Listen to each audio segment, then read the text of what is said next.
Hello.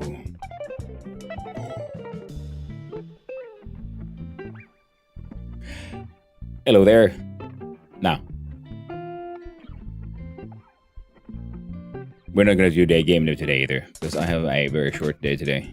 Well, not a very short, but I have to do a relatively sensible stream. Because we have guests coming over, nobody's staying over, so studio's turning into its true state, which is a guest room. So I disassemble some things. Now, I think I can just jump in here.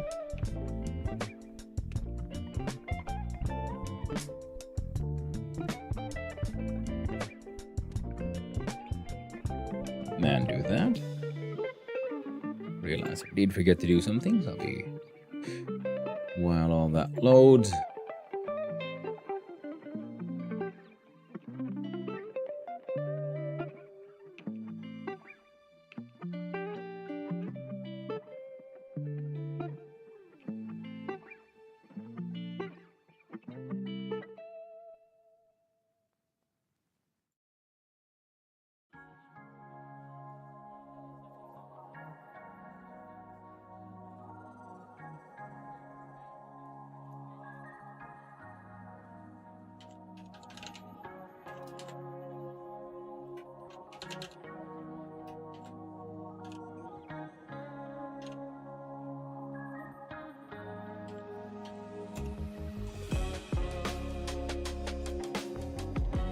There we go. Had to do some... Oh no! Oof. Just made time. I'm going to turn that one off immediately and just jump in here, do clickety-clackety. Let's leave it on. Alright, so. Last time, came to the conclusion that, you know what? You're running out of power. Every now and then. Built more batteries. Need more systems. Need more big transformers to come up with a power regulation system. So we can snag power from the main core, from the solar panel array, which currently is not really helping anyone. In fact, currently,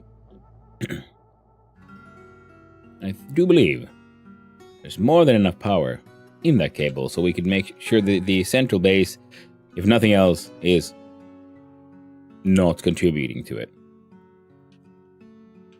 Now, see, we got some waste gas. Oh, and CO2. See, running out of power again. So very first thing is, yeah, plug off. Remove that thing. Yeah, good. So it's on. Everything's A-okay. Ready to go. So the very first thing we need to do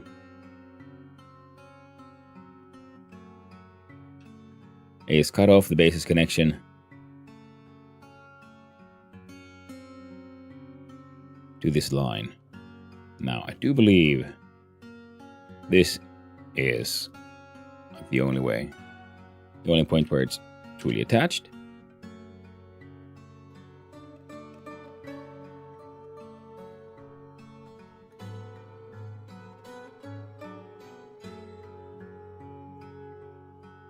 close those.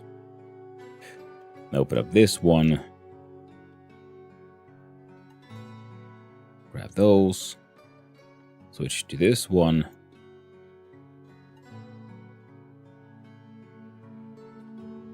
Battery there.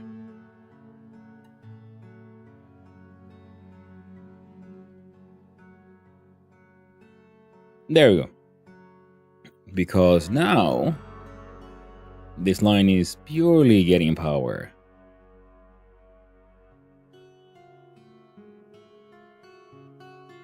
From in there.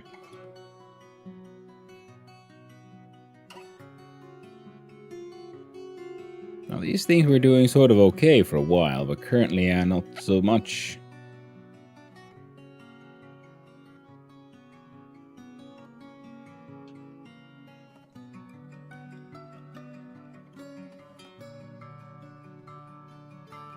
Now the build ink could actually be very handy. So what's that, 65?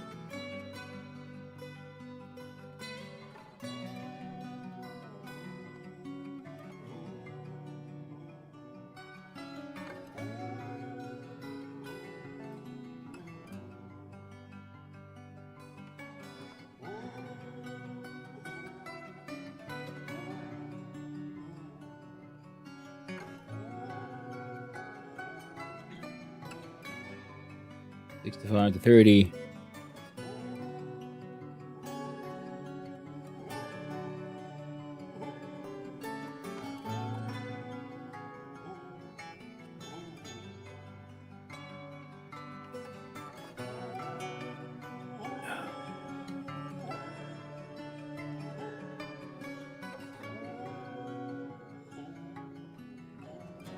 Okay, one more.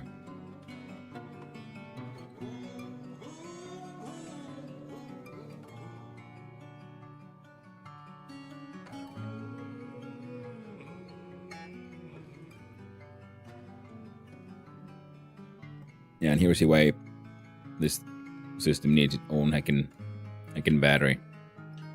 Contacted land. Excellent. We're gonna need building material and shit. Okay, so we got some volatiles we can crush. Problem is, there's too much gas in our tank for waste gas.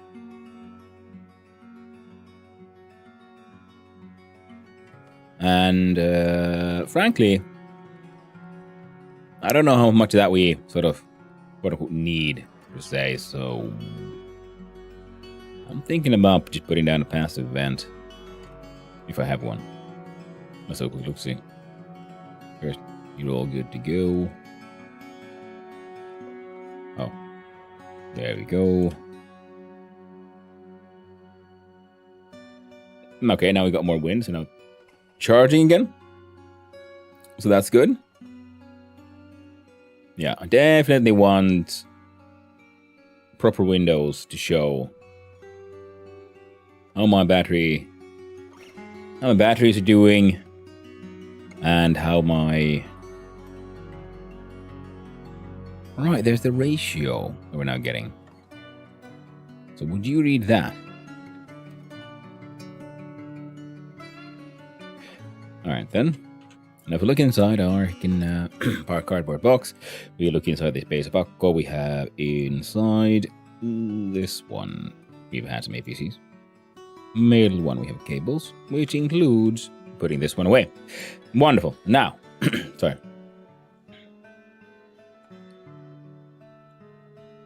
We got the super heavies, we got some D.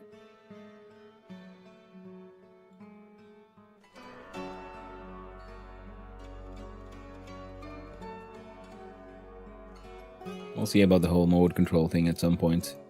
What can be done with that. Yeah, we need to make the gas-powered thingamabob.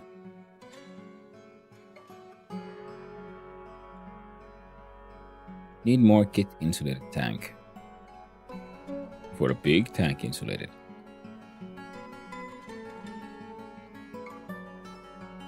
How many? Wait, didn't I just put you away? What the hell are you doing here? Oh, it was a full stack. That's fine. There we go. Now, big tank. Thank you. Insulated. We need 5 kits. We got 2. So 3 more. Copper, steel, and silicon.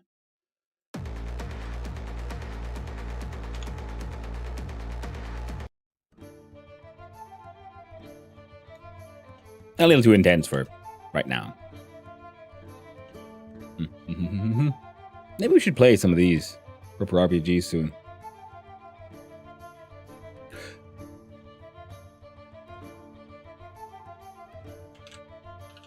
I was doing these and I absolutely like instantly hacking for gold. So for heavy, we need stellite. Do we have stellite here hanging out? Nope. Do we have some in here? We do a single gram heckin'.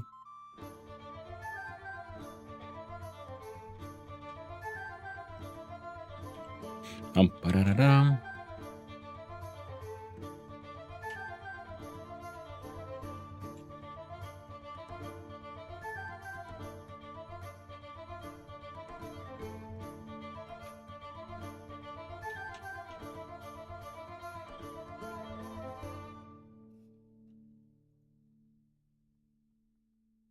Well, that's handy. And we need more Constantine, which means we need nickel. Which I might have run out of, to be honest.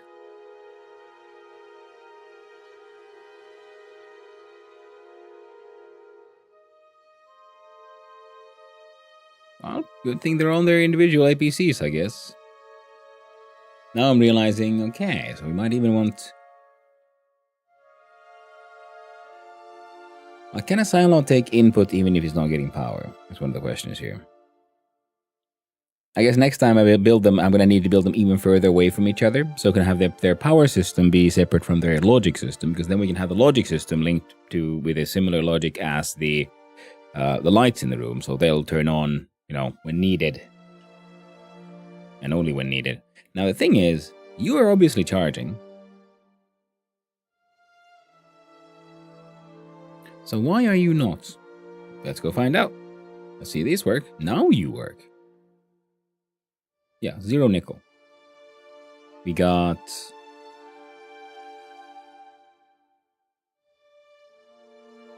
You know what, for now, we'll do this in a simple, silly, kind of stupid fashion. I'll open them all except for that one. You're going to fill the entire chute with stuff.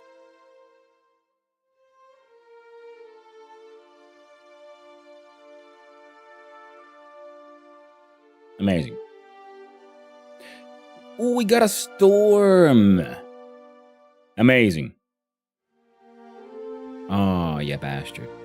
And only now did I realize that I should have,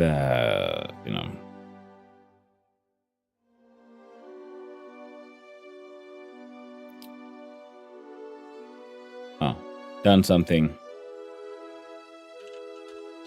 about the frame rate. This one we need a whole bunch of silicon.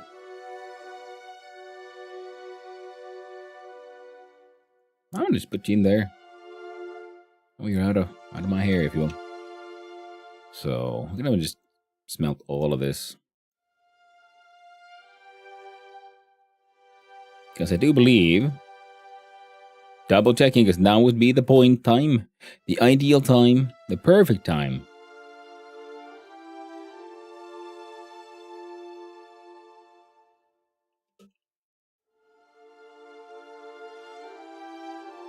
To make sure we have all the batteries. Okay, 1, 2, 3, 4. We had 2 the longest time. Now we put 3 new ones in. Oh, that one needs a fuse. Again. No, their output is actually going to the transformers, so yeah. It doesn't need a fuse, but it needs a fuse.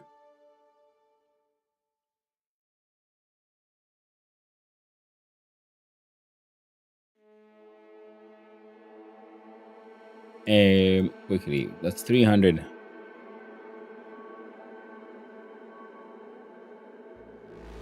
That's 400. Just below 500.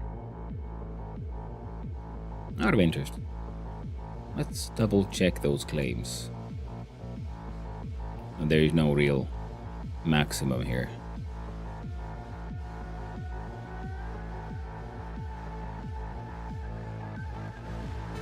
Like, we should be able to fit enough in the tube right now as is for like.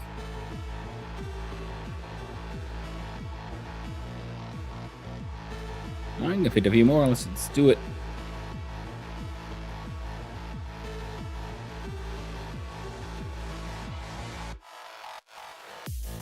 And I'll open you up.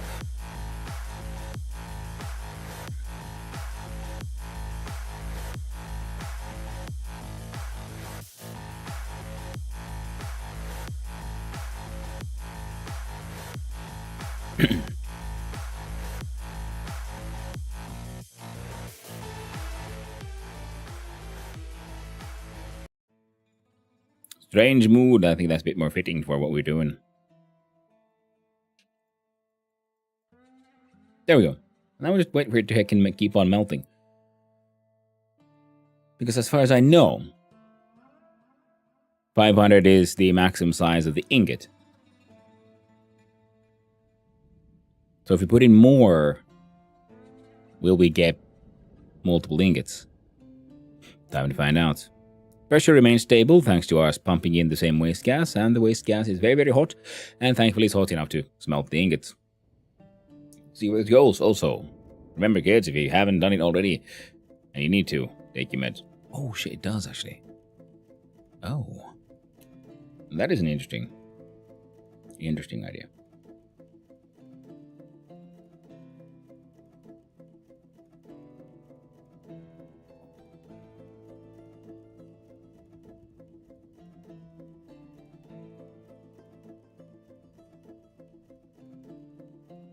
Very neat. And close you off and it'll empty itself. Okay. Now, big one will go to the pipey bendy machine. Leave you on, you'll make a large amount. Well, you'll need the minimum of 5. Why? Because I'm big. I'm gonna have a but what I like to call a dumb solution of just put in a bigger tank. That'll deal with the pressure problem, and it'll be okay.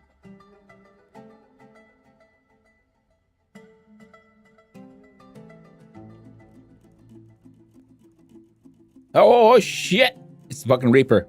How you doing, man? Good morning to you. I'm once again avoiding my coding responsibilities by playing games. I'm at the UK. Because I can undo like a 6-hour stream today. So I was thinking, you know what? I've been doodling. I've been working on the project off stream. That'll count. Yeah, because there'll be no stream tomorrow. And then the day after, there should be a stream. And then we'll do my winter car again. But how are you doing, Reap? Nice seeing you. I gotta say, I love the random ass insults you keep on coming up with. Had a mental stream tonight, just kind of riding that wind like I can't be alive. Alright. Yeah, so you were on. I was trying to like open up lurk there. You know, my mornings is coffee and multi-stream drifting. Like I just like, oh god, who all is on? And then try to remember who I said or hadn't said hi to. My morning brain is a slow machine, so sorry if I didn't say hi, but I did try to open up a lurk. It's how to improve my improv. Yeah, practice, man. That's the thing. Practice makes perfect. I'm not sure how many of these things. If I leave it on, you'll make 2 more. That's actually not. Because I do need insulated pipe. This I know for a fact. Because I think I got 1 or 2, and in order to make use of my planned new mega tank, I will need, pipes. I'll lead to it. But yeah, good on you, Reek, man. Ugh. My brain is not working today. So it's a good thing I skipped the debbing, I think. Now it's 45 degrees. I understand you struggled. Yeah, I mean, it actually wasn't that bad this morning. It's, let's see what the internet claims. I don't have a thermometer like close. God damn, you stupid hecking goober. A machine. Never work when I need to. Oh yeah, it's only minus 8 Celsius. It doesn't even hurt your face to be outside like it did this for a couple of days. You know, below minus 10 Celsius, that's when the air starts hurting your face, and inhaling can hurt your lungs. So you got to be careful when breathing.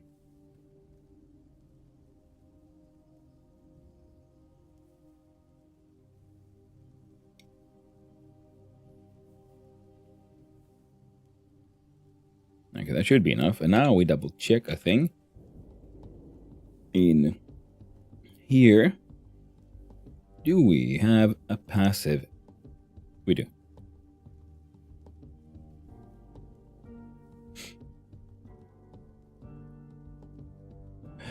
And to wear long pants instead of shorts. Ah, you poor man. Life can be so unfair, forcing these struggles upon you.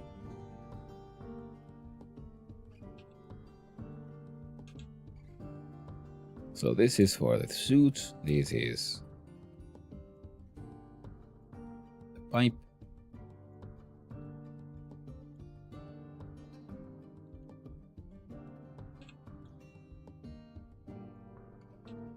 There we go.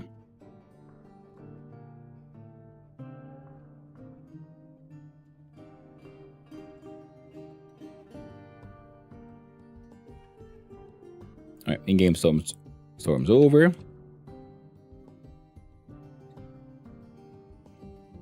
I thought our trade with God was hurricanes for warm weather.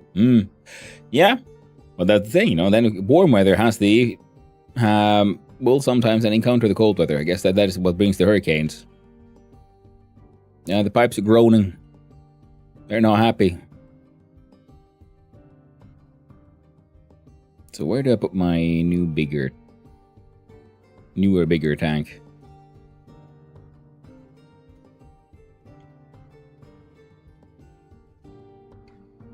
Well, for one, this one's gotta go. I love how the pipes are just groaning. It's not disconcerting at all. Nothing to worry about here. Not a single thing.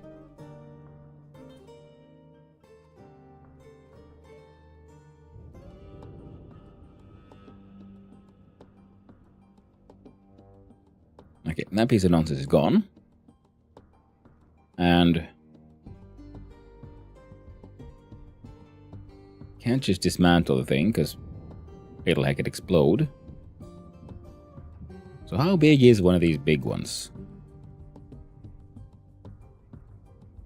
It's a 2x2 grid. And looks to be somewhat similar in height.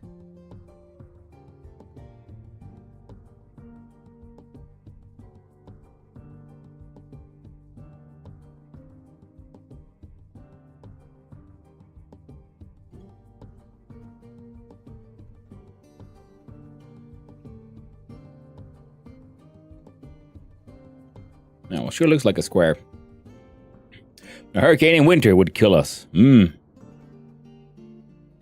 probably would. Good thing that shouldn't be able to happen on account of because the hurricanes, because it's the same Gulf Stream that keeps us nice and warm and toasty, you know. So because we're about as far north as Siberia and like Greenland and shit, but we got like just -8. It's nice and warm here, Northern Europe, because we're warmed by the Gulf Stream, being all that warm air from essentially South America.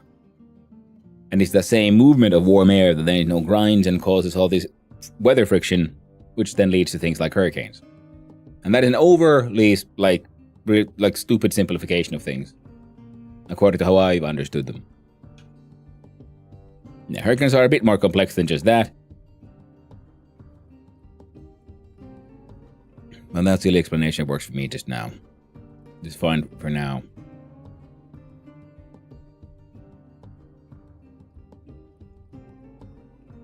Well, the more I look at it, the more I come to the conclusion that I don't know if ultimately how many fucks I can give about this problem. I might be all out. Fresh out of fucks. Insane.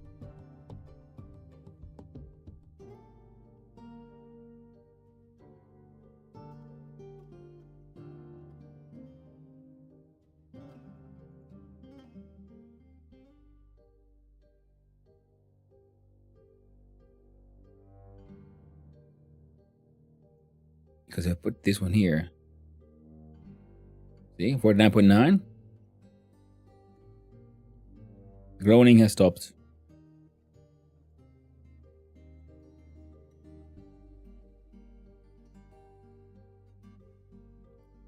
Because it should be at like 50 when you start groaning. The pressure of the pipe is dangerously high, 49.9. I mean, they can go to 60, and that's about around where they explode. So they're just on very close to very explosive pressure. So if I remove this system, we have this pipe, or like from this one, we go up, we go over this thing. Okay, so I'm never gonna fuck around too much with this guy. We're gonna close that one. So you go here, and we go up and above. Yeah, it has to be there somewhere, I think. It doesn't fit because all the way I've done this stupid cabling. And that looks like there's 2 grids in between here, but there's no way. It'll have to be like inside the ground. Very well. Me and my silly ideas about aesthetics and shit. Wait, no. Again, I was thinking like, you know what, I need to save these gases. But I don't, do I? That's an illusion. Delusion. Hecking nonsensical ideas. Because it's not this pipe. We need to fix this tiny bit of pipe in that one. I would love to move the tank, but it cannot be done. Because dismantling it would make all of its content be released simultaneously, and that is a very explosive situation indeed. So what I can do, I will need a one-way valve. 10 wave stash. Spell an gas to create an atmosphere on the moon you're on. Create an atmosphere on the moon you are on. Well, that would be a true kind of tank, but the thing is, we already have one. It's just very cold. It's pure oxygen, which is nice, but it's minus 149 degrees Celsius, where most other gases turn not just liquid, but freeze. So, yeah. That's where we can make use of wind power.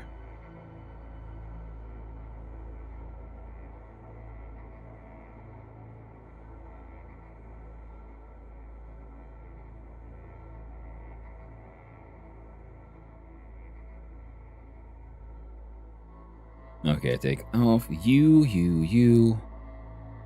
Pipe. I'll put the release valve.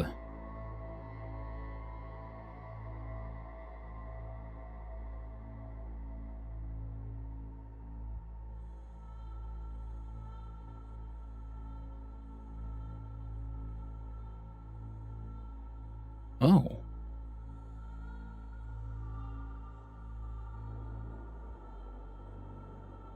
Well, that's problematic.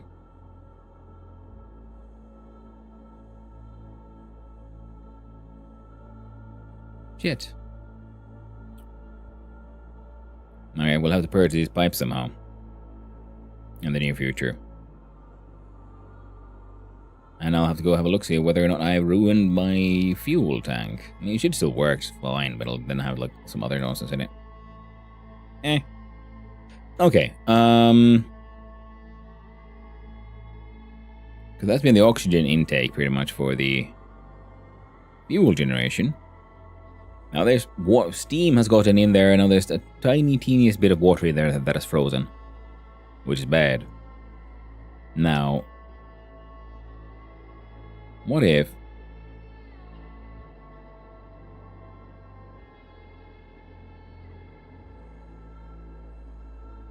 And I believe you're for... Wow, there's a lot of inputs on this wall. It was really stupid to build this entire system here. Oh well. Live and learn and all that.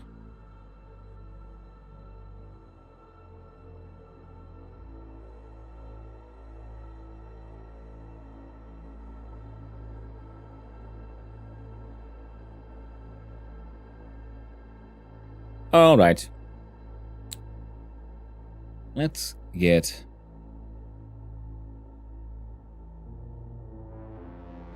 jiggy with it. Start with this wrench. And remove that one. You go there. Then... I apparently closed too many bags. There we go. Yeah, we need one of those.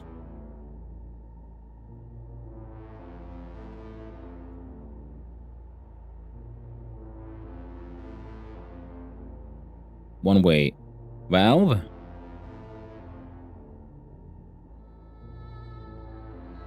Says no.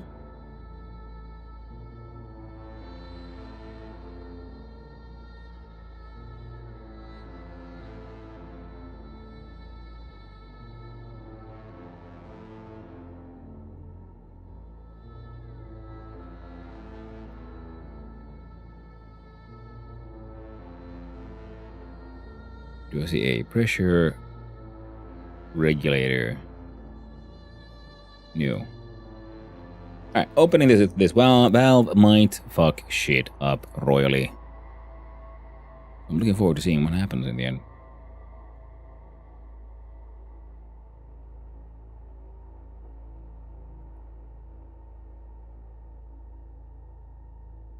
We need better boat. Oh, there, thankfully they would. There we go. Heckin' shit fixed. Actually, that's better. Okay. I'm gonna see if I can...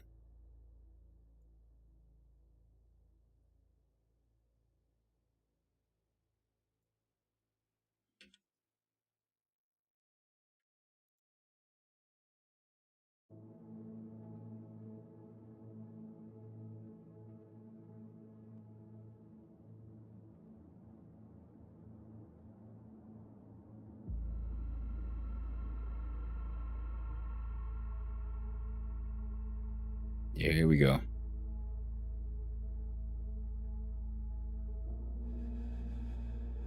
Okay, so it does limit the output, so it's not completely insane.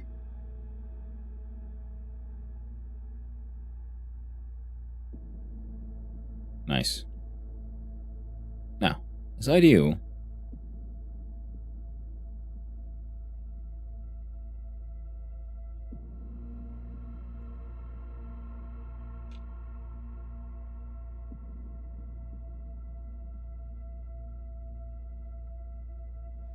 Pressure's at 3. 42 megapascals. That is a nice and slow.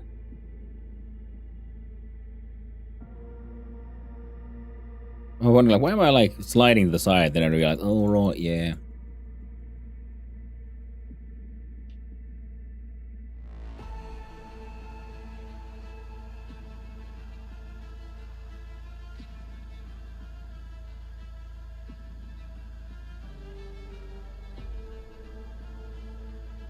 Two 2.9 megapascals. I'm just gonna wait that to be like below 20 at least. I could kind of just, you know, do a fire and forget kind of thing. Just leave it.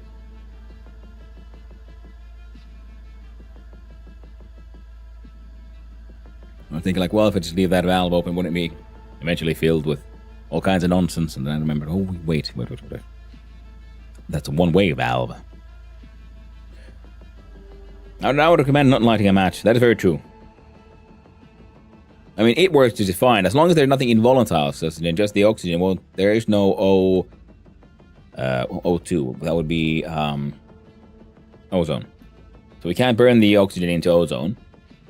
But if there's a tiny bit of volatiles here, we totally can ignite the atmosphere, which I've done multiple times on this run, and I've learned my lesson. Be careful about where your volatiles melt. O3 is ozone. O2 is oxygen gas. Ah, sorry. O3.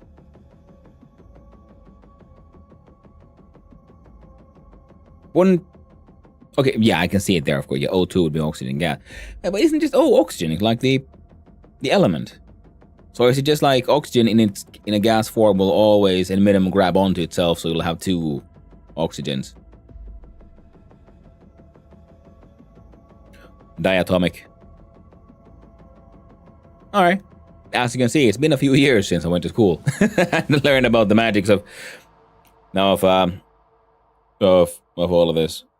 Yeah, it's okay, diatomic. That would make sense. Okay, cool. Then that explains. I was wondering a little bit, why is O2 oxygen? Because it's oxygen the element. So yeah, diatomic hangs on to itself. Cool. Yeah, but then you add one more, you get ozone. Like chlorine is Cl2. I spent way too many years studying that. Ooh, yeah. I spent the minimum mandatory time as required by Finnish law. Well, no, and a little bit extra. But then I was studying other things. But then we went through a little bit of chemistry and physics. But a basic education. And there's Aquila. Oxygen is super friendly. It'll gladly pair with anything. True. Lusty little minx, that oxygen. And you always find it paired with itself, at least. Not up out of grad school for that. Ooh. Hope you're doing well, Sakira. I couldn't be bothered with trying to find a solution of what all to do with this. I was thinking, like, well, if I slap down an even bigger tank to harvest all of this, and then I realized, you know what? I'll be running this thing for ages. Mostly, what I'm saving is for is the CO2. So I kind of don't care anymore, in a way. So we're just gonna like lower the pressure a bit, so that I can turn this machine on again.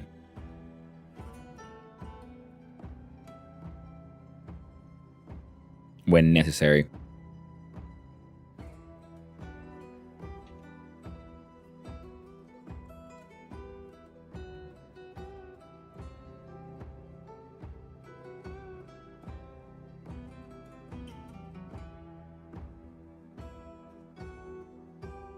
I got a whole bunch of water there I want to deal with.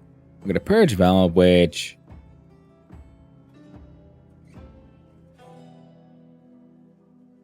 isn't working the way I wanted to, but I'm pretty sure that is because the pressure on this side is far too high.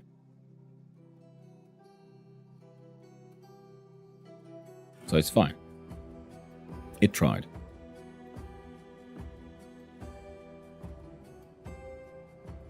Is there water ice on Europa? I'm running dry myself. Yes, there is.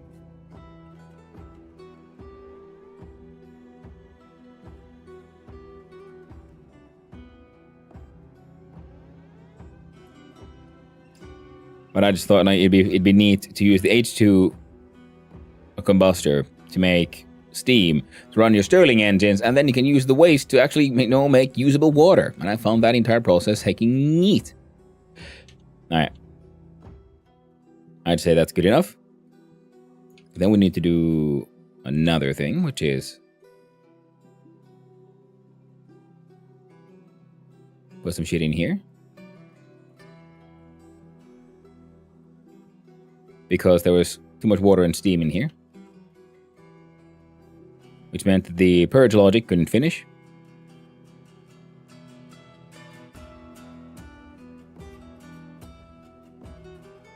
Now, there's 40 kilopascals of pressure there, and there's nothing in here. So it could be. So once we make some more volatiles, the system will register it and start making fuel for this thing, which will produce enough steam to get this to make 50 megapascals, which is the target. We should probably change that to like 45, 48. There we see. Purge logic has been activated again. Now, I removed the back pressure valve in order to do a manual emptying system here, but it'll be fine. I mean, worst case scenario, just put, another small explosion. It'll be okay. Because the idea is I want to now make constant, and which means I need nickel, and I don't have any nickel apparently. Now, if we do another deep miner and we expand upon the deep miner outpost that we have, we should be fine. But I think we're gonna, which is, what we need to do in the long run. But first, we must loaf, we must drink, we must shower. And then we're gonna go do some manual mining.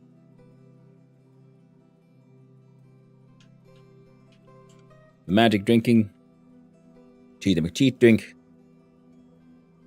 And every now and then I need to look at the title so I can remember, right? Proper greenhouse, because I'm getting really annoyed at this thing, and I'm thinking maybe my dreams of one day building a slightly more complicated harvest system is a bit silly. If nothing else, we could just turn this into one. I think I can still make it run by a single IC chip. Because I realized, what if we just batch rid all of these devices and we get the minimum value of their maturity of the plants. And once the minimum value is above 1, then we go into a harvesting loop. And harvesting loop keeps on being activated on all of them. We can just freaking batch writing on the hecking on the things.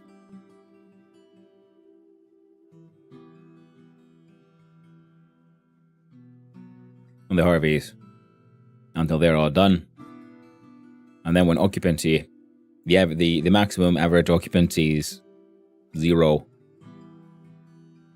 then launch a one planting command, wait for 3 seconds, check the state of the planters, and try to plant again if necessary. Because that way we'll have less code. I don't need to do my own the batch logic. 'Cause I have a suspicion that the batch logic we write in the code is less streamlined, sort of efficient than using the logic blocks for it.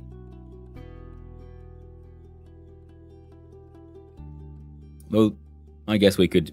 This, yeah, we can still do it. Maybe we'll see how that works. The idea was because I was wondering how much can I simplify the things. We'll just do a sort of simple dumb, where we don't react to the individual plants, we react to all of them, having reached a minimum acceptable. Now the problem there is, of course, if one of those does not have a plant in it, the average gets fucked. And the minimum will always be 0.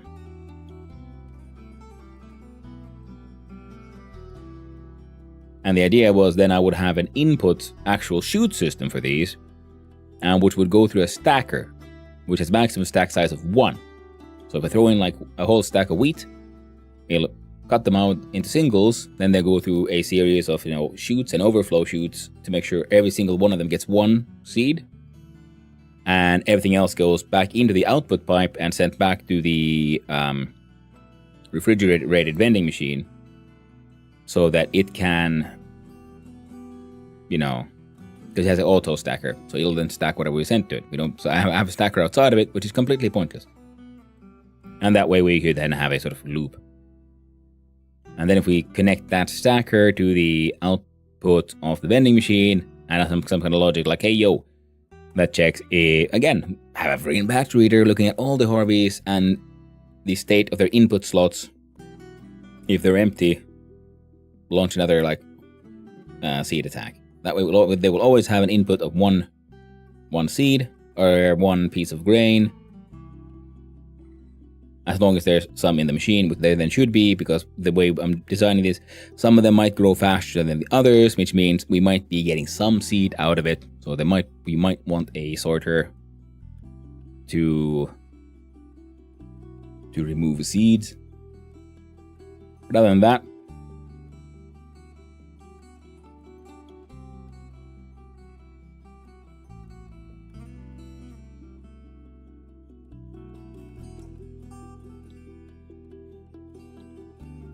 yeah.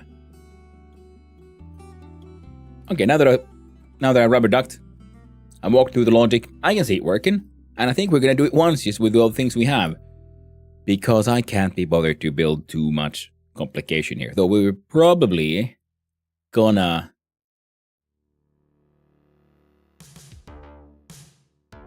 be sensible. And not fuck with the current system too much, because it works poorly, but it works. Speaking of, quick reset, needs to do that every now and then. So I'm not sure what exactly is the logical loop where it gets stuck.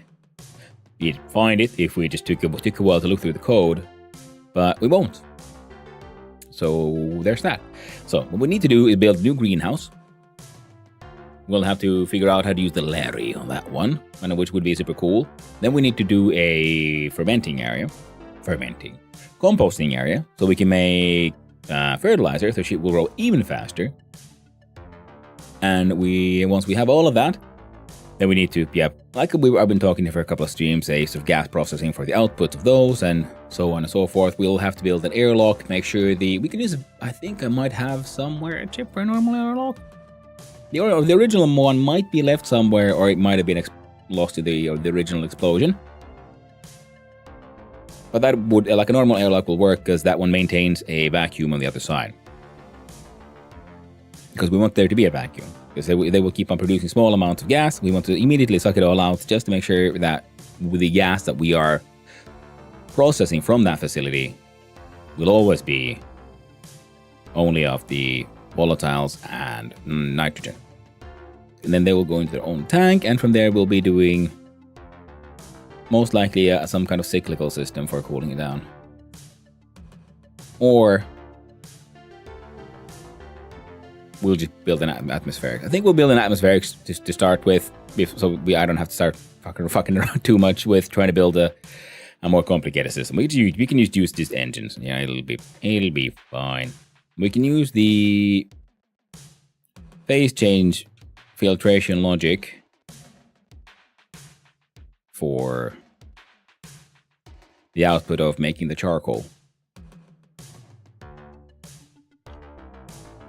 But all of that will have to wait, because I need an empty cardboard box,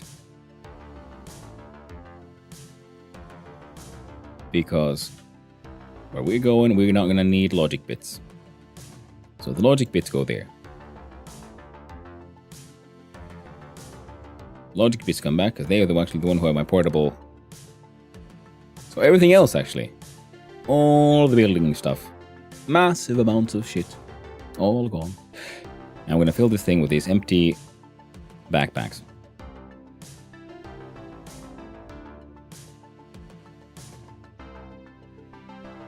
Yep, that'll be enough.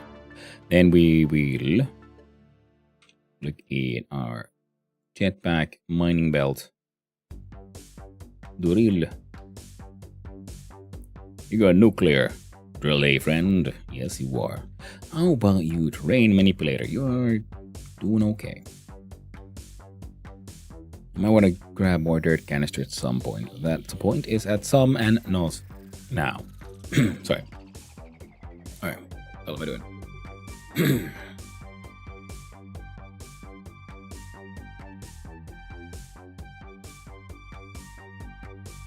Okay.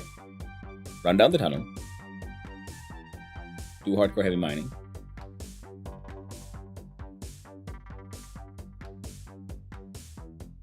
How's my jetpack doing, actually? So we do this and that. Propellant is actually pretty strong, so we are A-okay on that front as well. Ooh, see? Almost ran out to do silly things.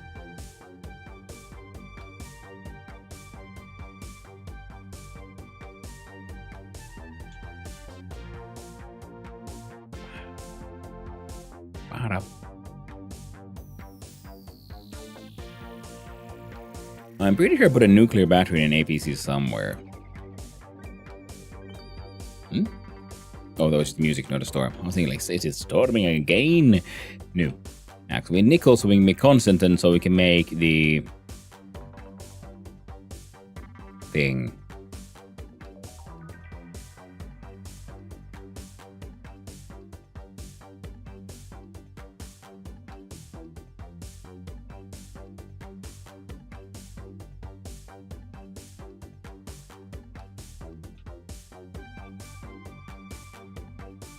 Alright, I got distracted again. About thinking of what if I do put a logic writer, like a reader, on a. Okay, first you. What can I tell you? You want fuel? I can do that sort of immediately. Ship repair package. Steel frame, steel sheet, plastic sheets, cable, coil, kit, pipe on any of the following contains a welding torch or an arc welder. For 250, maybe. Chocolates ain't gonna happen. Steel, I can make that happen. Solder, constant, electrum, I can absolutely make that freaking happen. And well, many of the other things. So I can sell them all these. I just need to make it. We have most of the materials. Hello there, Mind Cozy. Hope you're doing well. Hope you're having a lovely day, friend. You sell me all these lovely building bits. You do You want 4? 1, 2, 3, 4. 120.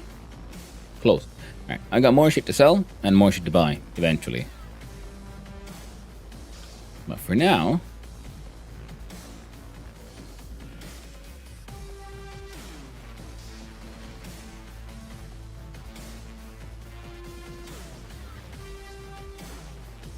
you know, you can. Okay, we can wait for a little bit, I guess. Now we can sell him the steel, I believe we had here already. Available 100. Sell that. That's all I have in here, the ready. Electrum we can make ridiculous amounts of. That's fine. Finally. Oh. And I was thinking, I realized, well, I do have this one. I do have an access to a very deep hole right here. So what if we try to make use of that fact?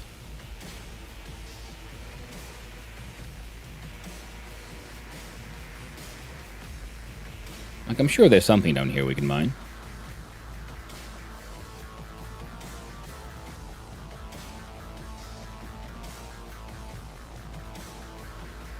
A nice gentle landing. And how's the space base? Hey, it's going okay.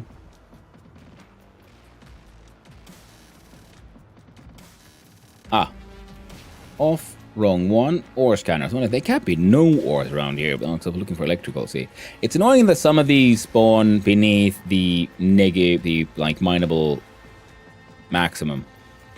Like I can't go that deep. Oh, and also, well, look here, and we're gonna do a pause. We're gonna have a little bit of a think. I'm gonna grab a pen and paper and make myself a shopping list. So what are we actually looking for? We're looking for nickel because we need to make Constantin and other things. So, we're shopping for nickel. We're shopping for volatiles. We're shopping for coal because we can't make that ourselves at the moment. We're going to get our charcoal production going at some point. The good thing is my charcoal production will also then be producing volatiles, which can then be used to make fuel. So we can have our emergency gas-powered generator. So we can put fuel inside. It'll be amazing. Heckin' amazing. Alright, so we have nickel, volatiles, coal. We always need iron, even though we're mining it from the thing, so... Iron.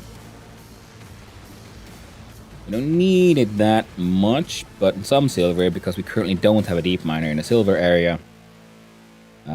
Cobalt is not being picked up by anyone. And funnily enough, we're a little bit low on silicon.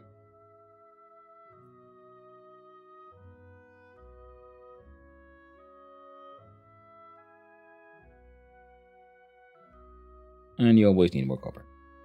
So we don't need any right sort of at this instant.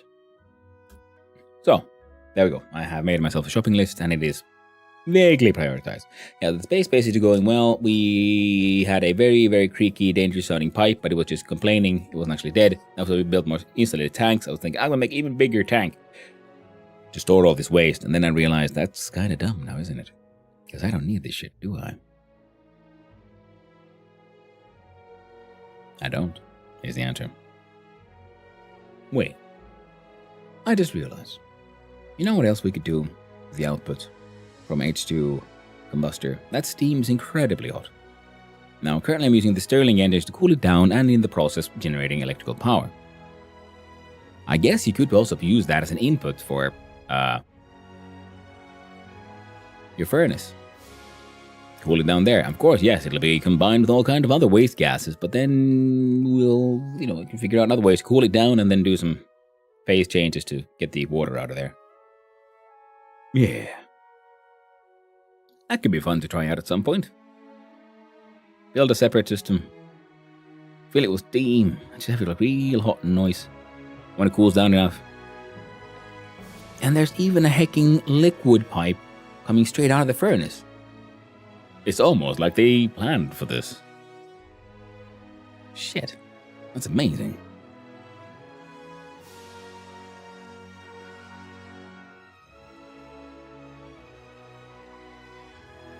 Yeah, that would work, because that system would technically give you a constant. You would always know that that one tank you sort of like pump your steam into, keep it insulated, has a temperature of, say, 2000 Celsius. Hot enough for everything. Besides you and Huzzah, I've only seen one other pair of people play this multiplayer. Ooh. Oh, me and Huzzah haven't played a multiplayer yet. I'm trying to, ease him into it. Like, hey, man, give it a go. The only ones I've seen play this multiplayer that I watched actively was Discount Engineer and Urban Ventures when they were playing on their Mars base. Now, Discount has the more advanced version. One of them built a base, the other spent most of his time trying to program Amy. Oh, I built an Amy. I have yet to do the programming. I was hoping to touch on that yesterday, as was sort of hinted at in the title, but distractions got me. I found a Google, no, not a Google. I was looking on YouTube on was it Cows Are Evil? Did a little video, and I saw someone else do a video on Amy that was like an hour long, and they were very slow in getting to the point. Then I watched Cows Are Evil's video, which is much shorter, got to the point much faster, and he also explained, but there's this code made by the developers, which you can basically then modify to fit what you need from her. Apparently she's finicky. Yes, I've heard Mind Cozy that she is a pain in the ass and not really worth it, which to me sounds hilarious and I want to try. Because apparently she has two ways of pathing between point A and point B. There's an actual pathing algorithm, which apparently isn't very good and will make her just, oh no, I found a ledge, I am now stuck forever. And she can't move. The other option is go straight to this point. And apparently that one works better. Of course, there's more risk of her finding herself, flipped over or some problems, other issues. But it seems to work better. And I'm trying to figure out if we could do because the problem is, if you do go straight through something, she might try to then go straight through your base or something, and she will not comprehend such a strange thing like a wall. So she'll just and I'm trying to figure out how to do this, how to make that one work. I was thinking I would have to have a sort of base that is ground level, extremely flat, just has a chute coming up and then the input, and that is her drop-off point. And there's no structures there. Then the chute goes underground through a tunnel a long enough distance to join the rest of my chute network, and that way hopefully she'll always have easy access to the drop-off point. And then we'll have to have a garage with potentially 4 doors in all directions, where if we have storm incoming, she'll stop whatever she's doing, go to those coordinates, then I'll have to have some way of warning me in case she gets stuck. And then we will have probably an occupancy sensor detecting, because once it has doors, even though they're all open, it would still count as a room. So occupancy sensor, there's someone in here. And I think it should be able to detect who is in there. So hopefully it'll detect, is it Amy in here? And then when Amy's inside, doors close, and then she's trapped in there until the storm is over, because the storm will throw her away. It took the guy like 3 streams to realize she really wants location data to 2 decimal places, but the only way to get the data that specific is to have her return where she is. Ooh. Thank you, Grillgrim, for that follow. I really do appreciate it. I hope you have a most wonderful day. And sorry, everyone, for not doing the game dev today either. But yeah, we'll do a slightly shorter stream today. I have a hard out at 4 p.m. my time. I need to dismantle the studio because the guest room is turning back into a guest room. Also meaning if there's no stream tomorrow, we're having guests over. And, yeah. Right? A lot of work, though. But she makes adorable emote faces, so it's all worth it. Yeah, mind codes, exactly. And the thing is, because if I can get the code to work, essentially, that's something I really love about this game, because it has the coding aspect. Once you find a solution that works, then it's much easier to do it next time. So it's really fun to try to figure out how do I do this, especially now I'm playing permadeath, so I already know, thanks to this run, and the way I've been doing things, like, because I'm trying to do things, I'm trying to control myself of like not jumping to these really advanced things too quickly to sort of understand like what is good for what and so on, and through that hopefully get into then like if once this run eventually inevitably ends, next time I'll have different goals. Like for example, now it took me so hecking long to make the sensor lenses this time. Now I know priority number 1, sensor lenses, absolute hecking priority number 1. Because I don't like having the terrain around the base be all pockmarked from my mining, and the sensor lenses, as you will see now, allow me to see ores and where they are. So I can have like one hole, I can build a rickety hut around it and have like a mining hole that goes underground, and then I can just worm around there looking for the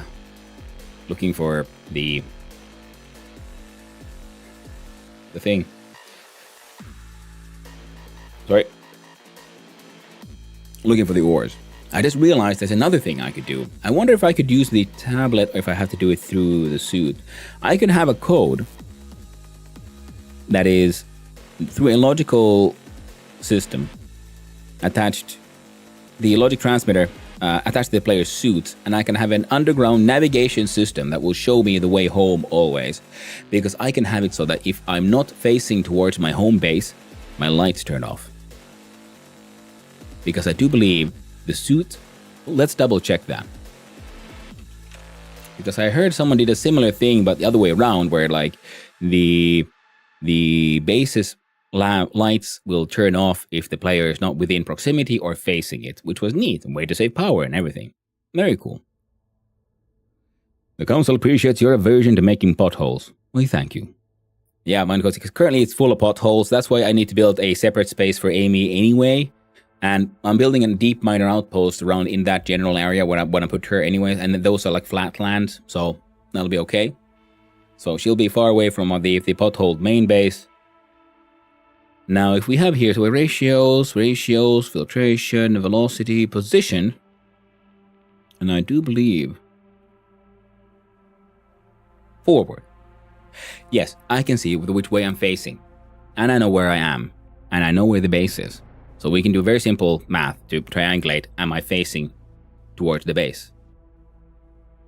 We'll have to give it some leeway, because otherwise if it's like mathematically perfect, it'll be slightly impossible. But we can make a code that will allow my player, my dude, to be underground and mining through the tunnels, and I would know when am I or am I not facing the base.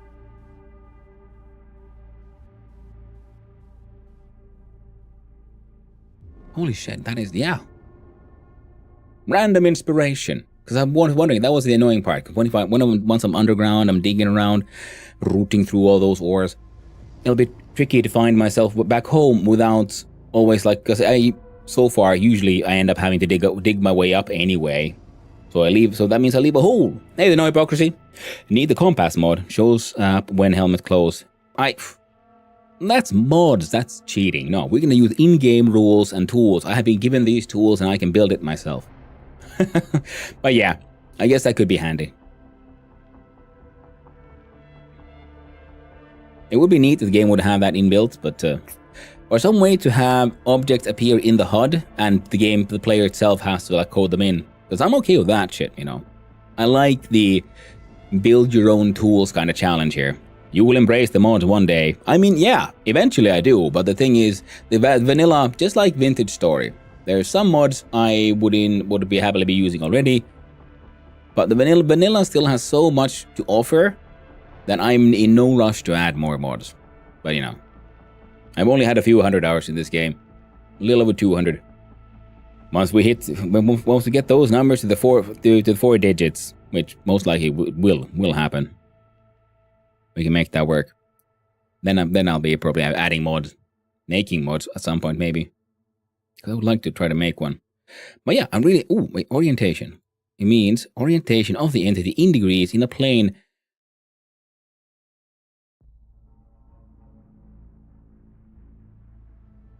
Oh, so there is already a compass. It's here. Who needs a mod? But again, if we had a HUD, see, that's something we need to like complain to the mods, the devs. So we have absolutely a compass. Here it is. And why can't we see it anywhere? And if we can we? Why can't we add things to the HUD? Like, can we like add a thing that pops up here somewhere with this information?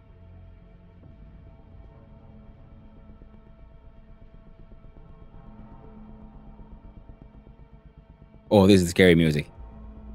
You see there, it sounds like pipes. Ooh.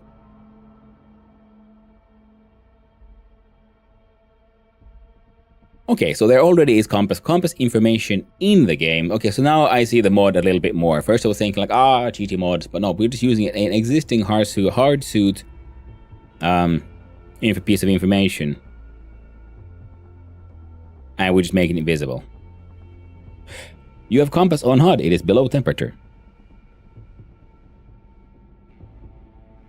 God damn it.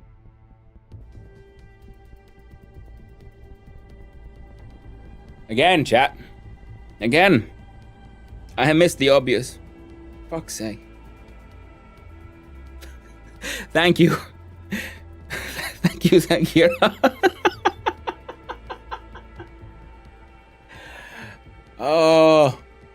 Oh my god, I feel so stupid. Ooh. Oh, sweet Jesus. Space is complicated, and so is reading. Why doesn't it read? I don't know, man. I was born this way. But yeah, I still like the idea of having like the mining system with the logic transmitter. Because I was thinking I can have that one like, okay, as I go mining, I have my giant hole under the base that I was thinking of doing something with. This is now my deep mining pit. I jump down and then I go up mining. Now as I do that, I could have a switch I pull before I jump in the hole with like engage mining mode. And then that one links with the hard suit. And then the lamp effect, turns on. Standard resolved. How many hours have you been playing? Today, I've been playing for a grand total of 1 hour and 11 minutes. But in total, look at the Steam, we have 219.3 hours.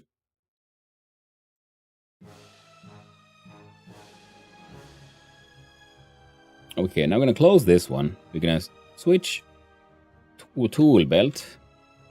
We're going to switch backpack.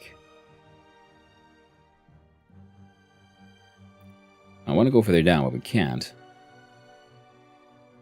That's a lot of coal. Ooh, uranium, I think. It's a lot of coal. Heck it, I'm following the coal. It's on the list. We are heading at north, apparently. Oh, coal, but not for me. I'm going to put you there. Then we're going to press R so we can put to... Oh. Or not.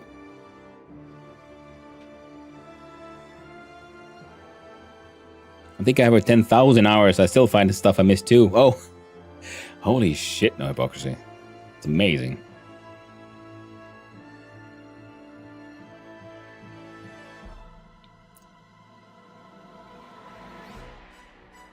Alright, so we need coal, but now one of the number one things we came for will be nickel, so we're gonna be trying to hunt that shit down.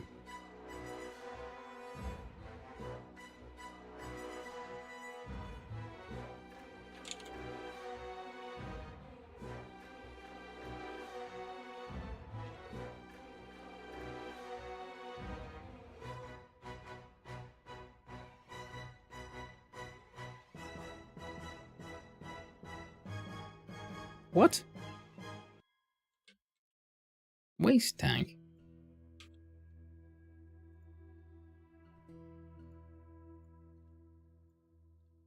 There you go.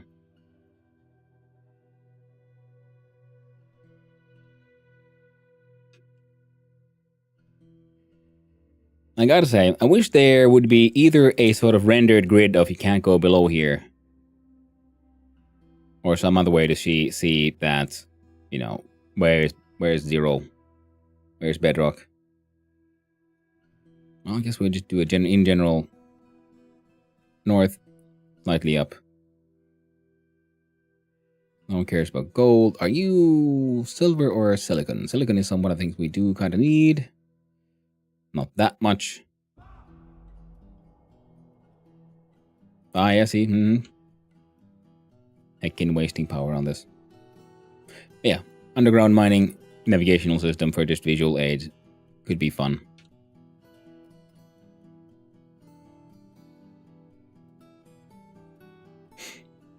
Different color bedrock. That could also be very nice. Because, you know, suddenly the mining just stops and you keep on trying to mine through it for a few seconds before you realize, oh, what? Yeah. That thing. But it's also because these sensor lenses are then showing you, look at all these wonderful ores deep down here. Like, oh, cool, yeah, I want that. And see, okay, look here. See, I got all excited about those volatiles. Can't get to them. I was strict. Lies. Deception. I hope I left a marker on the previous thing. That's fine. Ooh, well, copper is always useful. There's silicon, nitrous, a couple of irons. Are you nickel? We're gonna lead. Well, we're gonna need lead anyway. No deep miners currently bringing in lead.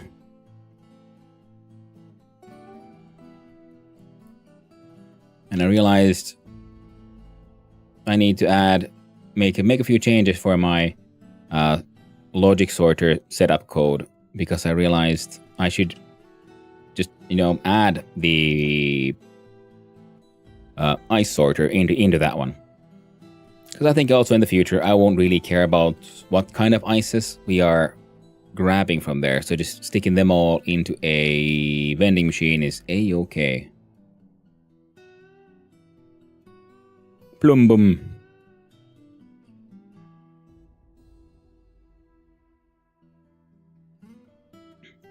Denied. I know. Heckin' bullshit. And how are the ores below bedrock? What a scam. I know, right? It is absolutely, terrifyingly... Because it's silly. I understand why it happens, because of, map generation. It's based on math, and math does weird shit sometimes. But I also know that surely they could have just like there's the bedrock of, well, you can't go below point X. This is the maximum, distance. Can't they just do the same thing for the ores? If trying to spawn in ore below point X, don't. Go to the next one. Heckin' volatiles, heckin' volatiles. These are what we need. I mean, nickel is what we really need. But yeah, we also need these, because we're going to finally make ourselves a gas-powered... Maybe through... Ooh, motorized. Don't mind if I do.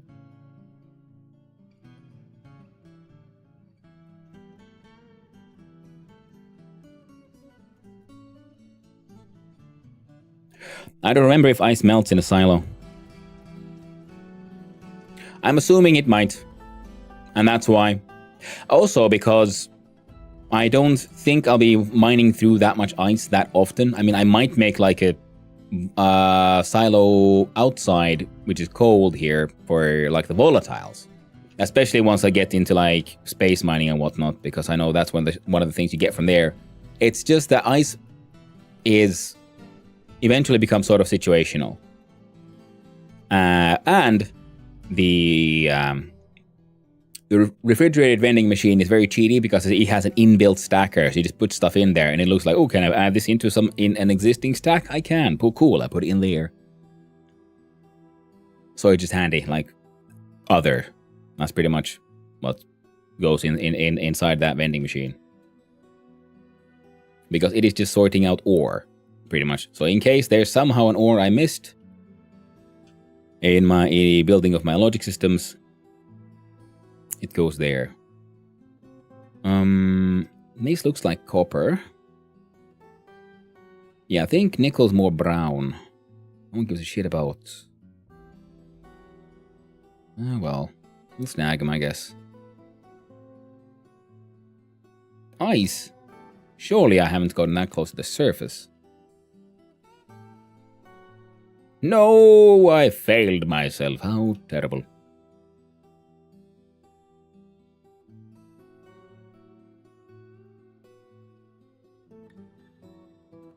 Yeah, purple is... Alright.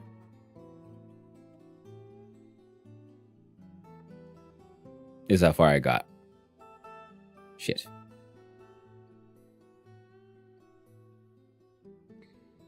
Ooh, need to change backpacks, I see.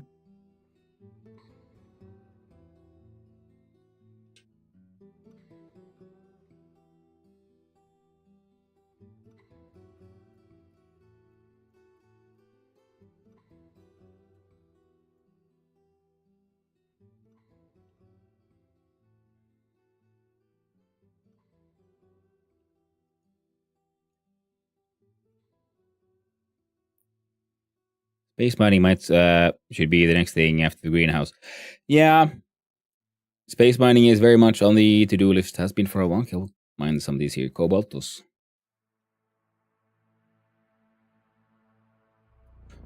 Well, after greenhouse, actually, it'll be greenhouse. Then, you know, the fertilizer production. Snagging all the volatiles from there, recycling those volatiles into the systems, have a new and improved separate fuel production system to maintain our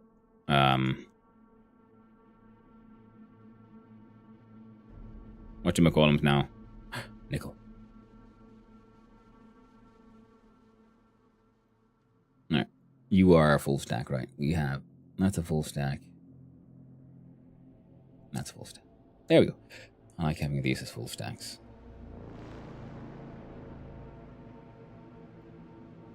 Perfect.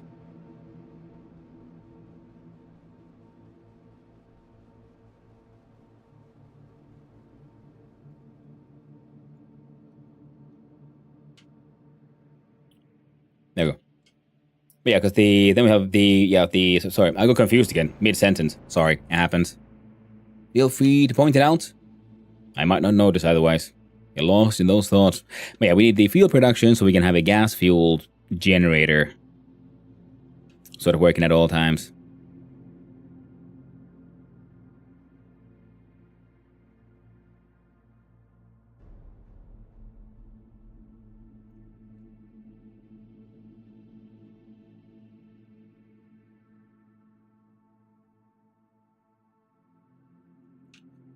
Oh, looks like more nickel.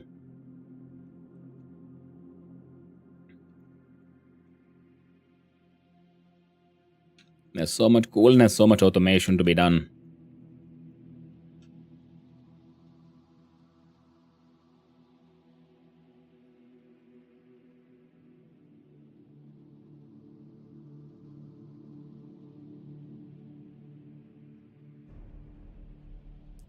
I love mining with the lenses. It's like I'm a worm. I dig through the ground, and I find all these delicious sweet ores.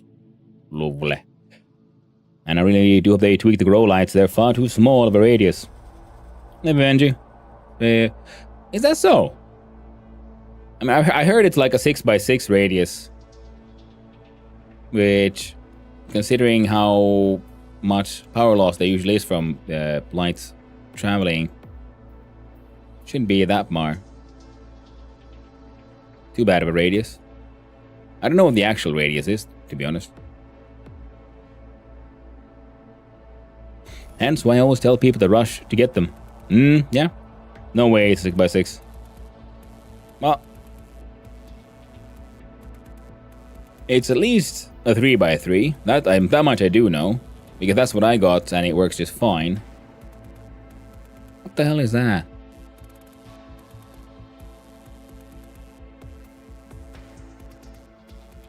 Is that cobalt? Yes.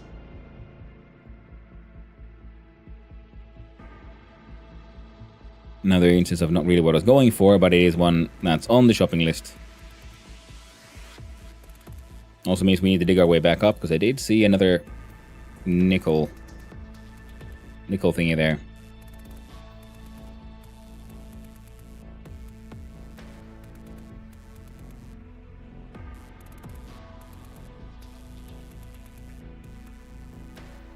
And no hypocrisy saying that's hence why I always tell people to rush to get them.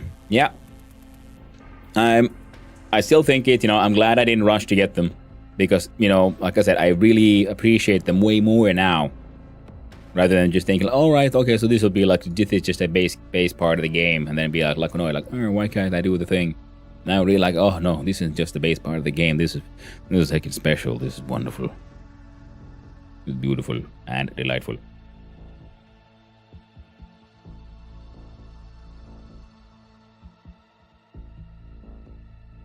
Oh, we got enough backpacks. Let's snag this water too. While we're at it.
There we go.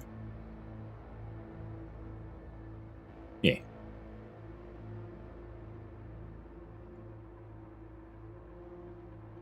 No.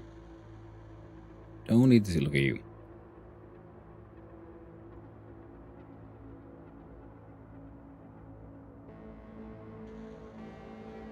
That looks like nickel. Yeah. It's a 7x7 small grids, actually. I have a ton of them in my greenhouse, and they're still not covering the plants. I can see a 3x3, but even with that being said, I have a complete window set up with grow lights. Well, they somehow still don't get enough sunlight. Odd. Changed recently. 7x8. Ooh. 7x8 makes sense, because, the lamp is wide.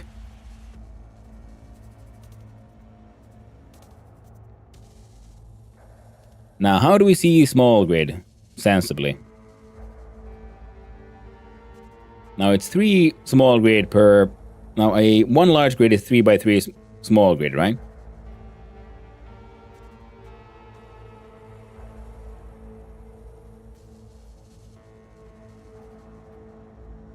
So it's an almost 3 by 3. Shit. Wait, no. 1 in the middle, then 6 to the side, so that'll be 2. 1. We have 5. 3, 2.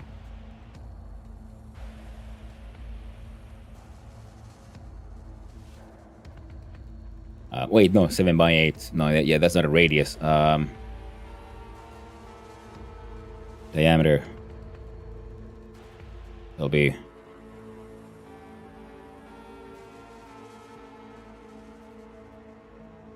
What is that? Freaking 1.5 times 1.5? Ugh. Big grid has 3 by 3 center and 1 for edge, so it's complicated. Ah. Lovely. Oh well. I will do what I know. I will mine.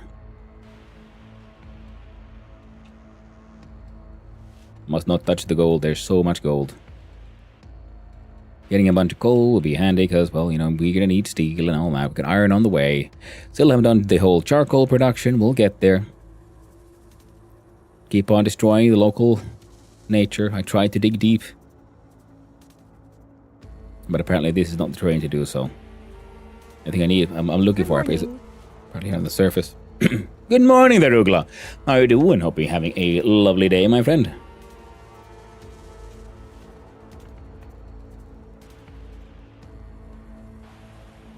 Now, if I do this, hopefully it'll work. I was thinking, like, cool music and all, but what really, like, didn't have that mining vibe. We have more coal.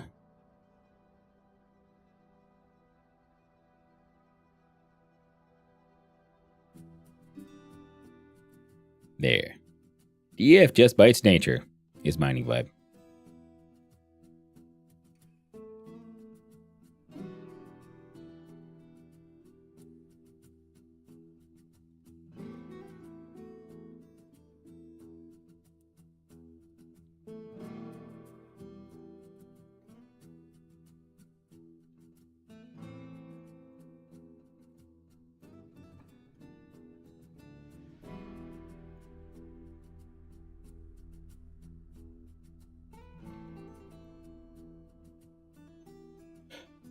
Stick aside, you ugly gold, we're here with the coal. It's true. And distance from light plays a factor. Directly above is still only 80% intensity. Yeah. Yeah, because I noticed, yeah, for the grow lights, the intensity was always the same, pretty much.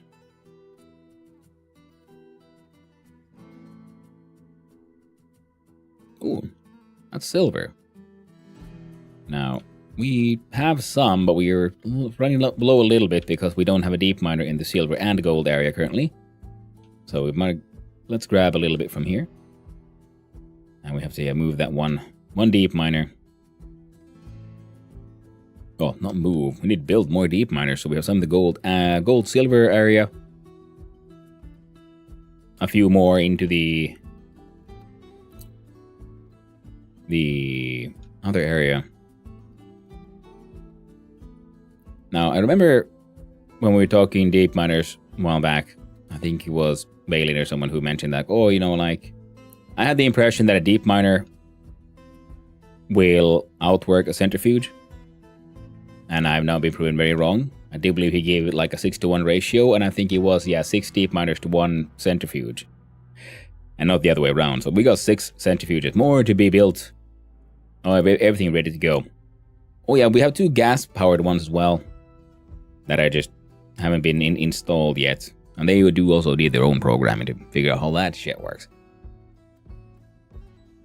Because we don't want our you know, production facilities to, you know, spontaneously combust either. Oh, would you look at that? Backpack was full. Let's see here. We organize anything in a lesser. We can do that and that.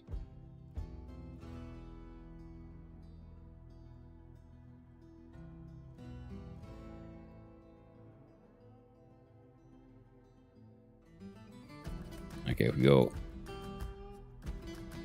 there. More like 3.3 centrifuge to do two deep miners. Man, I can't. I got the words. Well, I got 3 deep miners running. Yeah. And 5 centrifuges.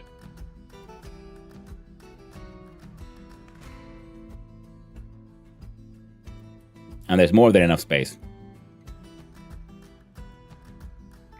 Because we do have a silo in the way for grabbing stuff in case they get... the hell am I looking at? There. Grab a little lead.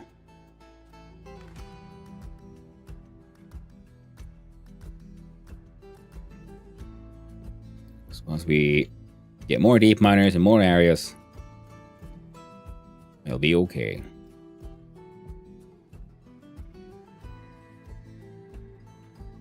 Then we're getting more lead too. Heck yeah, volatiles.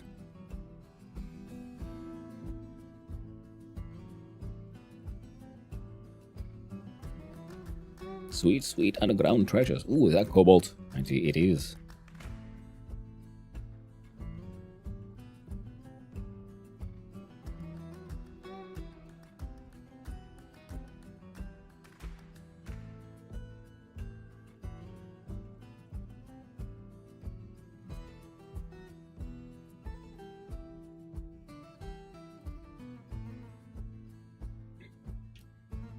So go with the cobalt. And try Irish wristwatch. The Irish wristwatch. Irish wristwatch. Irish wristwatch. Mostly works. Mostly. Not all the time. More volatile. Heckin' yes. I guess we're grabbing that iron too, because why not? Sorry, even that math was off. 2.3 deep miner to 6 centrifuge. Or it used to be before the terrain update. Ah, you're all running off of old information again. Now, we could sit down and just draw it out and do the math. But, I don't know if I can be bothered to. Even more fun, we can make it extremely convoluted. Because we know we can like figure out the average of an output from a a miner. Because they give out, a random output. But it is between 2 values, and between 1 to 2, or every 60 seconds or whatever. So we can calculate the average of that, and then we just know what is the speed of a centrifuge processing one single dirty ore, and using those two, we can then figure out what is the average requirements of centrifuges per X amount of time. Oh, an opening. That is silicon.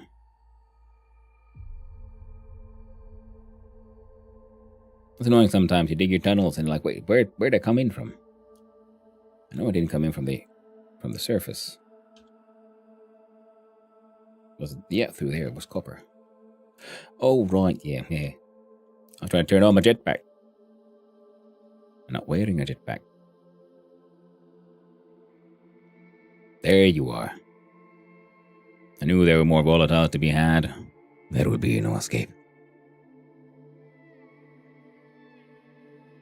But in the end, there's no one more volatile than a deranged, power-hungry stationeer. I need fuel. Give me fuel, give me fire, give me all the... Yeah, can't do the fast one. Give me fuel, give me fire, give me all that I desire.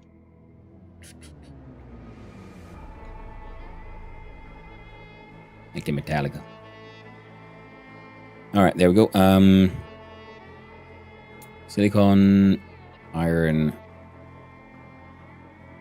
silver. Again, we don't need that much silicon right now, but I keep on running out every now and then, so better to overproduce. Especially because the deep miners are producing some of these, so we just need more. Need a buffer, if you will. Nope. Oh.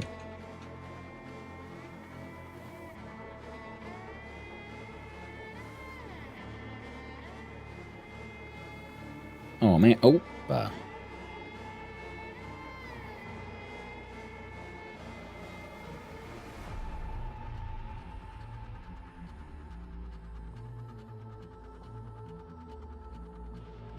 Fair enough.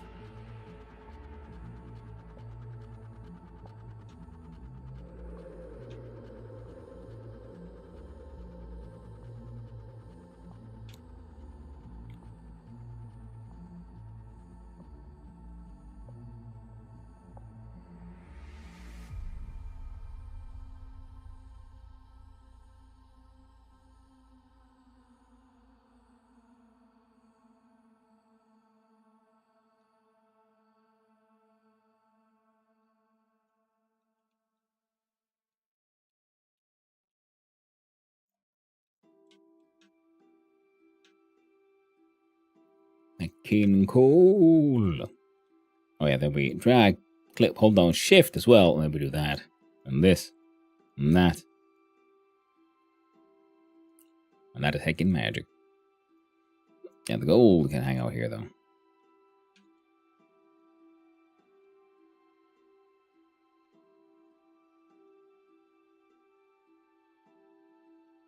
Because we have so much gold. Because the very first deep miner I put down, that's been mining all this time. Mines in a pure gold environment, pretty much. Now, I feel like there's something else that I was like aiming to get. I see nickel there, so I want those. And it was... I saw some silver somewhere. Oh well. Nickel!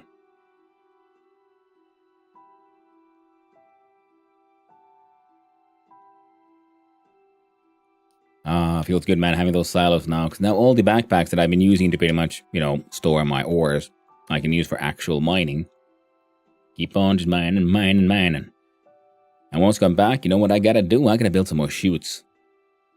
Because I want there to be a sort of input point, like inside the ore area, where I can just deposit the backpacks. Because I have an unloader.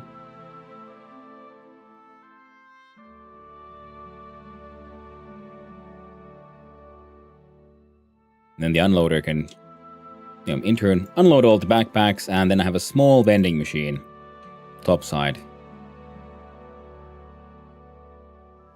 Well, in the same room where I have the outputs for the silos, and that is one that should be then getting all the backpacks.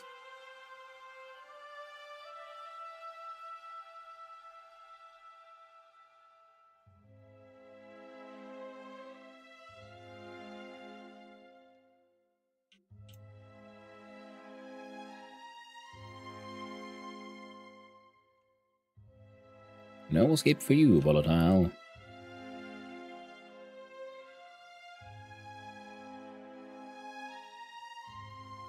Okay.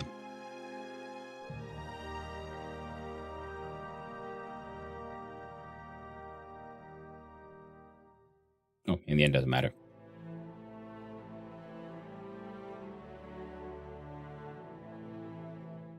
I was wondering, the refrigerator vending machine still has like 500 slots, right?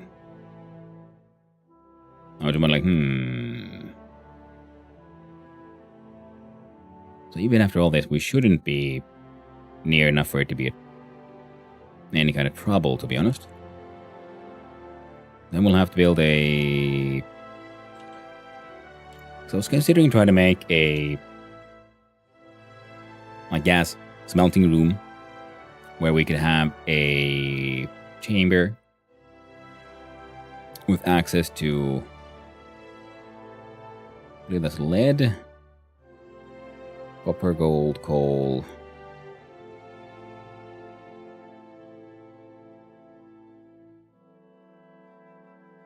Uranium could just be funny. Because we got like one stack of those. All it's really worth for is creating a large amount of pollutants, but we have a whole bunch of other shit creating large amounts of pollutants, so it's kind of meh. But yeah, we could have an automated system. Like first we'll use, I don't know, ice crusher or something. Crush a little bit of volatiles. We can even use the ice crusher to make it all nice and warm, nice and toasty. Or, jeez. I hate it when that randomly fucking happens. What exactly broke the suit? Please, tell me. I would like to know.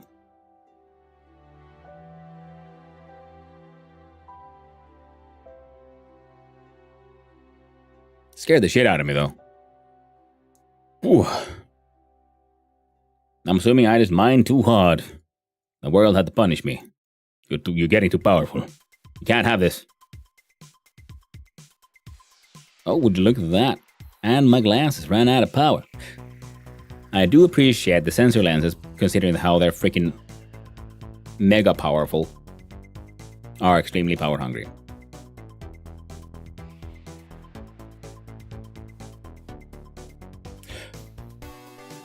We don't hear sounds from the game.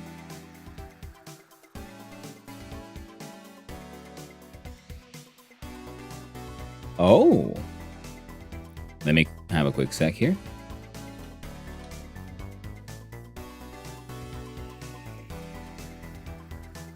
You're right.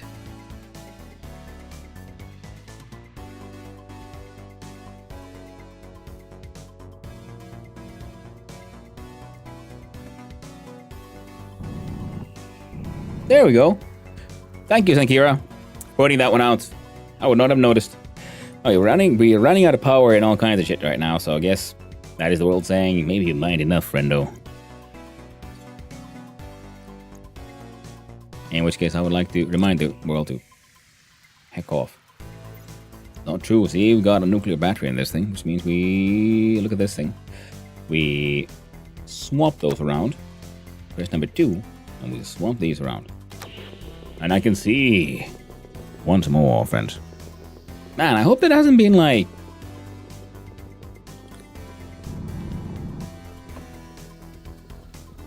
Well, that can't have been every time, because I have clips and things where we can hear game audio. So, it's just something weird happened again. Okay, those are both nickel. Excellent, Nicholas. Excellent.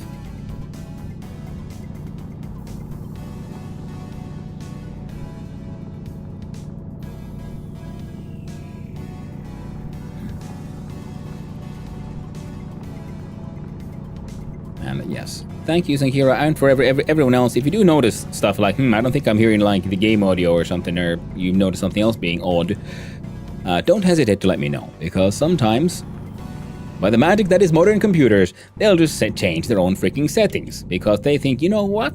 I know you have these settings on, which have been working for ages. I'm just gonna change them for you, because I think this'll be better.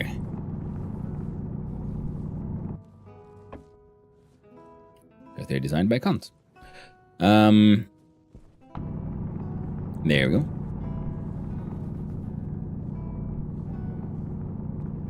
Like, if I didn't ask you to change a setting, do not change a setting. Who gave you the right to make choices? You are the machine, I am the user.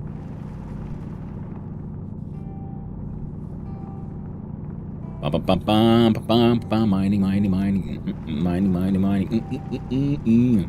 And also, most importantly, as we notice here, because I don't hear the same thing as the audience does.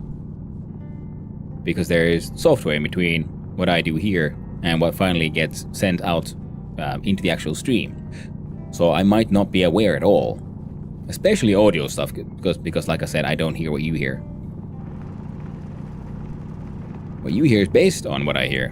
But as we saw here, sometimes so the software can then make interpretive choices about how to continue. Now, where did I run here? I came here for... I saw nickel, and I followed the vein of nickel. Now I'm digging out coal. We are... Vitals are 21% for the hunger. Nickel. Again, ignore everything. Hunt the nickel.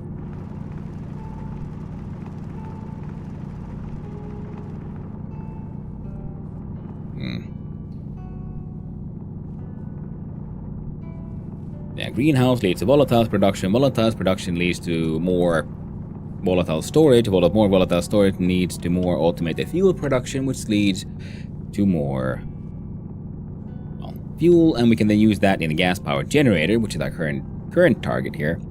And then we can also use those for things like the combustion centrifuge, of which I've already built. I mean, I have 2 kits. I haven't built the actual things yet, but we have them. And one of the reasons I'm hunting down for so much, well, coal is for steel. I hope that would be relatively obvious. And the nickel is for constantan and other alloys. Now, with the greenhouse done, they will also be using making fertilizer and charcoal, and both of those processes will also generate volatiles, which is very nice, and we can use those to for quote-unquote passive fuel generation, like I said.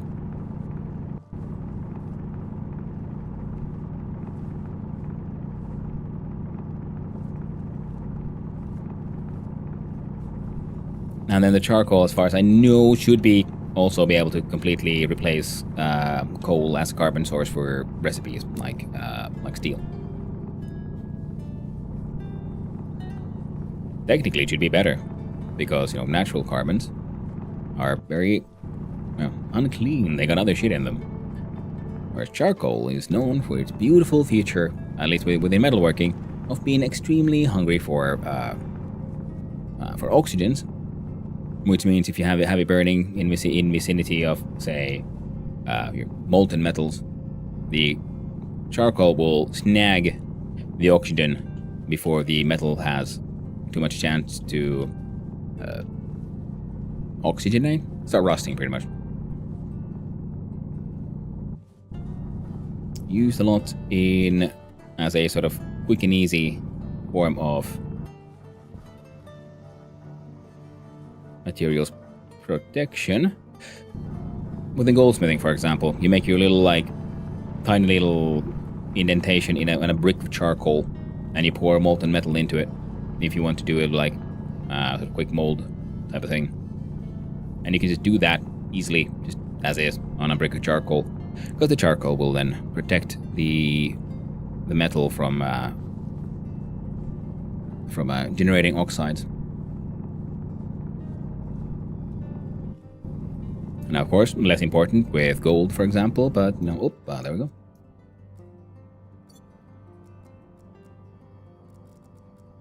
Change backpacks, keep mine.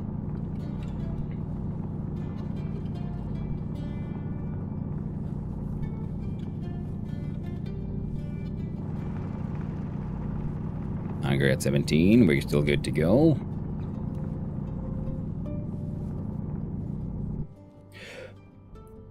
Hello, Jesus. Jesus scared of yellow. Do the sensor lenses used to show like a cloud of colors to show where ores are? I remember how they used to show do the sensor lenses now directly show where the ore chunks are? Yes. I think there's a sensor detection chip you can put into your tablet that shows clouds. There's the colored version as well, which can then show the clouds and what they're sort of composed of. And what you're seeing now is the actual sensor lenses. Now, them being all this super powered stuff makes sense because they are, end game gear essentially. All right, I'm gonna grab this here line of nickel, and then we're gonna have to call this mining trip because vitals are going down and the batteries are running a little low. Oh, okay, I lied. Look at that cobalt. We so hungry now for the advanced metals, 'cause we can make them now. Beginning, I remember like just running around fighting cobalt and be like, meh, who cares? Now it's like, sweet, sweet cobalt. So precious to me. Okay, I'm gonna close this one. That one. And that one.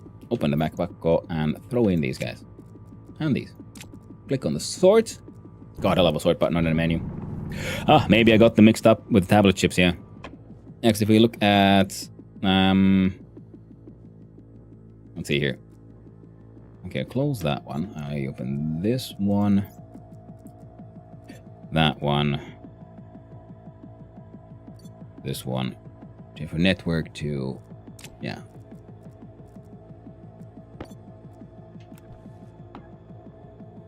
Where's the...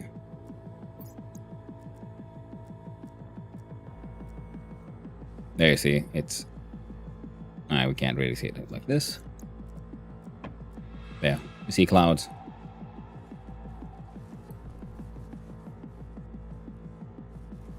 Because there's the normal orange candidate that just shows like the density clouds, and the colored version which shows what is in there using the same color logic as the sensors.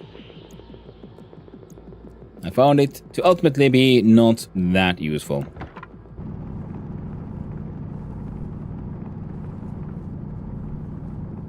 Though I guess that would still allow you to do some deep mining like this, even before the lenses.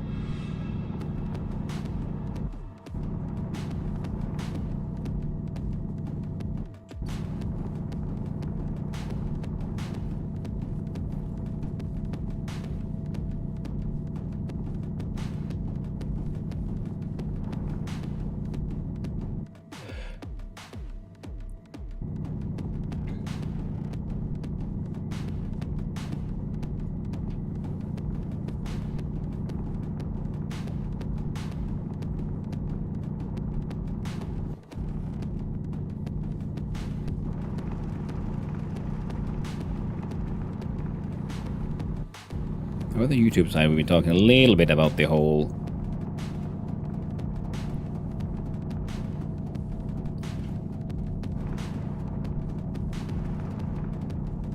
deep miner to centrifuge ratio.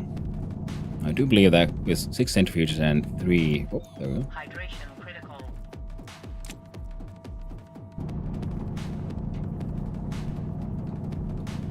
Okay, my dude is getting a little parched.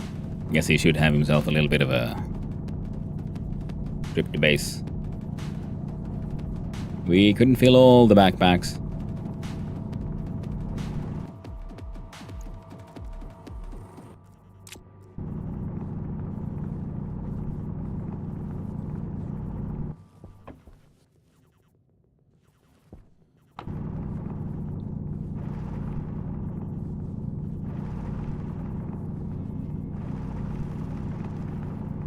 Nope, no survivors.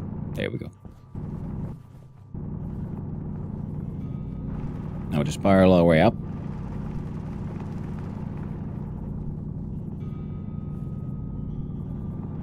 And we reached the surface layers. Heckin' wonderful. Ooh, can't even see base. Alright, put you all away, close everything. Number 4 is doing okay. Hunger critical.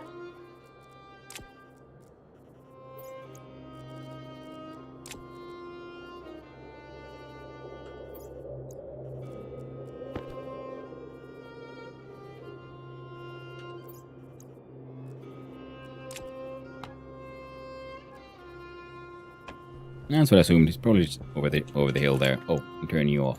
There we go. Nice. Oh, you're also in Europa? I thought you were in the Mars. Nah. Having my good Europa times. If nothing else, there should be a... oh, wait, no, I don't think I have a... I should probably start adding that to the title, that this is the Europa run.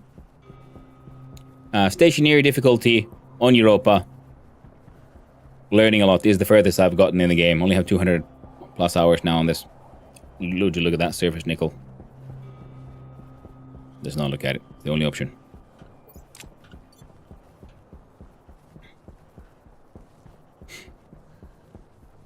Hey, Nobrook, say check out their base review. Oh, sorry, man. I was just so tired last night. There's still so much going on.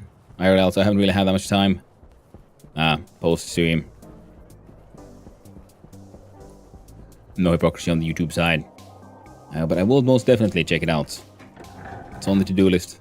Hopefully I find some time today, but we'll have to have a hard out in around 4 hours.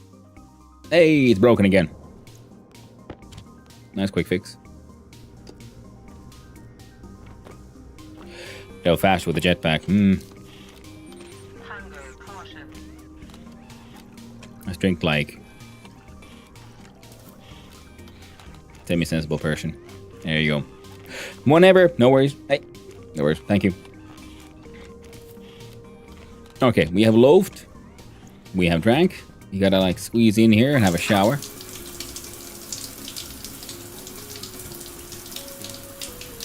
There we go. And we gotta empty out our mouth farts. Feed those plants. There we go. Good to go. Wow. You programmed Larry? Not yet. No. I've been like messing around with Harvey because I think Larry seems to be such an obviously cool and better choice. And that's why I think like before we go there, I must limit myself. Don't get too lost in the coolness of it all. I'll put you there.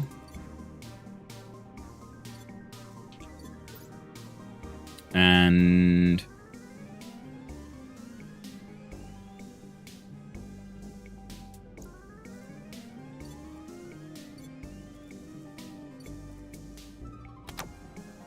we do that.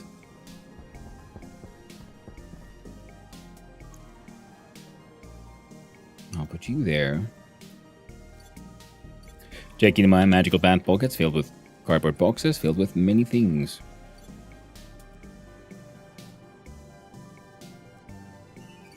Now you're full. You're full. You're not. There you go.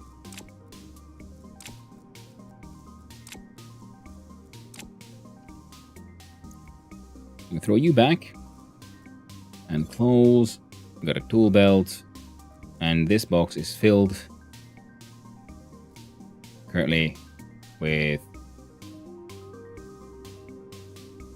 yeah, the floor grating, and now it's just backpacks. So this is the backpacks box. This is my normal box. There we go. So here's my silos. Now we gotta go through some backpacks in the unloader.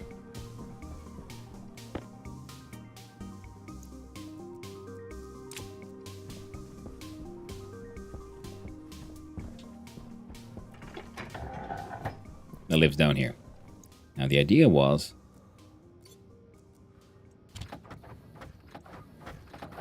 that I was hoping to then have a... Okay, first we'll put the floor back here, because this is how where the adventure started.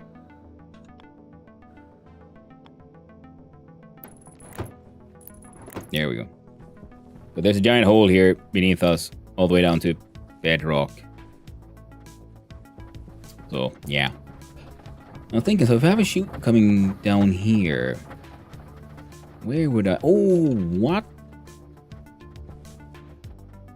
See, that one's just there because I hung out here for so long, so I had to put down an opening because my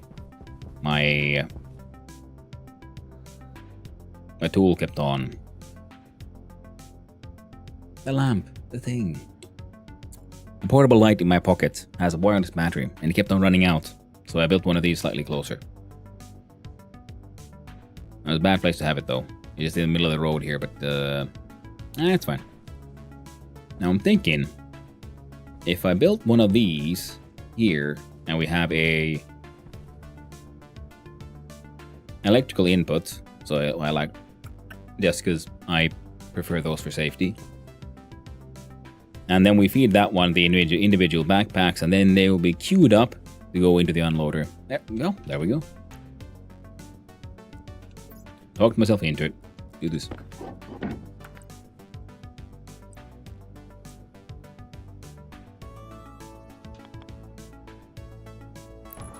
There we go. Even had that beautiful heckin' warning. Warning coloration. Now, considering the fact that there are these, when you put a wall here, it'll cover over that one. It could be neat if this entire hall would nudge just a little bit this way. But still, it works. Now, if we look inside, now I don't need to look at you at all. So in this cardboard box, we have... Oh, even funnier. We could put an unloader here. So I could put in a cardboard box filled with backpacks. You would unload the cardboard box, I believe, out of the backpack, send them forward. Then the backpacks are sent to the next unloader, which unloads the actual backpacks. It could work. Do I have what I need to make something like that? And let us find out, because inside the green one we have chutes and chute adjacent items. A lot of these are... Oh, there's some by pressure regulator. You're in the wrong heckin' place. Oh, this place also looks so cramped. We need to make those hard backpacks, because, yeah, I need more inventory space. Now, I'm going to close this one. And what the heck is this? It is heckin' Reaper of Bales for the raid. Well, hello there, raiders. Welcome on in. What you up to? Ooh, Stationeers as well. Nice. How is it going with your stationeering, my friend? I hope the station is growing well. Please tell me all, if you have time. If you got a raid and run, completely understandable. And welcome in, raiders. Hi and hello. Those who don't know me, I'm Hanno, son of Hanno, variety streamer and usually amateur game developer. I used to do one weekly game jams on Sundays, which in my time zone is now. But this year we started a long-term game project where I try to start, keyword try now, every stream with a couple of hours of game jamming, game development before we move into the game. But this weekend has been a bit of a busy one, so I've been doing jumping straight to the game instead. And we are enjoying our Stationeers run. We are on Stationeer difficulty on Europa and playing permadeath. So if you die, you gotta start a new run. That's it. Ain't no reloads here. Now we look at our powered chutes. Now we recently got a sorting system set up for all of our ores with their individual silos. Now currently they're just puking their stuff into this thing and have a pickup spot up top. I would like to add a logic here where which would detect if this thing is empty, then request one ore. But as things are, it works. Now we have a digital valve, right, left, flip-flop spitter, import bin.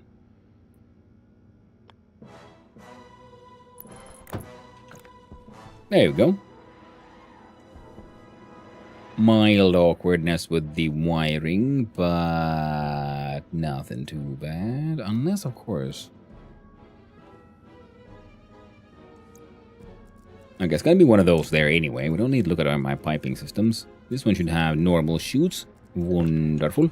So I was wondering, what if we do a similar setup to this one?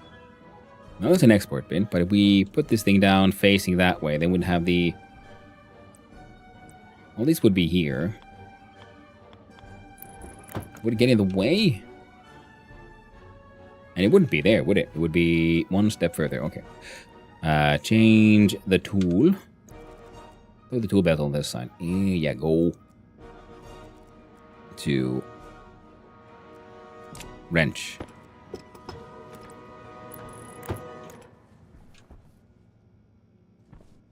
I'm on the mild stepping over it, but it's not too bad.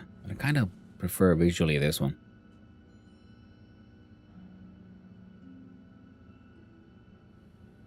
We'll make it work.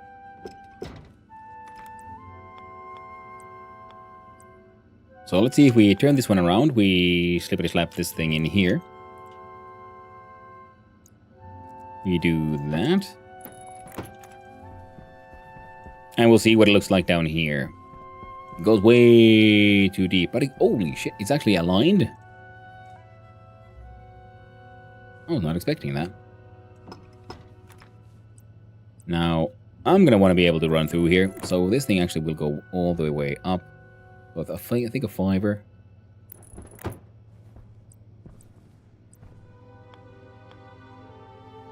And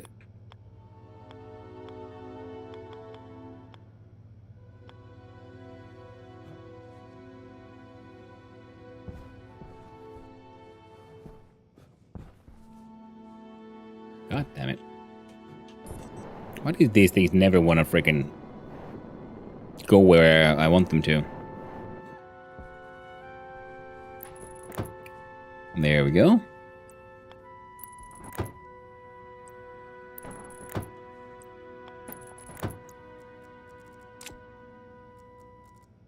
Alright, looks like connection is perfect. Heck yeah. Then we just need to put down the wires, and I do believe we have that one sorted out, but with these wire cutters combined with... Oh, by the way, we... No, wait. There we go. Red space back. First cardboard box. Cables. And I realized I can just do this.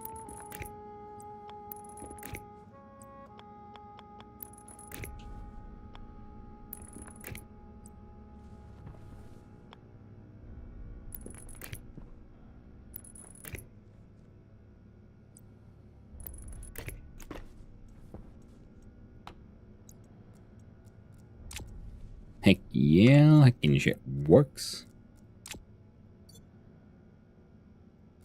Now, the idea of just putting a unloader here, which would unload the cardboard box with the from the backpacks and then unload backpacks in the next point, does seem like it would be kind of funny.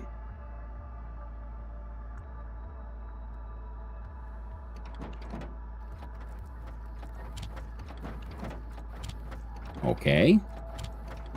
They're not rendering in. Mild frighten. No, that's okay.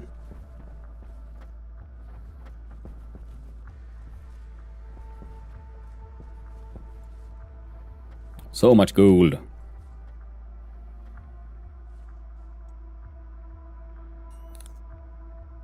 And the lights are a little wild.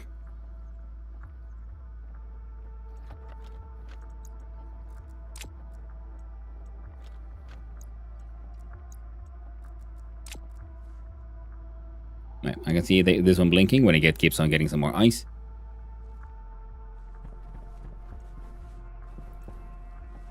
Alright, nickel. Yes. Look at those beautiful numbers go up. Alright, yeah, first the numbers won't go up from a 0 because it first feels the need to fill up these chutes, and then whatever's left is still in the silo. So whatever we got is this number plus 1, 2, 3, 4, 5, 6, 7, 8, 9, 10, 11, 12, 13, well, plus 13, something about that. Ooh, look at that. Oh, so much coal. Probably should have focused a little bit more on iron than I thought. Whoops.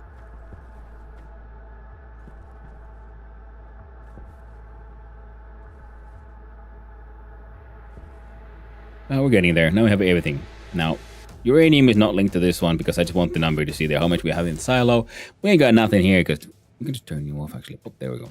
No one cares about heckin' uranium.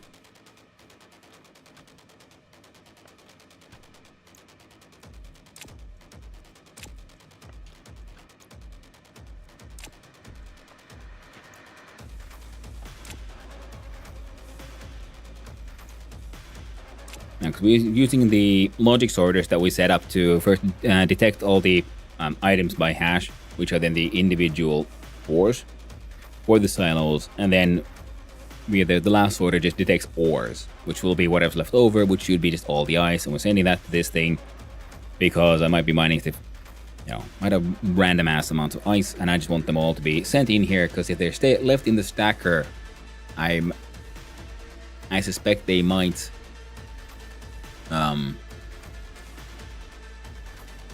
melt. I'm not entirely certain. But unlike me, some paranoia. Oh, I think that's all of them. All of them.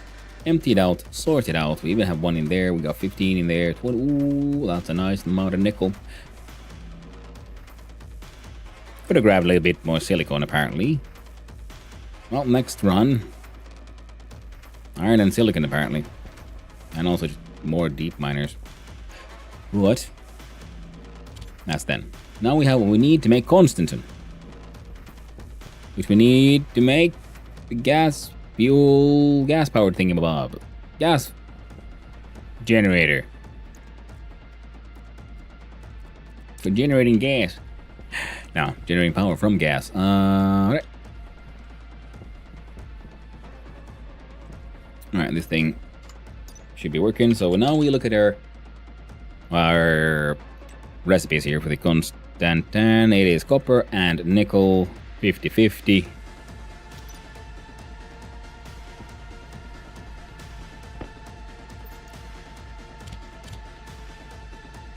Wait, how much space do you have actually?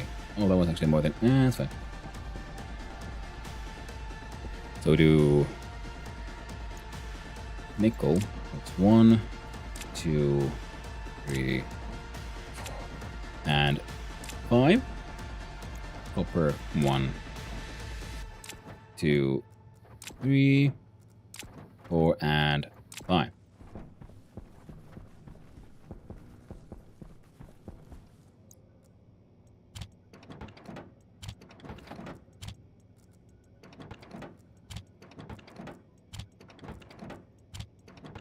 Yeah, throw them in, you know, like in random ass order.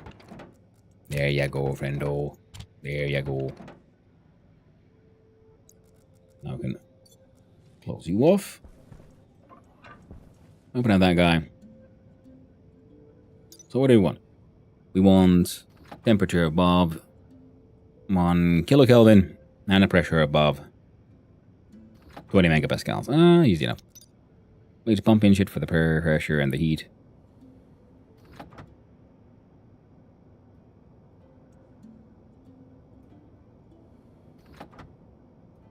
Now we're going to want more pressure. And more heat.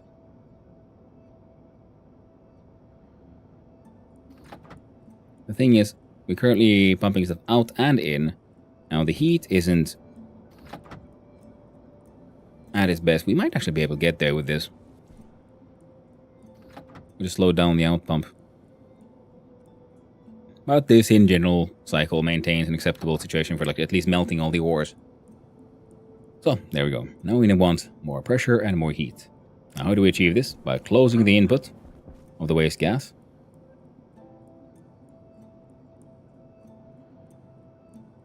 Wait for that shit to calm down. And then instead open this one. Close that one. We push the button.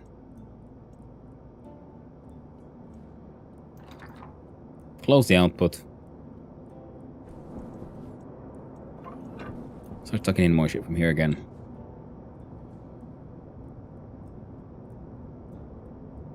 And we're done. Close you. And now we can just see input will then void that pipe, that little tiny little corner there, and output at 30 liters will pump the rest of it back into the waste system here. Yeah, you're empty again. That is A-okay. You are doing A-okay.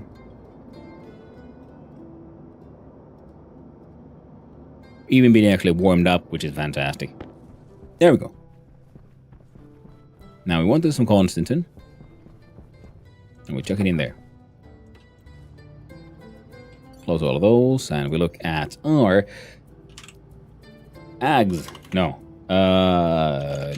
Jenna. Portable gas fuel. Gas fuel generatorium. I'll leave you on, you will make many. I want one. And I'll wait for that one. I want to know what exactly did we need for these? Advanced furnace.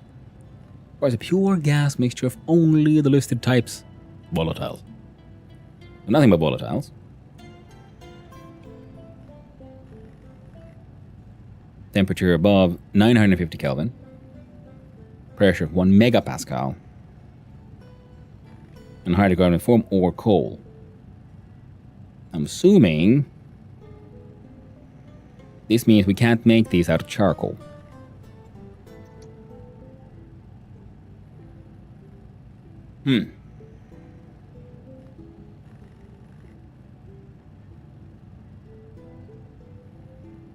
Now 600 degrees Celsius. Freezing, boiling. Maximum liquid at temperature minimum concept moles per liter. Specific heat, latent heat. Found in biomass, pure ice volatiles, or cobalt. Ice volatiles.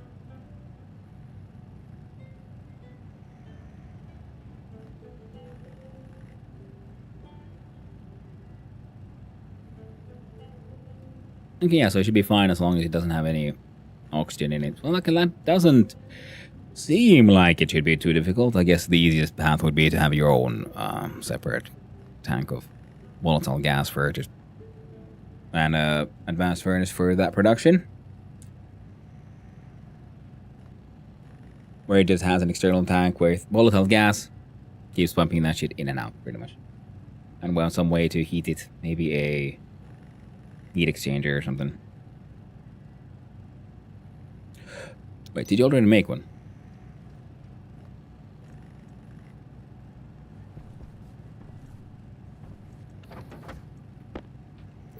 It did.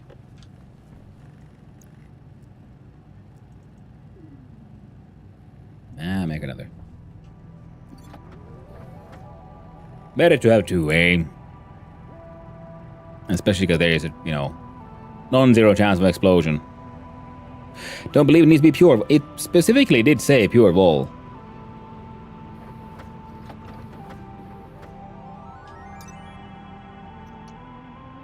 Pure gas mixture of only the listed types, volatiles and hydrocarbon.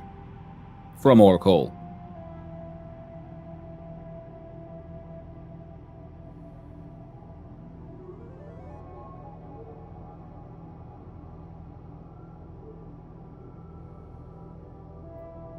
Now, yeah, and hydrocarbon as is sort of in its gas form, as I explained here, apparently can only exist inside a furnace after chucking in some coal when the coal turns into hydrocarbon. And then you apply volatiles. Well, it has to be 1 megapascal, so I'm assuming as many. Maybe heat the box. I mean, maybe. I was just thinking having an external tank of volatiles. I mean, they'll be fine. As long as they don't have any oxygen to oxidize into, it should be right. It should be okay, right? As long as you don't turn it into fuel. Because fuel will oxidize and burn. Ignite. Volatiles themselves are only, well, hydrogen. So you have really hot enough of that inside a container. Pump it in there. Throw in some coal. And it'll be a-okay. And you need a superheated bowl? Yeah. And easy enough. You just put a heat exchanger and a pipe leading to a tank of volatiles and a tank of your normal waste from using the furnace. Like I have there at 1,000 or any other heat source, and they can use recycle that heat from the waste heat from other systems. And of course you could add pipe heaters, other ways of heating it up. But I think just because if we were doing this, it would be interesting to do it in the same room, the same space as other, it would be easiest to recycle the waste heat from something else.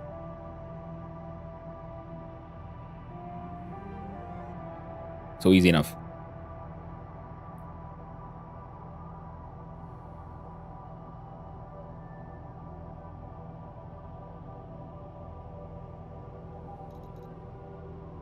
And I do believe, yeah, so they have...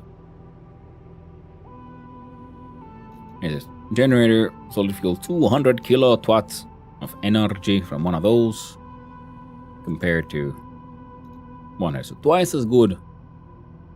One worth, it becomes worth 2. Used in the reagent process to make spray paint black. What? We can make paint out of these directly? I didn't know that. well, you'll save like a tiny bit of iron, so yeah.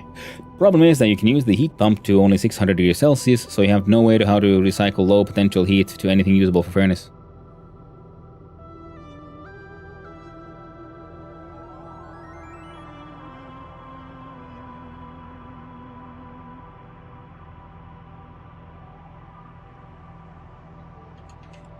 What, the heat exchanger? These ones?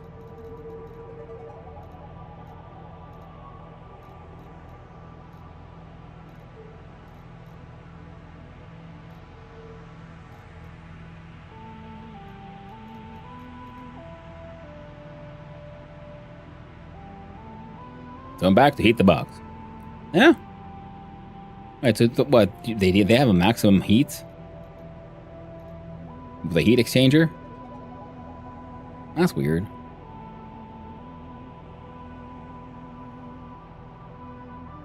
Oh well.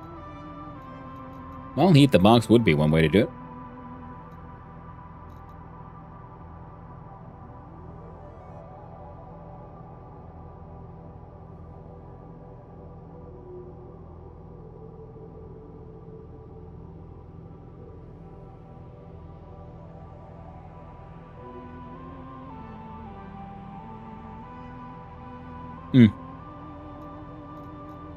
Well, we'll look into it when we get to it.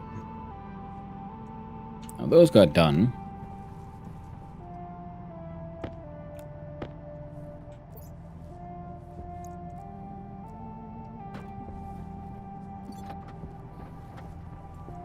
Alright, that's why. I forgot to put the hacking thing down. Whomp. So, I'll leave the other one there for when the first one eventually explodes or some shit.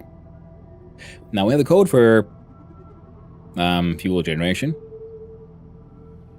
Do we have the chips for it? Let's see, power is wibbly wobbly.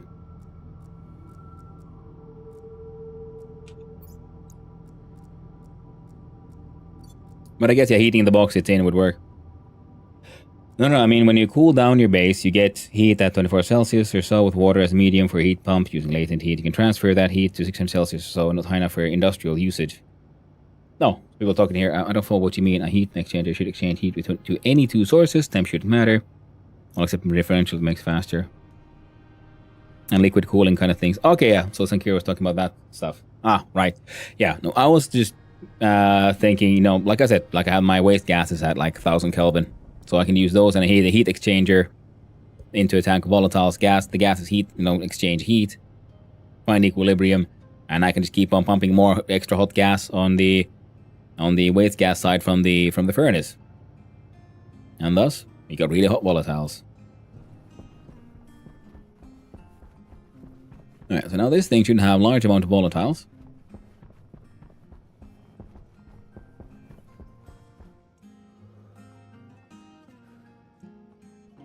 Bunch of nitrites, some oxides, pure carbon, and some pure ice, and a large amount of volatiles. Nice. So thinking at some point, yeah, we can have, you know, a chute system that can request from this thing, where we would then have, yeah, volatiles go into confined space, where we pump in warm. Doesn't have to be hot, but just warm enough to make it melt volatiles. Pressure grows, we suck it out back into a system. Maybe use a heat exchanger, maybe use a pipe heater, who knows. Warm it up again, and then, you know, keep on cycling it. And that way, because we can even kind of make use of the existing like airflow control chip. So like maintain 100 kilopascals in here, and then keep on like from a chute dropping in ice. And then all the excess pressure keeps on getting sucked out. And what is the auto-ignition temp of volatiles? I forget. Well, I didn't find one. See, we'll go to volatiles. I pause this.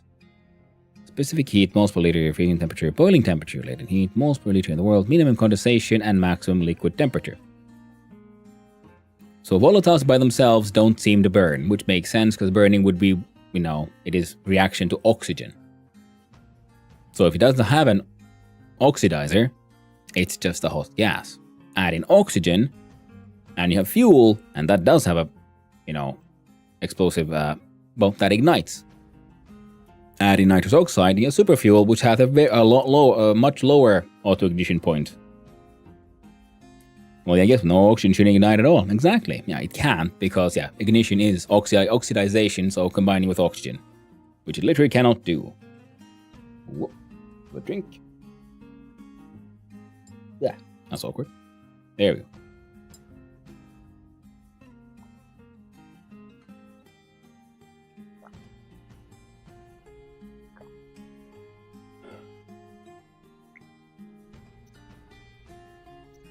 Oh, and there was the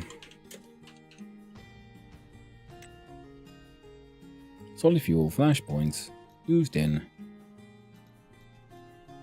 Interesting. Wait, is this thing implying that this thing is completely degassed as well? Because I can't see any info about what comes out.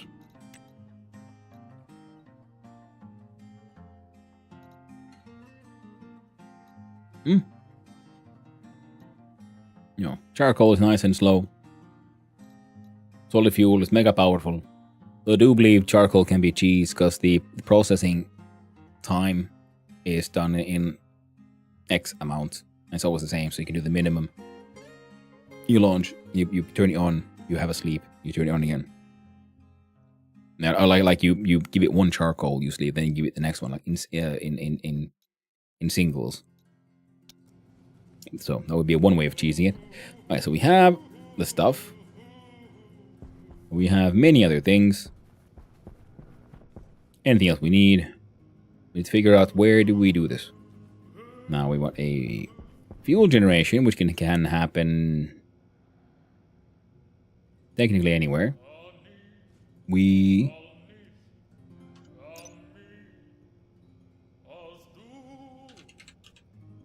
I do believe not the solid gas fuel. Pause.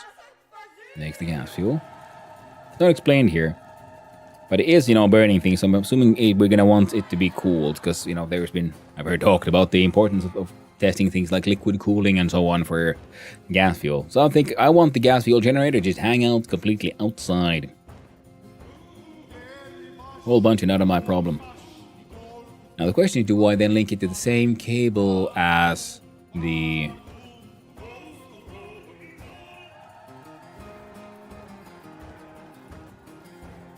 everything else?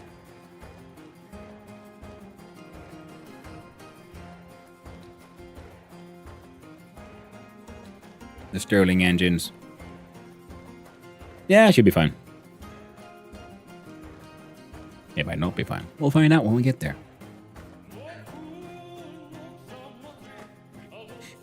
Gas fuel generates a ton of heat, yeah, but in Europa, that's not an issue. Exactly. If anything, I want to figure out a way to recycle that hot air and store it in a tank. But no, I don't really. I don't have that much need for excess heat because the furnace keeps on generating so fucking much heat. And we keep on needing to use it, so I can easily make more heat. So I'll just hang out outside. We have a fuel input. It has a pipe output, and I'm assuming that will be the waste gas. Like, is it pollutant? Maybe carbon dioxide? No idea. But I could just put a passive vent there, just screw nature. I mean, I'm in Europe, but there's no nature here anyway. Nothing grows here. I think that would be the easiest, because right now we don't need it. So that means we need to build another system first, which is the logic that looks at our current power situation. The main power on Mimas for a long time was gas fuel generator running on super fuel. Holy shit. Nice. That's pretty cool. Yeah, I think we can just attach it to the same cable of heavy cable that we have there for the Stirling. Over in that corner. We'll have a cable running to it. Super dangerous. It sounds like it. I'm looking forward to trying to figure out super fuels and whatnot and the most likely inevitable explosions.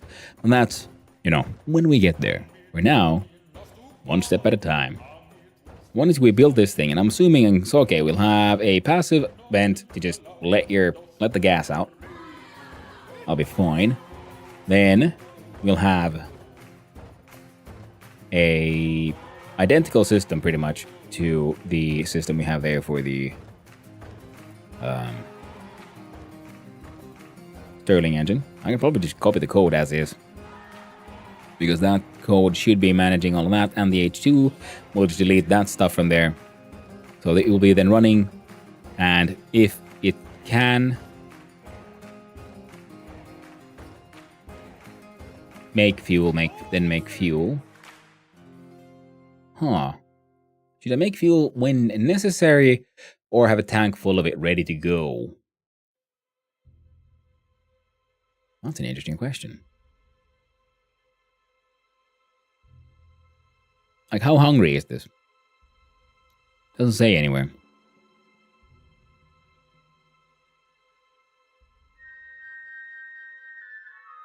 Do you have a pressure? Yeah. The current pressure reading of... Neat, but you got 2 pipes, friend. Alright.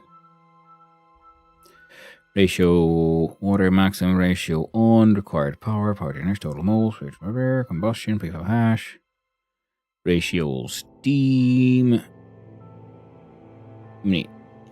Alright. So output is to environment. I mean, I have the insulated tanks. I could just do it. Have a fill one of them with volatiles, and then have the device fill another one with fuel, and that'll be my emergency fuel. There's either that, or we'll have a tank full of volatiles, but we can use an ice crusher for this one.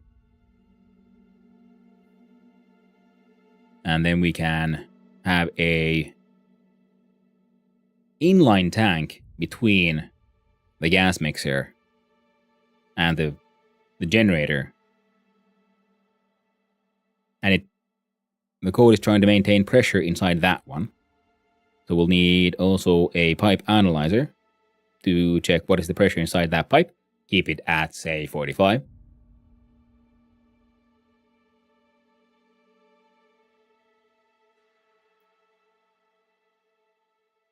Because we get the free oxygen from the atmosphere, so we don't need to worry about that. Otherwise, we'd need a third tank for the oxygen and all that. But, we don't need to worry about that one here at all. Endless freaking oxygen. Man, when I play the next map and doesn't have a freaking oxygen atmosphere, I'm gonna feel like, so crippled. It's so handy here. Like, I need oxygen for this thing. Oh, I don't know, just put a passive vent outside. It'll be nice. But yeah. In fact, yeah, not the code outside, but the code we have in our gas processing facility, because that one is designed to maintain the pressure in the output side so it doesn't blow up our portable tanks. Yes, fantastic.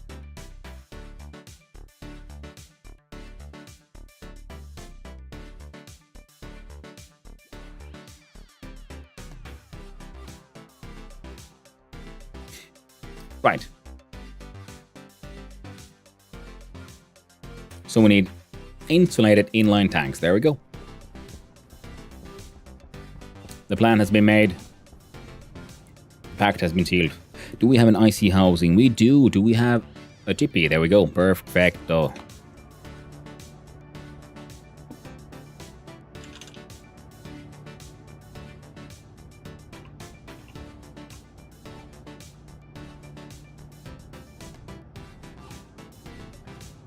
If I like you... Oh, you'll make 4. Perfect. Don't even have to worry about it. Now, anything else here we want to look at? Oh, yes, of course. Larry. Now, I think the one we'll be doing first, of course, would be... Oh, we need Inconel, Hasselloy, and Astroloy. For all of these.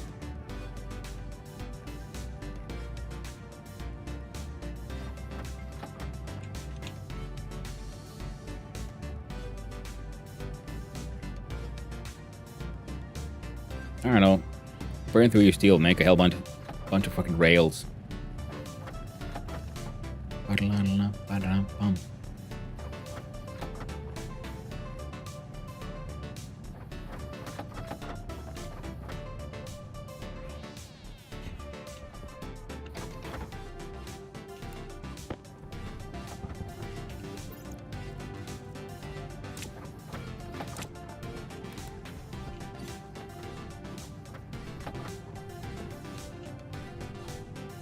Alright, we're done with you. You are preparing for the future. We have hopefully enough pipes and things. Holy shit, if you ain't goddamn Essa Koisa. Hey there, Essa. How you doing? Welcome on in, Raiders. Hi and hello. I'm Hanno, son of Hanno, a righty streamer and occasionally extremely amateur. The game developer, though we're taking some... okay, let's go have a food. Breaks in that one lately. This weekend. What are we up to then? Oh, Schedule 1. Nice. How did your scheduling go? Did you get... Is the freaking drug empire growing? Hanno in space! It's very true. There's a Hanno, and I'm in space. Naked, eating a loaf of bread. Nothing else. Drawing a loaf of bread. Munching on that thing. An absolute madman. Monster. Having a shower. Clean away the shame.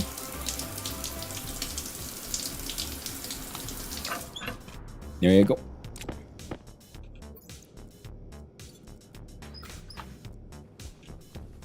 Wham! I'm close to taking on the cartel. Ooh, nice. I mean, last time I played that one was ages ago. That was when it was still pretty new. Loved the game. Wonderful design. The city is one of the most alive feeling in-game cities I've ever experienced. Well, holy butt nuggets, even goddamn Oxa having a resub. 6 months, tier 1. Nice. Thanks, bro. Appreciate it. How you doing? Hope you're having a nice day back there at home. That's what I assume you are. Now let's see here. We do this, we do that, we open this thing, we quickly look inside. No, that's a tracker. That won't help me at all.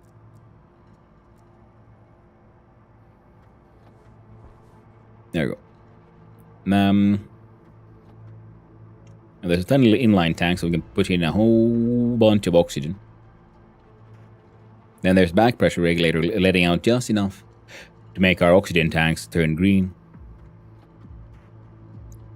And yes, as you can notice, I'm doing very manually measuring to, yeah, but that's more than enough. Fucking perfect. Would you look at that? 18.299 kilopascals, because that one is that one is giving through. I should probably dismantle these things. We'll get there. There we go. More oxygen.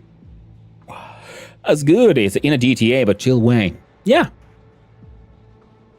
I had a lot of fun with Schedule 1, and I'm looking forward to getting back to it, especially because, like I said, I played it when it was, much newer, and already then, through the glitchiness, I saw the potential in the game. I mentioned it then that the game is built in a way that, yes, you could, mechanically, it works.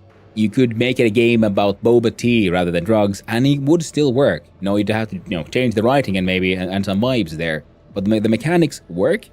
The city feels so alive compared to other games because all the NPCs, they have homes, they have jobs, they have a life outside of work. They socialize because then you realize, hey, isn't that girl from the gas station hanging out there with that other dude? And that kind of stuff.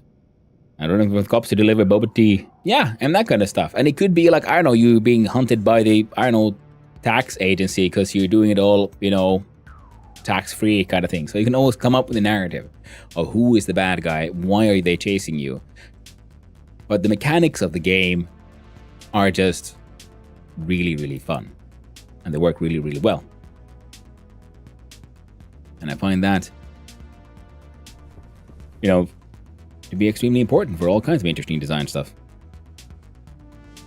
I'm gonna... That's fine. We'll make more stuff later. Okay, so here's a question. How do I tell the generator that it needs to turn on? Now, this cable that is going to that console that is not turned on is because I misunderstood stuff, but it is attached to a... Let's go inside there and have a look-see. Now, power situation should not be that bad. Like, yes, we have a lot more machines on now. But please, oh, what? How am I losing so much power? Jesus Christ. Yeah, I need to build a logical system that is like really paying attention to which area is using how much power. This is getting a bit ridiculous. Where's my network analyzer? Now so you, potential of 20 kilowatts, using 3.15 kilowatts, you are going through 2.45, you are going through 400 watts, 600 watts. Yeah, so this one is the hungriest, but this one, because this one is feeding both the centrifuges and the whole unloading logic thing. But you could probably also turn those... Wait, no, we can't. I was thinking like, oh, if there's nothing to be unloaded and sorted, then we don't have to have all the sorters and stackers on, now do we? And then I realized, wait, wait, yes we do.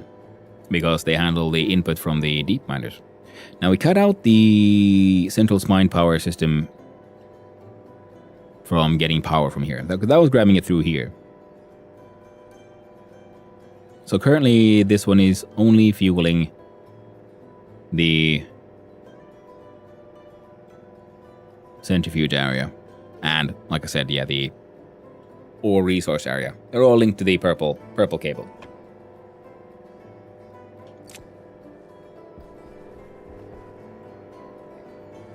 Now it's neat that it happens sort of in order, so it goes from there, and and then that one has power, but this one doesn't. So I'm not entirely certain what is the true logic here. But this is the output cable of all batteries, where we can see actual required and potential. Potential is how many megawatts we have. So if I change the display for the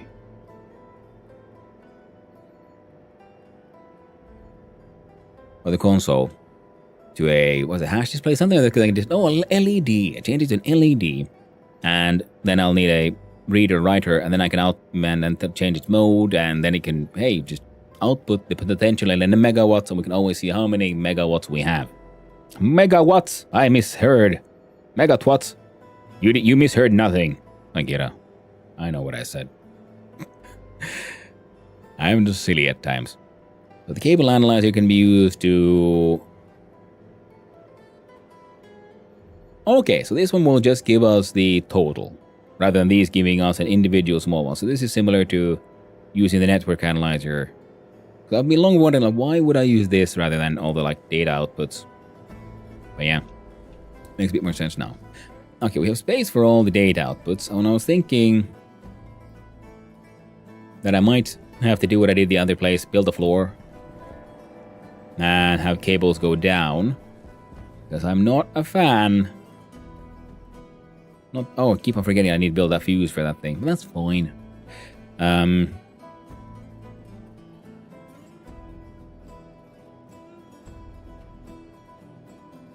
You see, either we deal with change the entire floor from frames to actual floors. Well, that's why it's always so cold here as well, because I put this wall here because the outside is,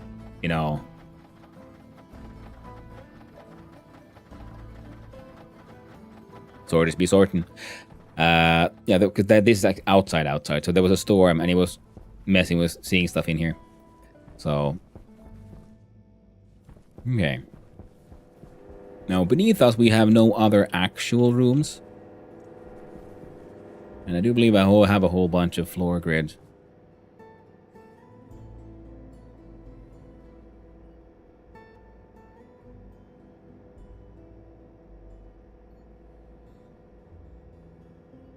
I'm just trying to figure out, how would I do this? In an, aesthetic enough way for myself. And those have been replaced with apparently gibberish, but that's okay. Yeah, this is the walkway above us, which would imply that this might be the floor for the airlocked gas processing. which we're apparently going to have to change at some point to get rid of this frame. Build the proper floor there. Yeah. Good old. We'll get to it.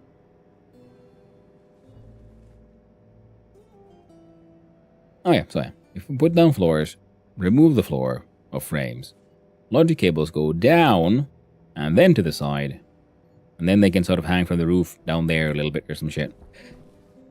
Then they all come together. We have a batch reader which reads the average ratio, which tells us between a value of 0 and 1 how much power do we have. If the ratio goes below target value, say 0.1, 0.2, then the gas furnace turns on.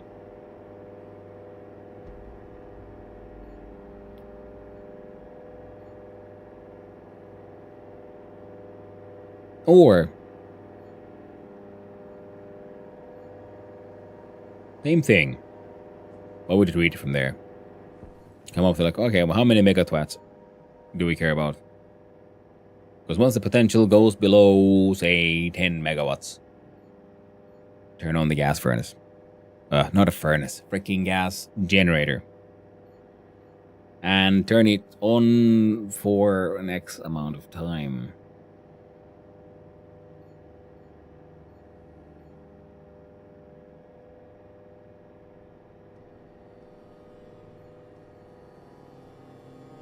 I have no idea how much power it outputs, so we'll have to decide that then. But yeah, I think that'll be the easiest one, because then there's less restructuring of everything here, which we probably want to do anyway, but today is not that day. Right. So we need to look inside our magical pockets. The right-hand side has a cardboard box filled with all this junk, and inside the junk we have these cables. And we need a cable artery tool so we can figure out. Yeah. How do we do it from here?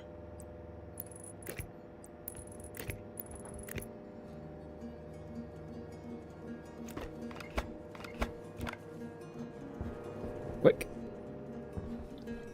I just remembered. If we're gonna do this, let's at least from here on out try to remember to build things the way we should, which is, you know, at least some level of color coding. So, do you have iron in you? You heckin' don't. Do I have any iron in here that I can just chuck in somewhere? No.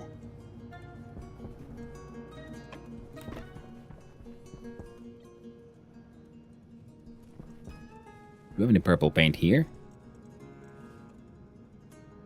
Nope. I don't think we're doing anything else with purple.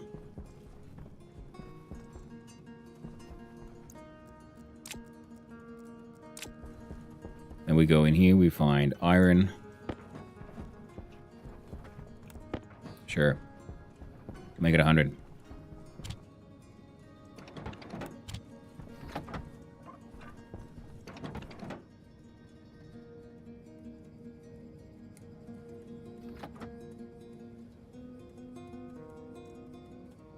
Temperature is nice and high. There we go. Close you off, and yep. Don't need to worry about that one. Slap. Tool printer. Purple spray can.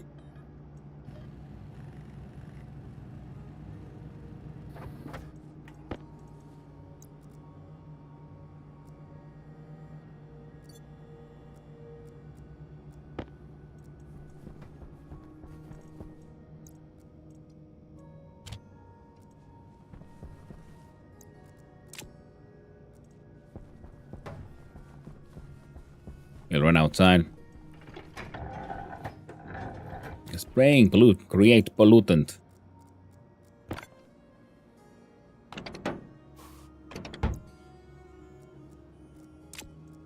There we go. And then the rest of it can be magically created. With the magic of stacking.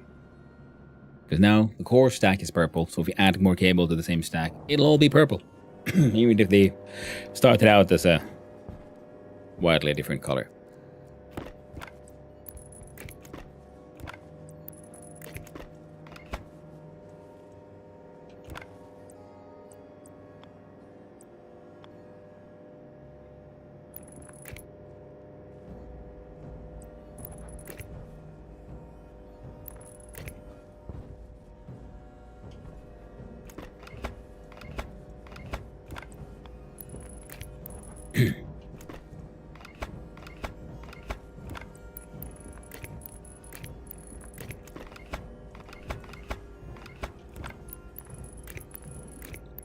Yeah.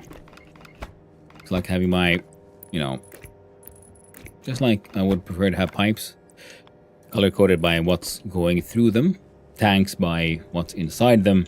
I would like to also have my cables color-coded by what is their intended purpose. So we'll have power cables will remain the standard red. And we'll do logic purple. Unless then we want to color code them according to the specific of a certain space.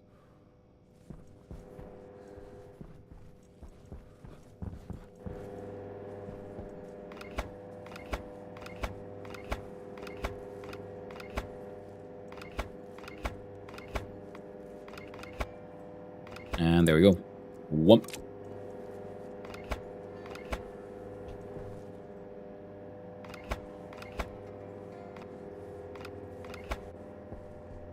Now.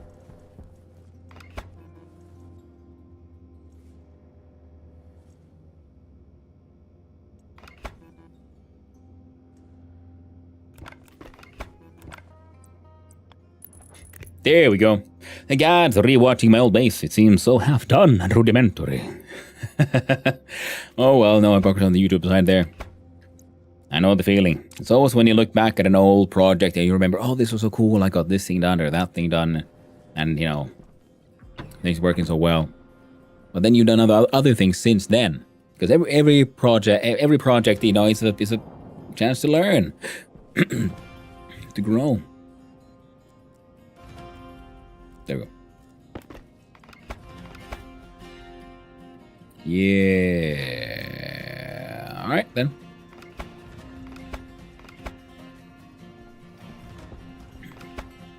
And I'll deal with you eventually. You know what? I was just not too long ago talking like, oh, I can have that screen show total megawatts, and then I remove the cable that would be cable telling us that. How very smart of me. Alright, so we can have a continuation from here a little bit that way, because again, explosion risk and all that jazz. And also we have inputs that are sucking the air from here. We need to protect these a bit better. So we have the gas gen, I don't know, here. This seems neat enough. So we do this, we do that. I'll be needing you soon enough. We'll change tool a belt. Whip out the mining of drills.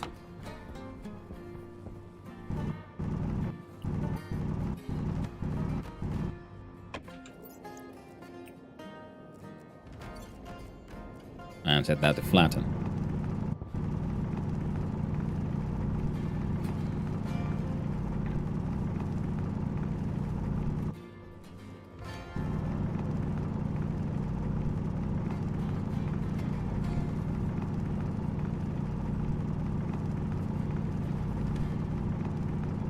Discovering that this thing has the flatten mode, it really makes the whole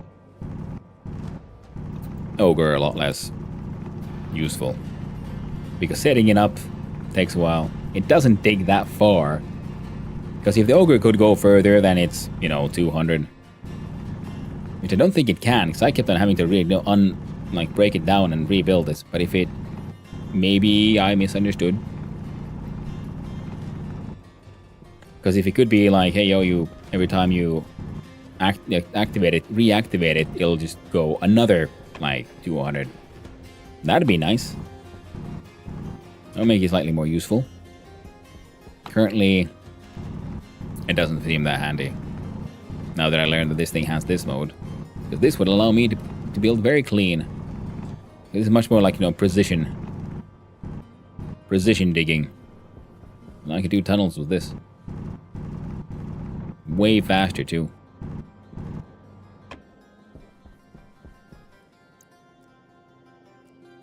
Like the auto miner makes more sense in the sense that you can also use it because you put it like on top of mountains and things, so it has extra large way to go.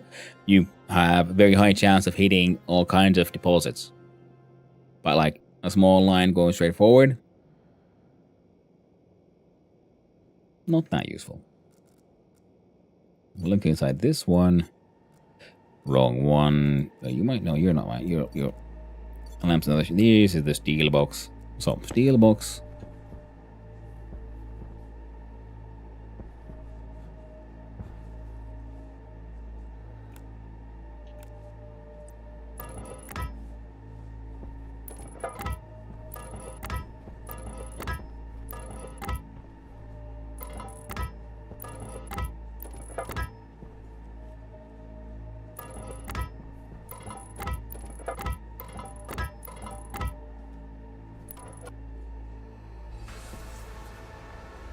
Yeah.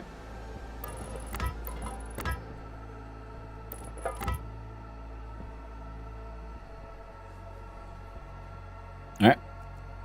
That worked.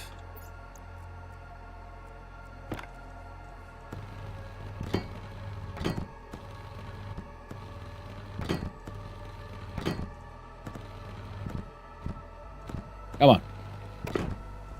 Start with one at a time.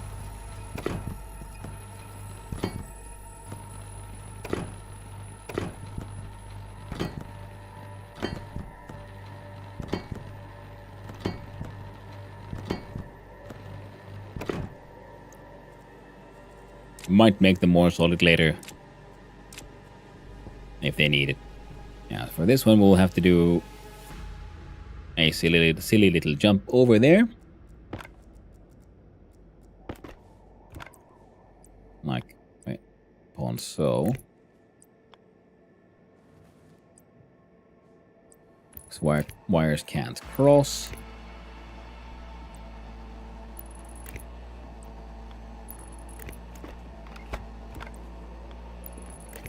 There we go. So then we'll have logic. Carries the information from that meter. Because the good thing is, now even if I build more batteries, it'll still work. Now, of course, if we linked all the batteries into a logic network,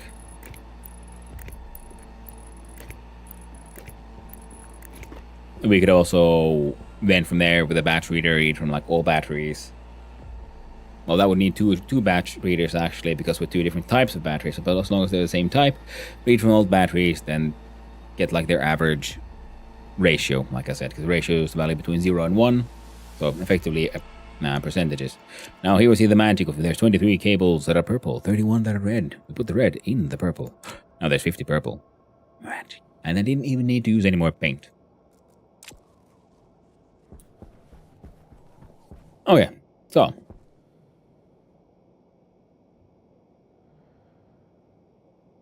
let's have a look-see at the thing we're building. If we can figure out where I put it.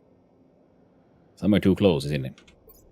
That's in the logic box? Yes. Okay, pipes behind.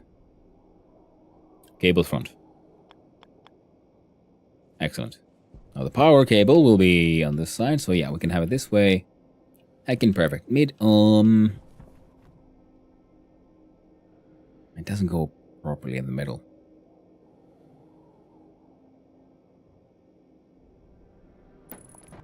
That'll work. Oh! gas fuel generator requires an atmosphere of 20 kilopascals at 278 Kelvin to 328 Kelvin. So between 4 and what is that? Not 100. And 54 degrees Celsius. Fair enough. That's why we're building everything with with insulated tanks. Now the sad thing is, this also means no, wait, no, we don't really mean. I'm thinking, oh no, now we have to do another funny little squiggle, but we don't. You see, we just do this and that, and whip out the cable cutters because we made this thing too long. There we go. And we're back to 50. Almost like I planned. Didn't though. Oh yeah.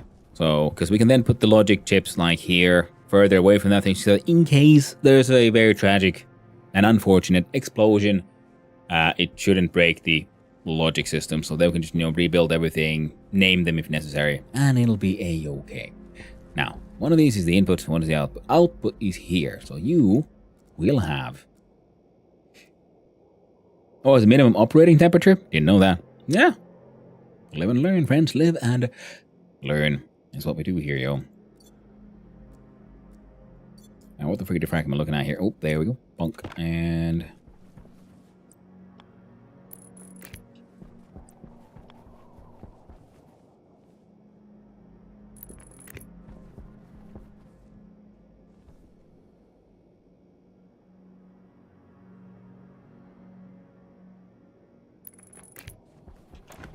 God dang it. Off by one.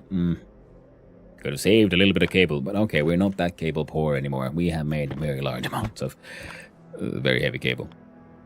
So it's okay.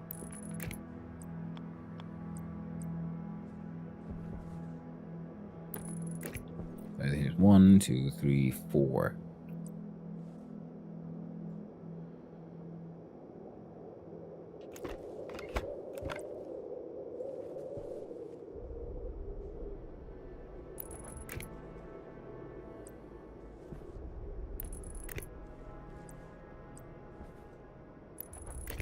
There you go. So now, this cable, which is carrying power because it will be carrying power. There we go. Carries power because it is the input cable for the batteries. So if those are spinning, there's power here. If that thing's running, there's power here. And I do believe, even though you have your minimum operating requirements, you might still be able to function, especially if there's like an APC controlling you, which we could link into the... No, we can't link that one into the logic systems. So we'll have to just work like this. It'll be fine. But you could just put it in a glass box and release heat from it as needed. The minimum operating temperature, because it requires, says here, requires an atmosphere of 20 kilopascals. So I wonder if that means an internal atmosphere. We'll find out, because we're going to make some fuel into a tank, pump the fuel in there, and see what happens. Now, this is the input side, so we're going to put you away. We're going to deal with the logic of it all, sort of eventually, when we get there.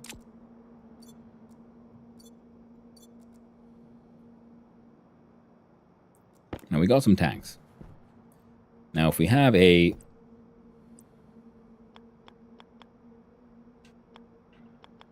Here. Tank of volatiles. And we'll need a chip here to control all of this, too. Now, actually, we can do that from further away as well. It's fine. Well, hello then, Senbuyer72. Good morning to you. Hope you're doing well, my friend. So this will be the volatiles tank.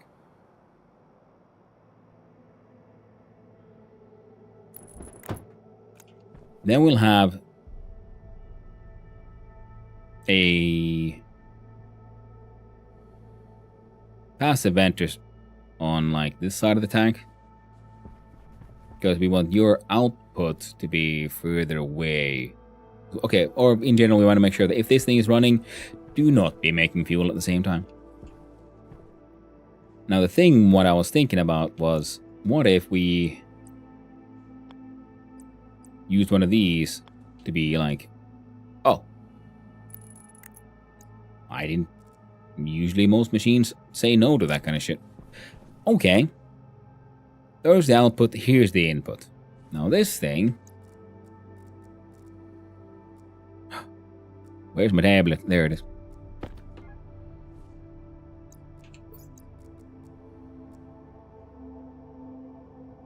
Capacity 360 liters already. So I'm assuming we could fill this with fuel and, you know, we'll be fine for quite a while.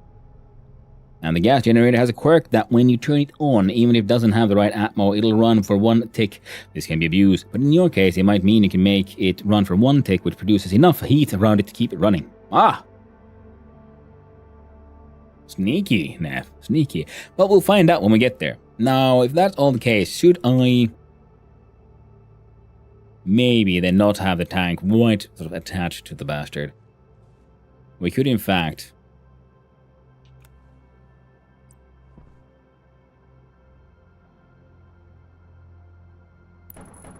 and I have it like that. So this will be volatiles.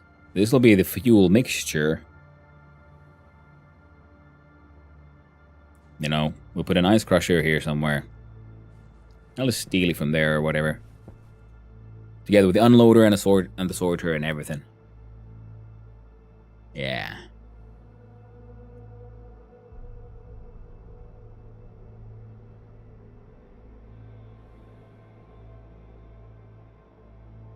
Do I need this much fuel?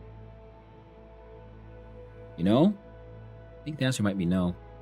I think the answer might be, but maybe I'm being a little bit silly about this.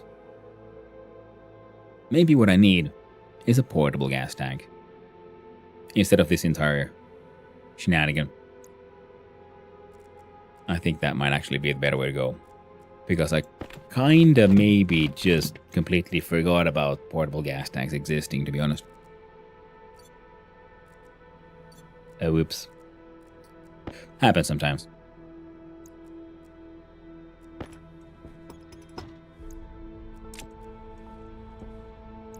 And I do believe we have some portable connectors right there. We can still have it, you know, be here, so it's right, not right next to the thing, just in case things go absolutely heckin' tits up. We have there.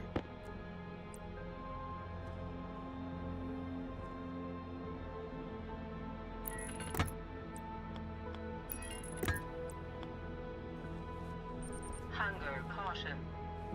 This is 1, 2, 3, 4. Mild annoyance.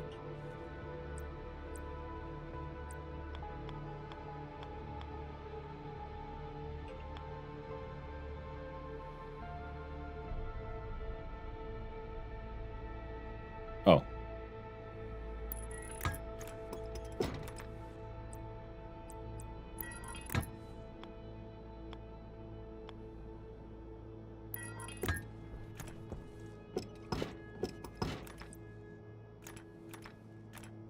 Yeah, there we go.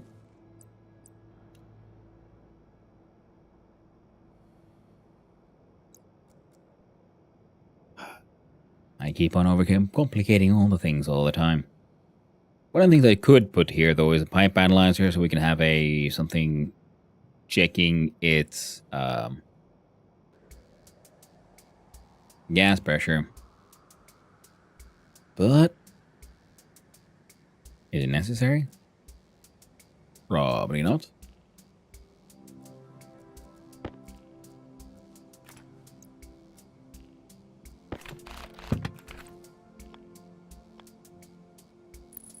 There we go. Heckin' fixed. Now a passive vent for the output.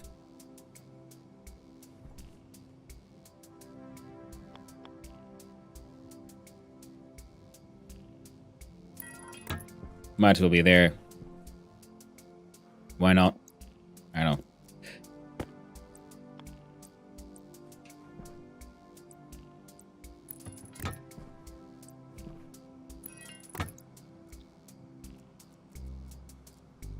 All that fits in surprisingly well. What the hell? Well, I mean, you're manually adding gas, so it shouldn't overpressure. Exactly.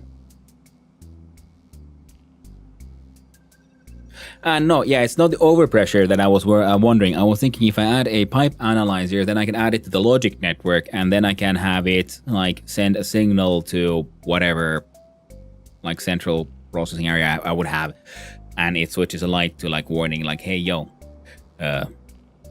the gas gen is getting a little hungry. It has needs. But okay, so now we can build... See, this thing sometimes has the stick, sometimes it doesn't have the stick. Do not question the lack or presence of stick. Oh, they'll stick you. No, sorry. Okay, we got 3 and 5 insulated tanks. We have 2... No such thing as too many. We have a large amount of insulated tanks. We're gonna put some inside the... No, we're not. This one, though. Yeah, you got space. Here, have a stack of 3. And a stack... In fact, you should probably have the stack of 5, because this is for, like, generally building larger systems, and the number 5s is because we need those to make a giant tank, and that is what we will need eventually for our more, like, central... well, volatile storage, hopefully. It has the stick when you wrench a tank into it. That's true. But last time I put it down, it also had the stick. That's what I meant, like, it's funny because it's inconsistent. But yeah, the stick appears, the tank appears. Good thing is, yeah, we have a tank full of fuel, so I could...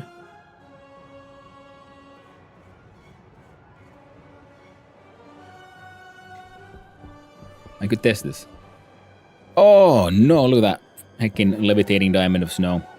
There'll be none of that. Let me tell you. There you go.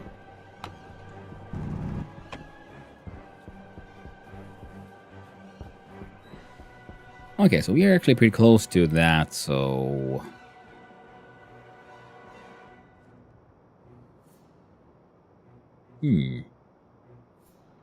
Yeah, there's a wall there, because I wasn't sure if this entire system will be expanding in this direction. Oh, right, Jesus Christ, I gotta remember to bring that thing in.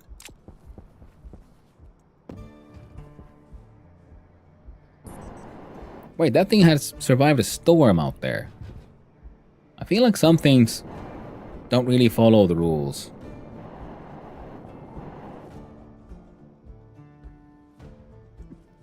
Okay, well, at least we can make this thing teleport to us.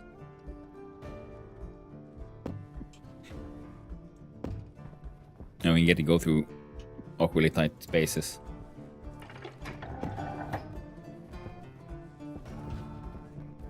Whomp, there we go. And we'll deal with you later. It might have been sheltered. Yeah. I don't know how the rules of the storm works. Because sometimes it seems like anything that is, you know, technically inside storm area gets, like, ground down, taking damage. But this one, see, because usually you would then have a health bar here somewhere, but it doesn't. It just has a, you know, just hanging out. Being all liquid-like.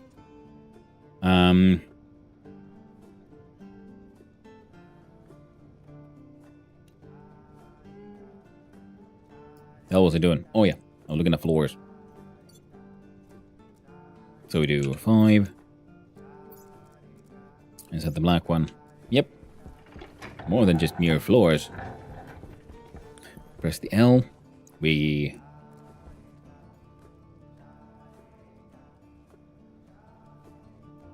unmake you soonish. Eventually. Now if we look at these stairs. See, that can work.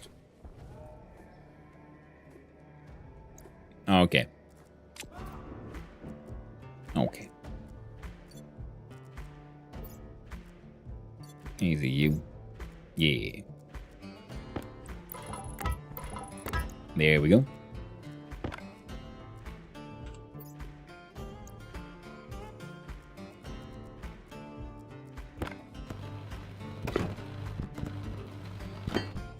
As long as it's not blowing in the door. With the new storms, things that should be sheltered, like a room with an open door, are still sheltered from the storm. As long as there's nothing blowing in the door. Yeah. I noticed that because I built like a wall that I didn't finish, and suddenly the said, "Hey, now I'm inside a room, so I'm protected." But then there was also one room which had my solar panels, and they were not protected because I had forgotten to put in a glass in one window, so they still took some damage. So it is interesting how all that kind of works. It would be fun if the game would tell us a little bit more. But, you know, one can wish. One can hope. Anyway, so now it looks like we can... Oh, it automatically turns itself off? Now that's neat. And... Hydration critical. I'm getting a wee bit thirsty, it seems.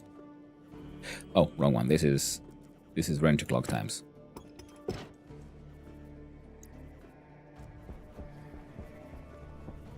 Because I wanted... Wait. I still haven't really done it because I keep on being like worried, like, oh no, I should probably have like, you know, like insulated passive vents here as well. But I don't fully understand how would that work. Because they still equalize with the outside, right?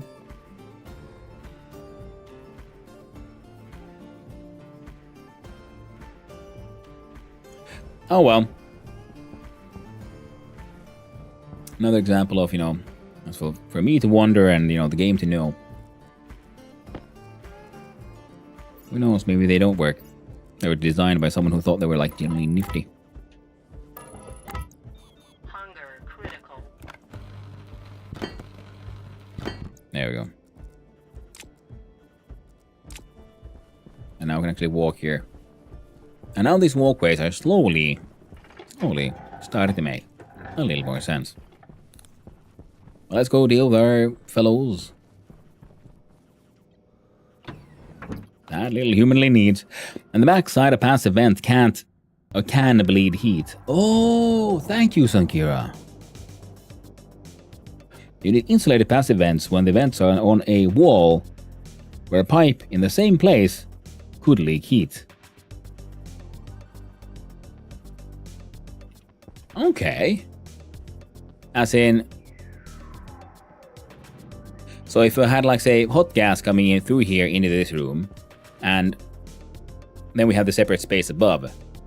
So if this was a normal passive vent, the rest of it is insulated, then the passive vent could then leak heat or cold, or like, you know, then they would be heat exchanging with the space, with the gas inside this room as well, and not just dealing with this room. So in that sense, you want the passive one. Okay, thank you very much. That explained everything, pretty yeah.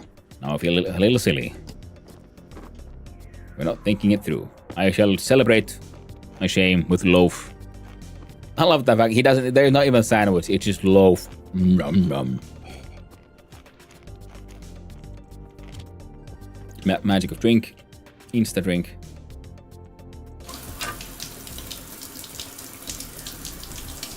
Play of game. Have a shower. Sometimes I just say things. Doesn't always make sense. Confuse even myself. There we go. Suit is on. Yeah. Suit to zoot. If that makes sense. It insulates between heat loss on either side of a wall. It's not about what's in the pipe. Well, yeah, I mean, if it insulates between what's in the wall and it is a vent, then ergo, it's about the pipe. Because if the heat is on this side, and this side is cold, and the passive vent here leaking this one, then this one's atmosphere is leaking into the pipe, ergo doing the heat exchange with the other side of the room.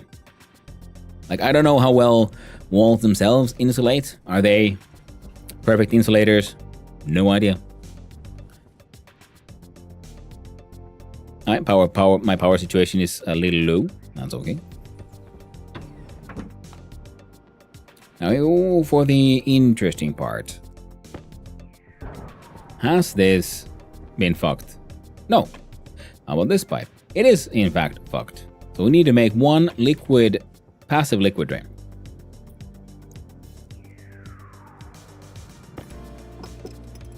Give me the gas, uncle, thank you.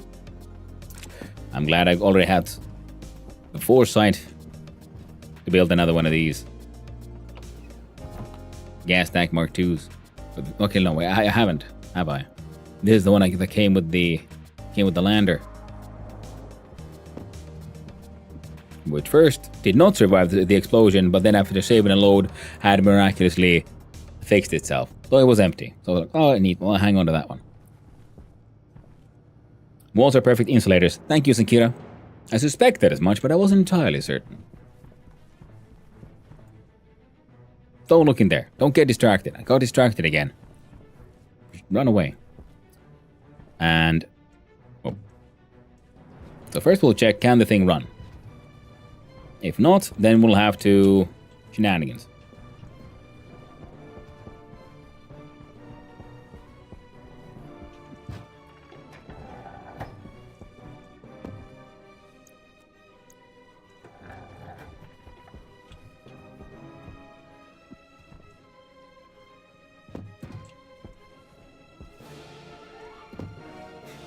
Almost broke shit, but only almost.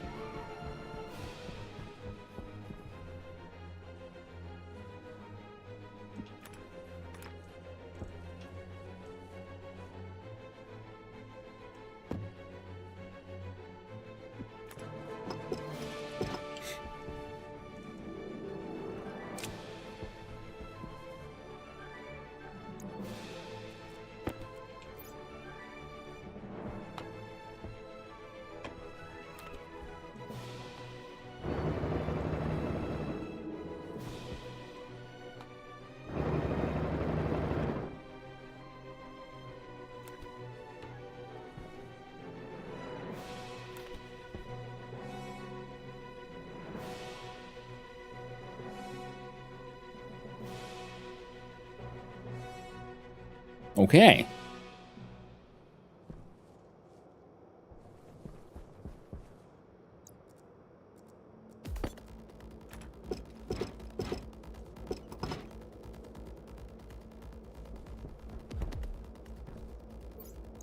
You're not getting away.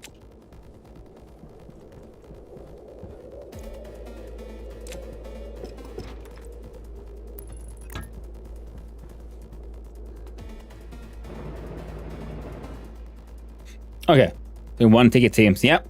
So it is too cold. In other words, we are in fact, yes, going to build a little room around it.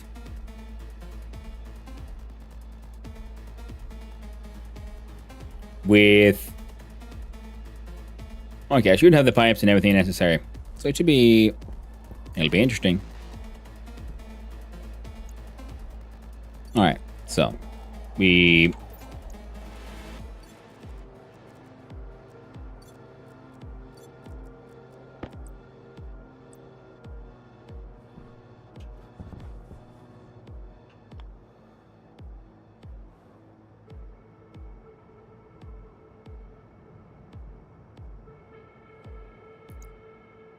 can't do that. We'll do this though.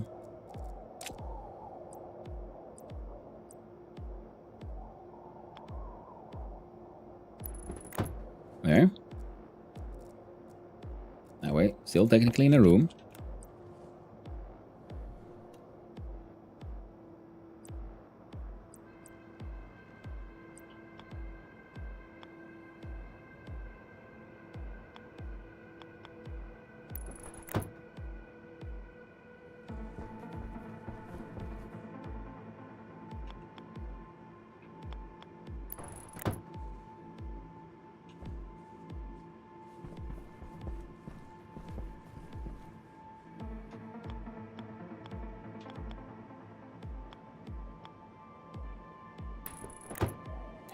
And the thing is,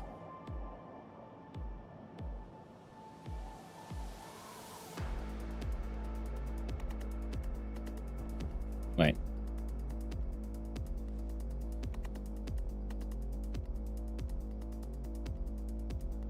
I might still be able to fit everything in here.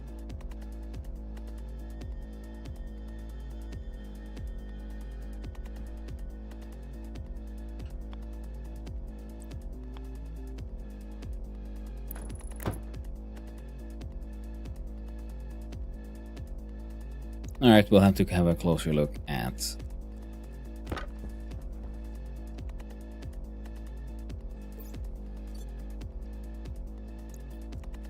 Fine, no battery. Do you have... Yes, you have the plastic one.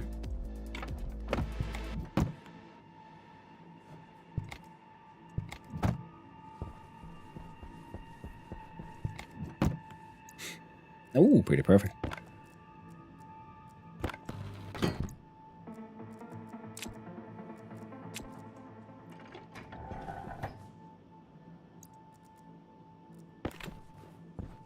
Nope, wrench. Should have done this first. Oh well.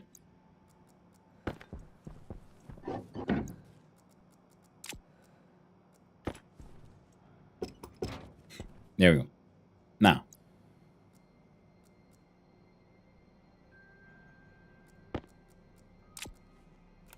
What we'll need...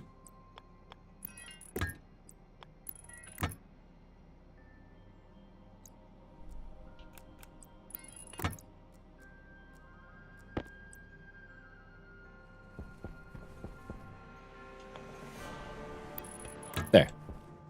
Then... I don't think we're done with that part.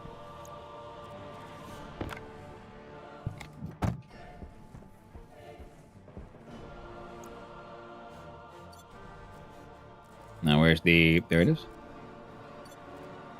Now one of you should have... Yep, we have more passive vents.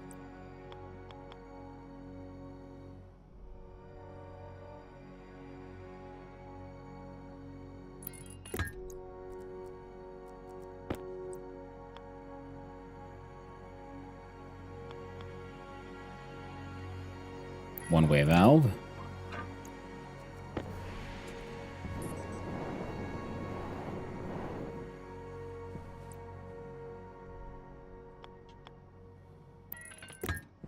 There.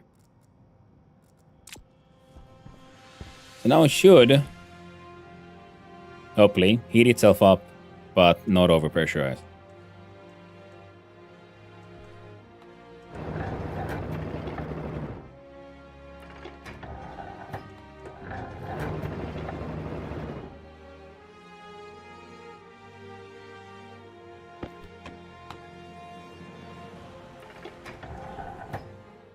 Got the 139. Like almost, but not quite. So if he kept on trying to do that for long enough, it probably would get it done. And oh, yeah, gotta weld that floor.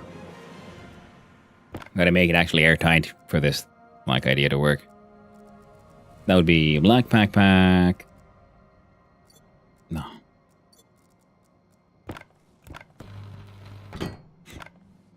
So now it's in a technically actually airtight space.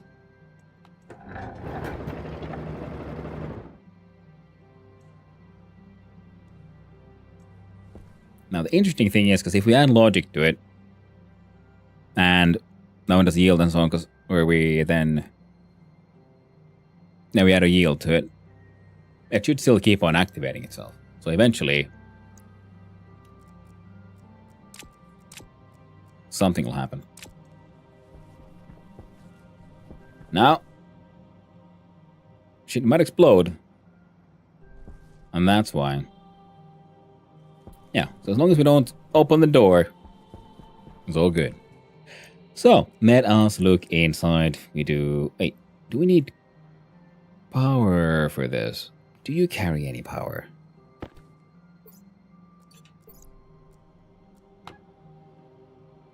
None. Oh, we'll figure it out. We can have an APC powering it. Grabbing some power from that one, go to APC, APC links to this one. A-okay, good to go. Well, keep in mind as well, those passive vents might leak heat because they aren't insulated. You are goddamn correct.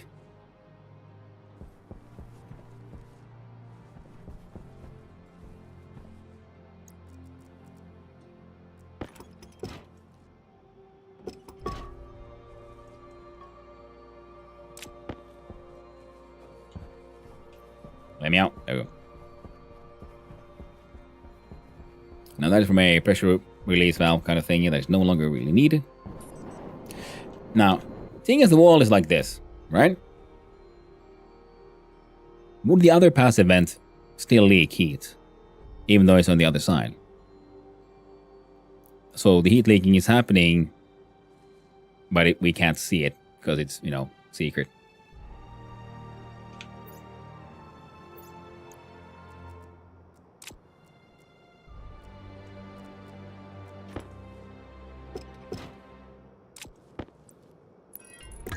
You see, because this one has a facing properly here that we can see.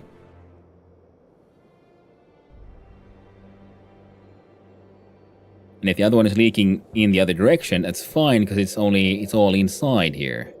As far as other vents contact both sides of the wall, so if the exterior wall needs to be insulated.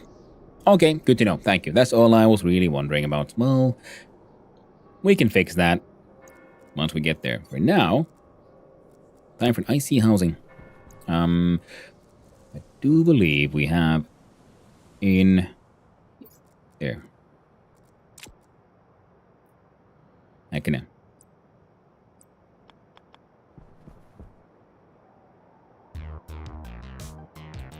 Okay, now this could be just sending out logic without power. We'll snag power from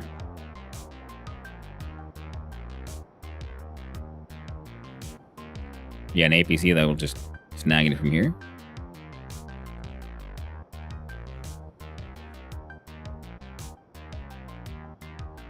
Well,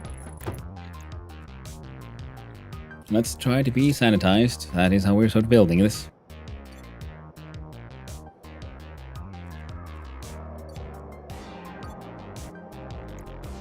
We'll open up the space pack.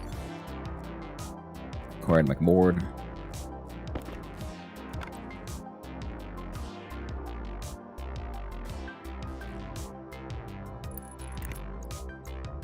Nice. You can measure it easily as far as no vents can contact both sides, but I have this issue with my airlock and Vulcan. Ah! Thank you.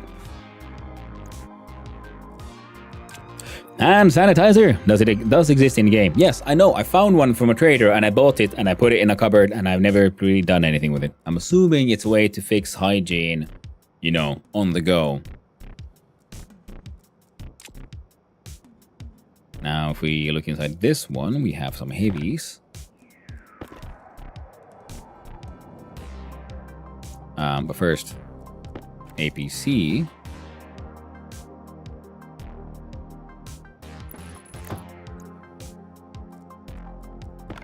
His power cable is red. Now we sanitize logic from power. We shall then grab the heavy.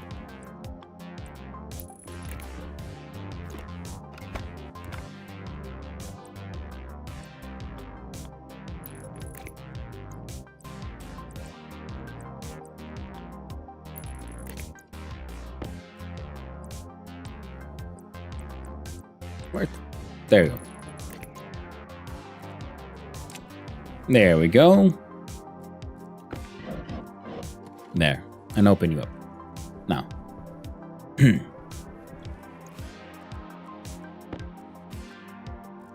There. And we're in here. We have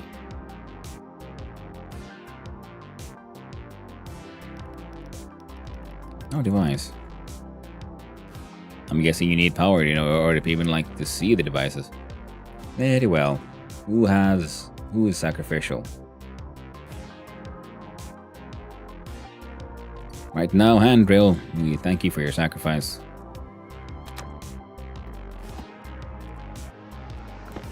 Oh, perfect. So it should be failing.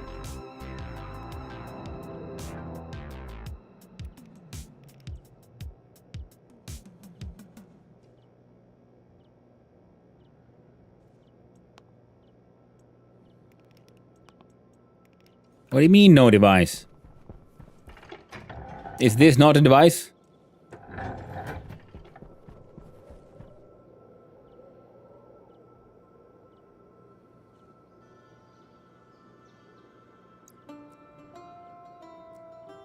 The hell? Or is it really because there's no power in here? Why do some systems seem like they can function just fine?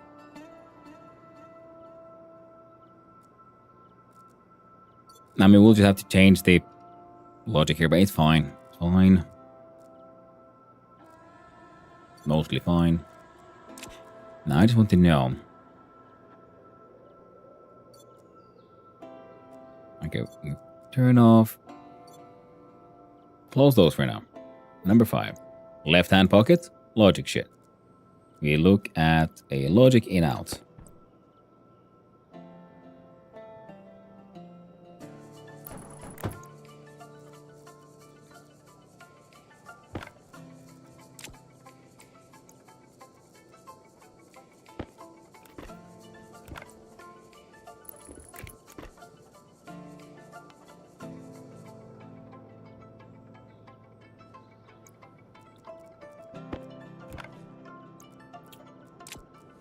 I tried to change cable, then I just dyed it purple.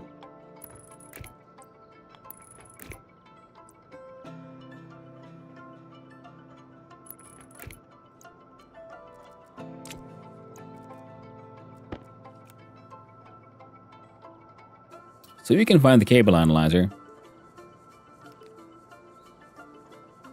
Now you work. No, okay, now you can find the logic reader. The fuck?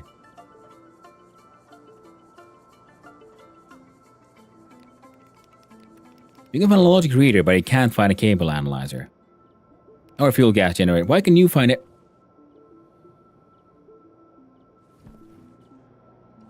Well, that explains it. Fair enough.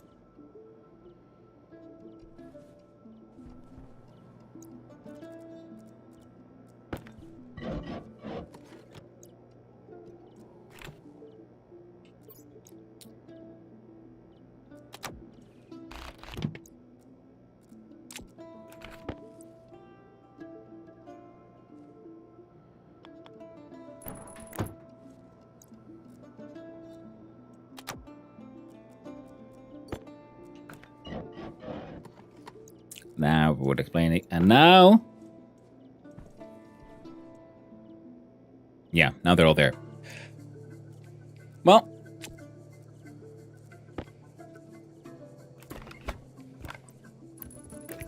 quick lesson. But I learned it.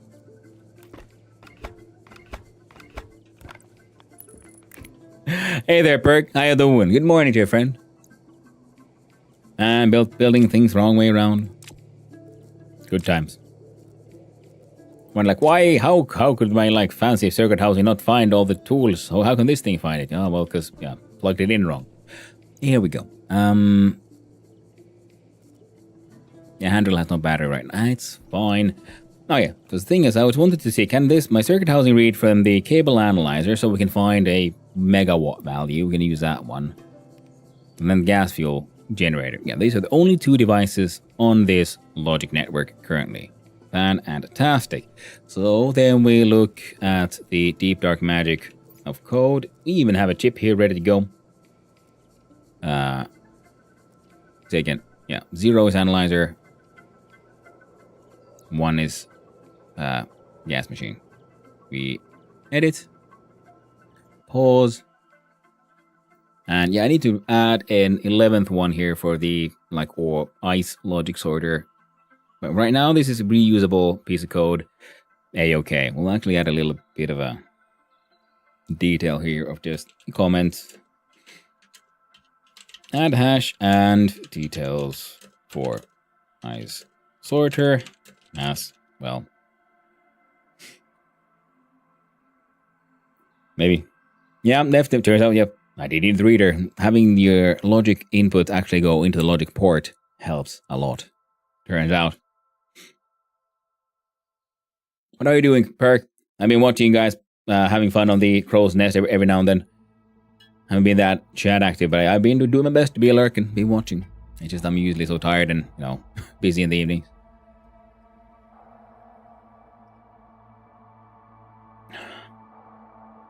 Doing well? Oh, I'm glad to hear it. I'm doing pretty good. a little tired. Had to skip the game deving yesterday and today. That's also, yeah, because and today we get a quit in a few hours. So we're not having the normal 8-hour stream today because we're getting guests and I need to, there's a lot of cleaning to be done and dismantling of green screens and whatnot to turn this place back into a guest room. But now we need to get our gas machine working so we can get our power automated, which means we gotta remove all of this. I just wrote the code, but then I forgot to save it. Oh, well, it's fine. A little detail. The code itself is saved in the library. Okay, so now we know that alias D0 was cable analyzer. Wrong way around.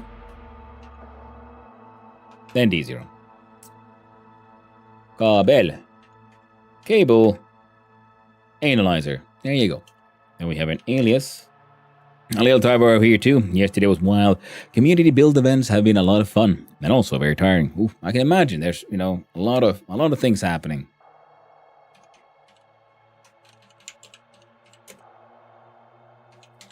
But yeah, the little I saw yesterday, you were building these docks and like putting ropes between posts and everything, and it's like, dang, that shit looks amazing.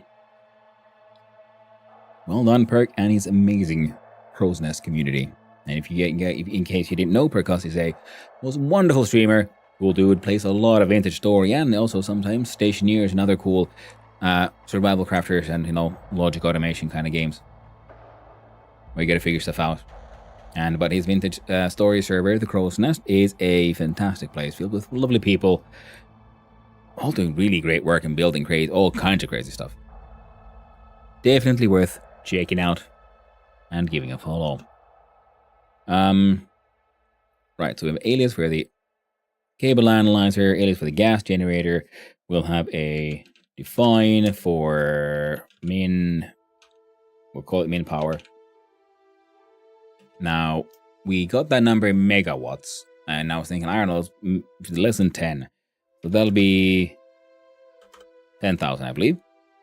Now, we will alias,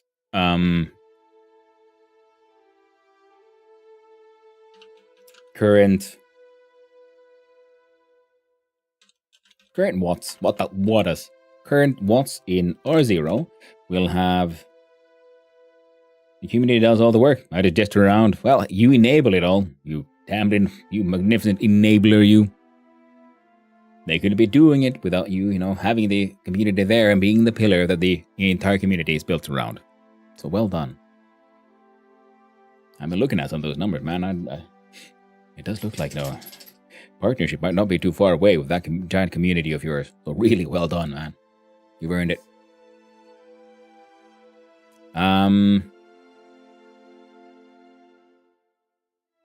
We save.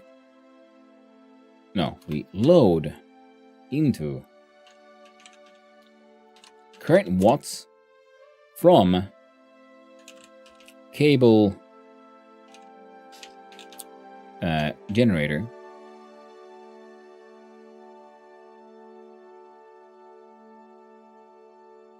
Cable generator. What the friggity frack am I doing? Cable analyzer. Logic type. What?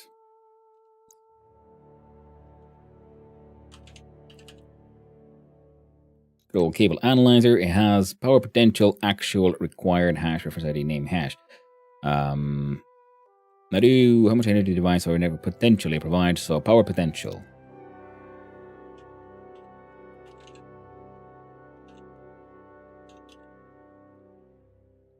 Also, let's just do classic start loop, and you start with a yield, so it happens once per tick.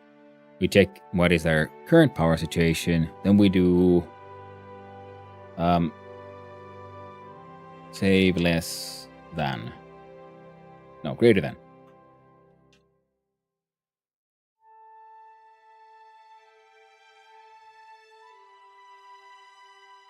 Yeah.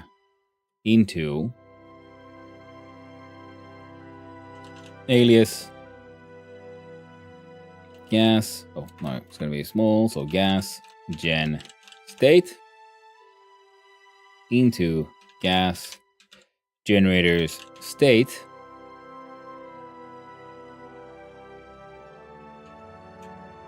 Also would probably help if we actually gave it a registry to save into, will be R1. Now inside for this one, yeah, I know we could be recycling freaking R0 for everything, but we're gonna do this sort of, as like I do say, to be as sort of visually clear as possible. So in the gen state, we compare our current watts and our minimum acceptable power. Now, as long as the current wattage is above our minimum power, we should be getting, yeah, less than, not greater than. Whoop, whoop, whoop. We'll double check.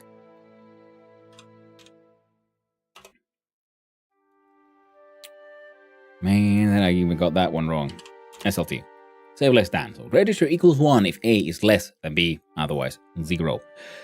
Perfect. That's one we want, because now if the gas generator state, if current watts is greater than minimum power, well, that means that this is not in a less than comparison true, so we get a 0. Because then we can save into the gas generator into its on state gas gen state.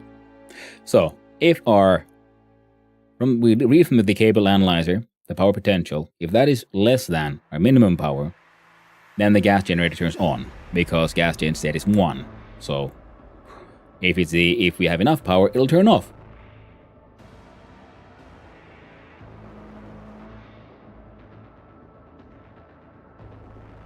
Which we don't really want to do.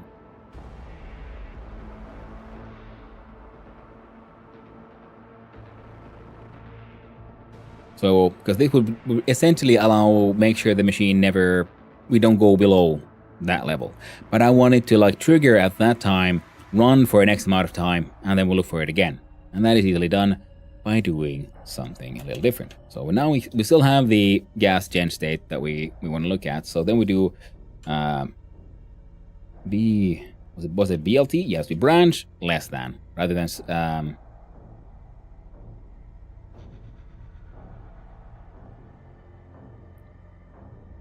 so if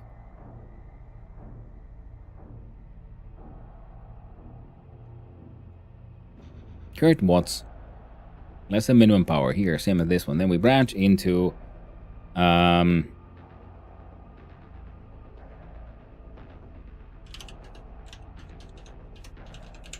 activate generator. Seems. Behind that one we have J start. So we jump back to the beginning of the loop. Here we do activate generator is now we do that one actually with a small. We did that with the start there as well. So activate generator.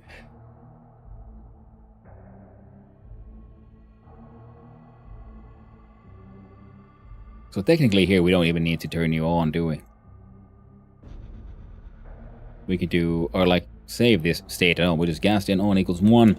Then we sleep for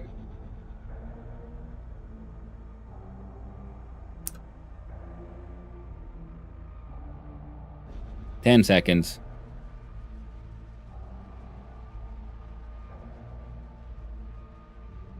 Then we turn you off and we jump to start. So gas gen state was never needed.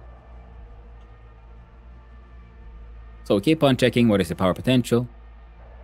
As long as, and if current watts is less than min power, then we click on activate generator, we turn it on, we wait for 10 seconds, and we turn it off. Go back to the beginning, check again. So that is its idea, to just keep on running for an X amount of time. Now,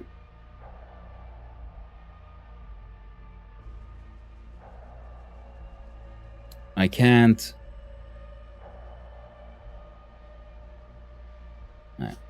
For this one though, we're gonna have to do something a little different here. Where we skip turning it off again. Off completely. Because right now,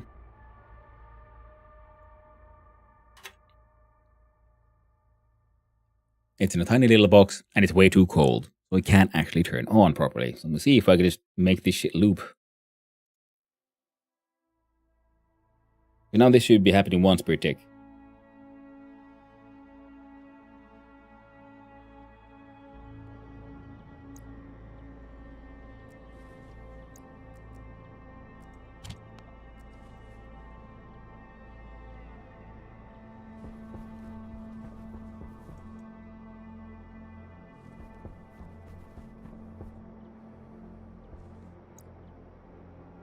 Also, I want to know what the answer to this is. So we save dB, so the housing itself, and into its setting value.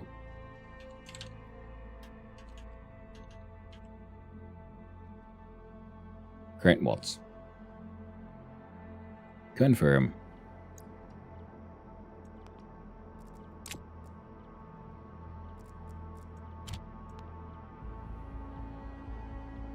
$176,000.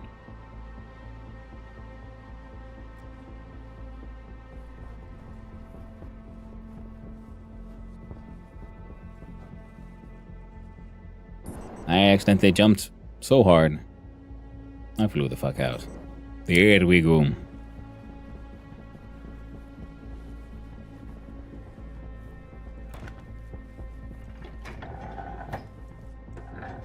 I'll need to make a better way to see what is the current power situation.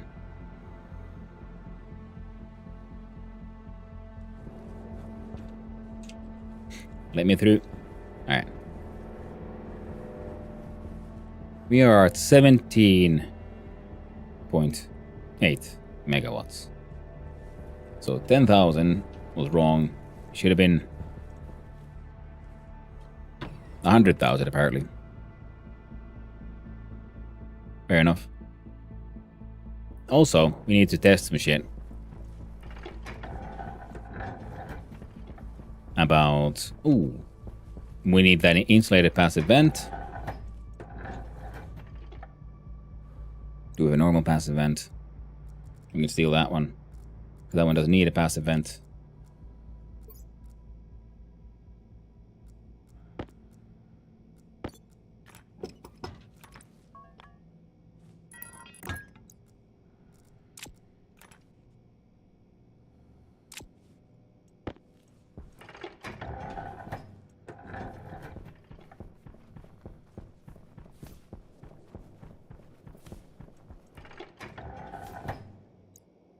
Where's the...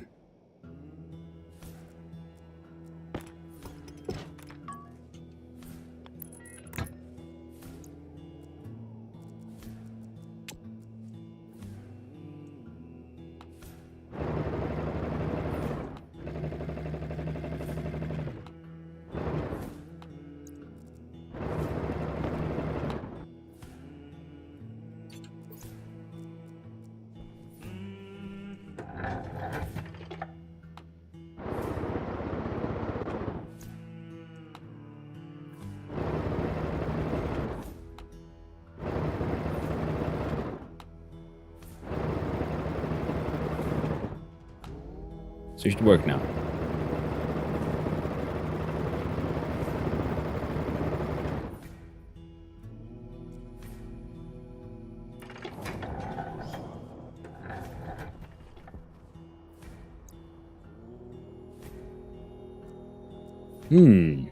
Okay. So that was like 4 or 5 times. And then it'll turn on. Interesting. Date is 10 million is what it wants in the code.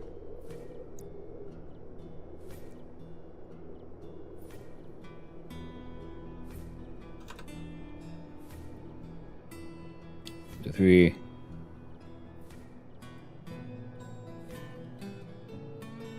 There you go.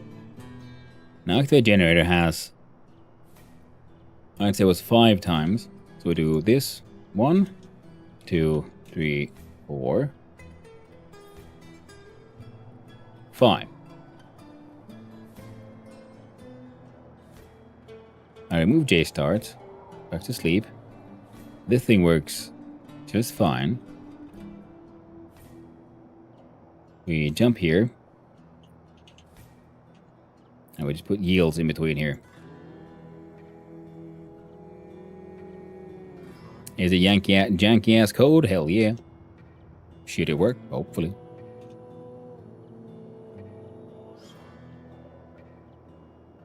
So this help, get it kickstarted so it heats up its tiny little room.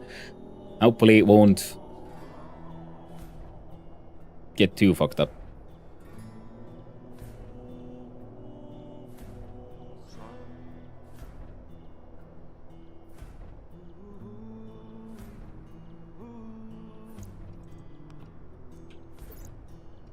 Now I've put you there.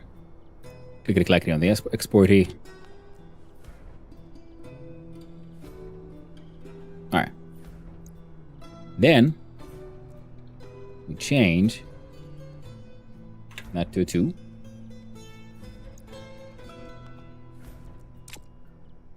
Because it is currently below 20.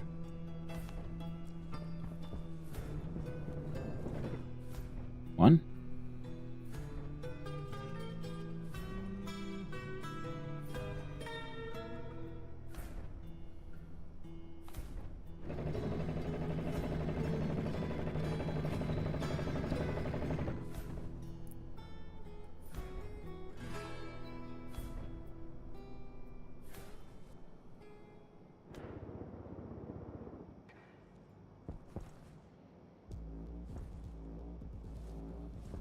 Oh, nothing needs to be a pass. Let's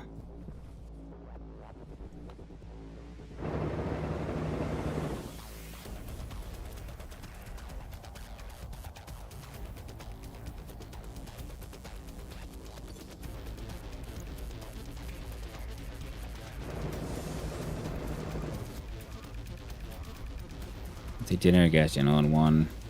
Yield gas gen on 1.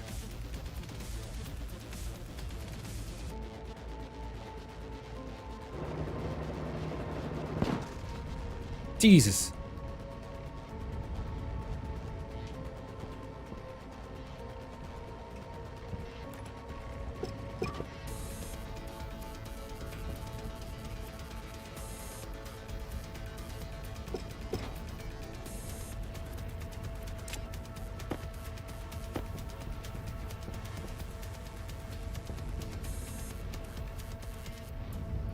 Well, very tragic. I was afraid that would happen.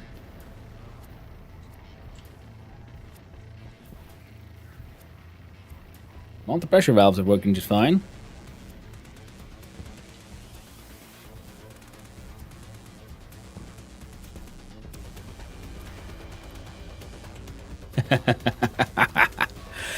Oh.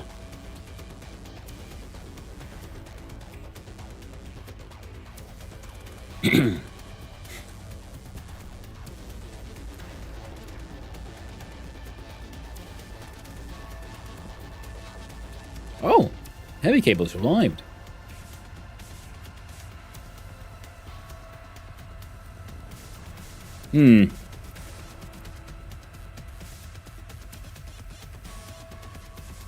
Well, that's what we made more than one.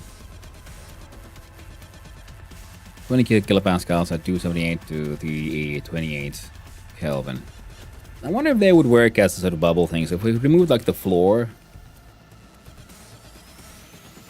when it gets to the correct temperature.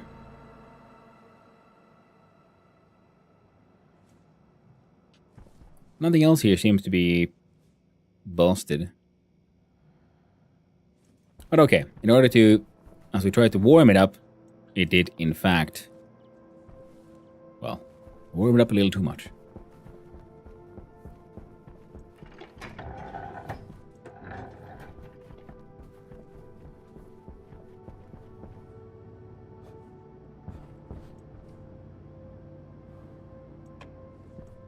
So we have another one here.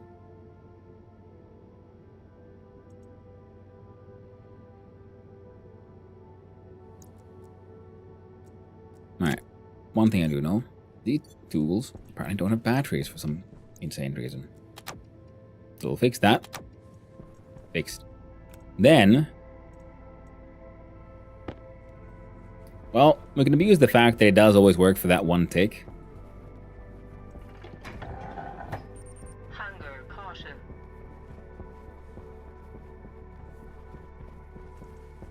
And mess around with the code.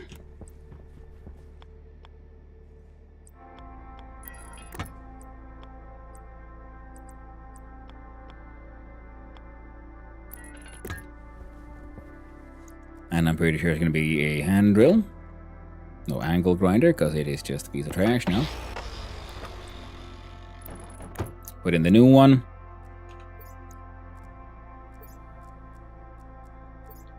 Look at the space back. Look, get out the...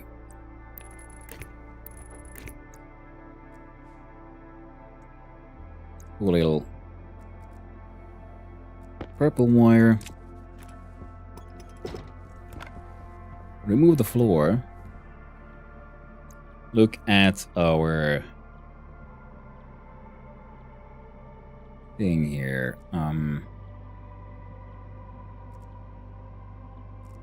Where's the one? There it is. Black. Space back. Lower. There we go. Now I'm finding the sealed ones already. Slowly but surely. Even I am learning. Alright. Let's see if we can do some other silly shenanigans here. Pause the game a little bit. Okay, so how about we just then ignore the sleep? Just have a yield. Hello once again, and I'm playing another generator. Well, hello there, Space Andrew. Yes, in fact I am. I just exploded my gas fuel generator. So I'm gonna try to do this. We'll do a different one where we then save. No, not save. Jump to start. We keep on checking. Do we need to keep on turning the gas generator on? Then we wait, go to start, do the same check again. Now.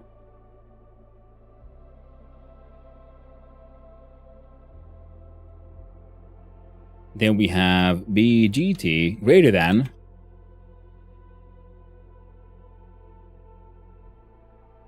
We do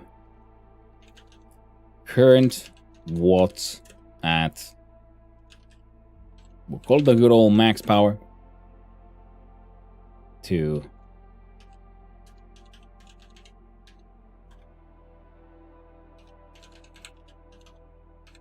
deactivate the generator. And that's all you do. Let's define our max power. So we define max power. I don't know, 50 megawatts.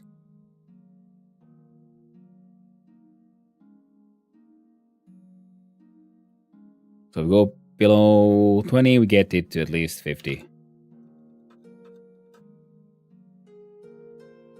So if current watts is greater than max power, jump into deactivate generator and turn it off. And another yield, just to make sure we have enough breaks. Well, we confirm. We put you there. We export that code in there.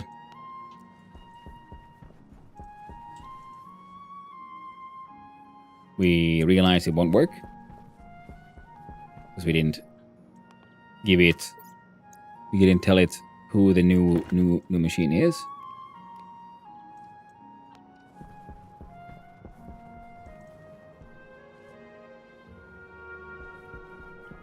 Well, device not found.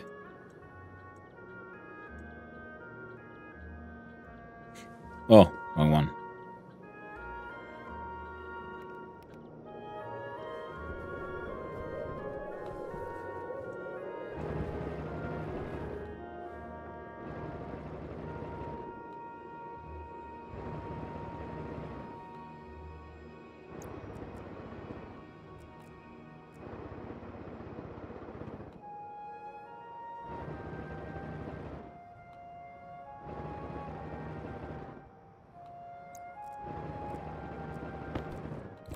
afraid of going too close. With the whole previous one exploding and all. Temperature 1600 Celsius.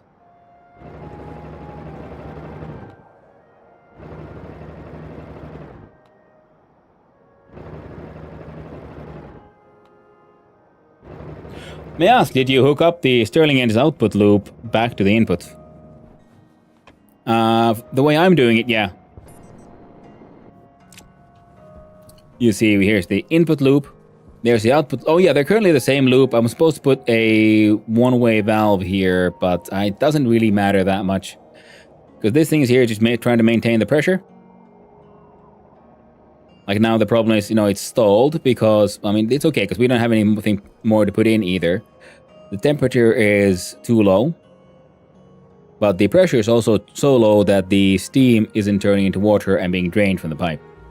I could add another liquid drain here, like I had previously, and then a one-way valve here, and then they'd be, separated by that. But I like using this to actively, pull out everything into this tank, which I then now have a manual on and off valve to, empty that one out. But now the issue is trying to get the output pressure to be lower than the input. Well, I mean, they're all the same pipe for me, and they seem to work just fine. Yeah, I mean, I could probably make it more efficient, because I'm recycling everything, if I were to have an one-way valve here, because then this thing would maintain pressure on the outward side. This thing would be allowed to flow in when necessary, or even a pump in between, that we were pumping through here, and then when we're in purge mode, we could then instead suck through here. Oh yeah, that's why I need them to be not the same one, because when we purge, I want to purge the entire pipe network. Because otherwise, I'm afraid of, there'll be a build-up in here of, uneven gases.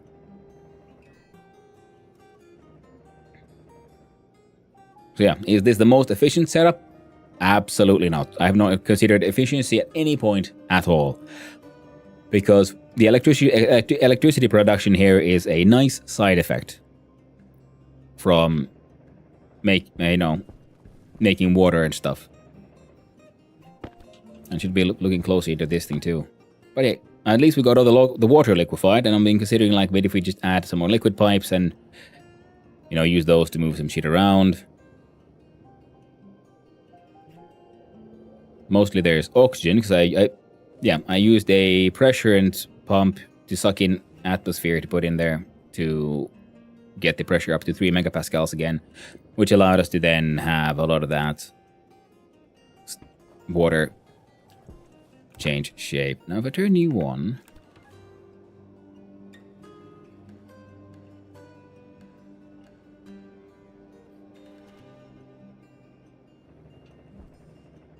temp here, okay, 18.9 megapascals, absolutely heckin' fantastic. Oxygen moles are slowly increasing, as are the others. So it is very slow, the pressure and valve. I just want to get rid of those waste gases, which I myself pumped in there at one point. So we'll see how that goes. I'm just gonna leave it. I'll leave it be. It'll be fine. Okay, that's kind of funny. We're producing pollutants and carbon dioxide.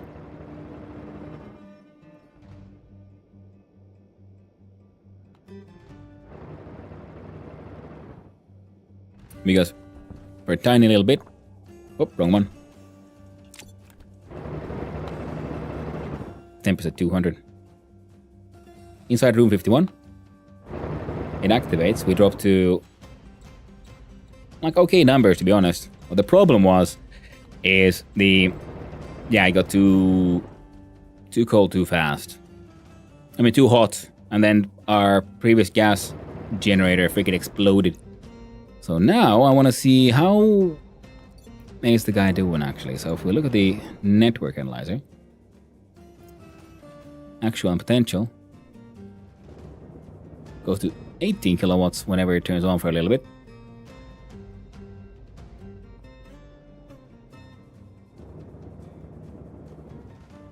Extra content. Oh, that is very true. Nice ice content. I'm wondering... Oh! You...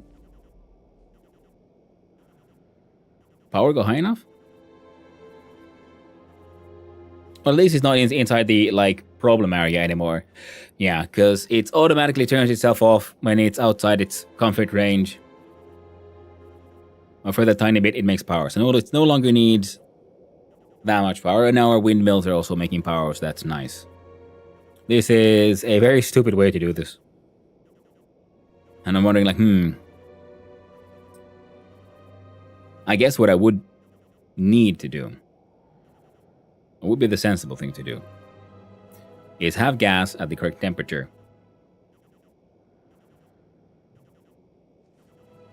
Pump that in here into the room itself.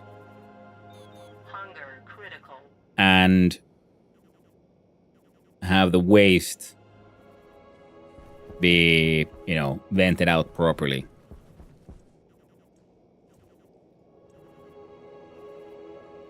Okay, hunger is critical. You know what? We're gonna at least collect some ice. I have no idea what to do with all the pollutant ice, but the carbon dioxide is always handy.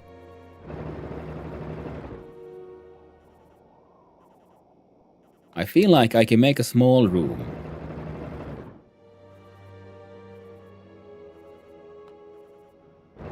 With like a funnel at the bottom. Have the waste gas be pumped into there. And then just collect the ice. That's wonderfully dumb. Don't eat the yellow snow. It's true. How you doing there, puppy? Nice seeing you. Hope you're having a pleasant day indeed. Yeah, especially this one. This is extremely poisonous pollutants. I mean, even breathing in the off-gassed yellow snow will eventually kill you. Eat the bread loaf. Consume. There we go. Bread has been loafed. Fountain has been drunk. There we go. And then we awkward shower time. Yeah.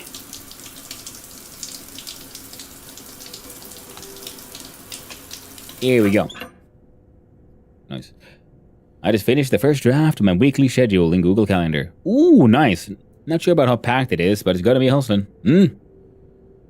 I have been meaning to make a schedule for a while now, but then I can't stop stationeering, so I'm in a bit of a pickle there. Like, I know there's other games, and I should be playing them. You know, my winter car is happening, that's a whole jam. I enjoyed the summer car, so I should be playing more of that. So many things that all need doing. Tough times. You know what? I'm wondering, here's a silly idea. What if I use the heat exchanger? At least temporarily. And we used a tank.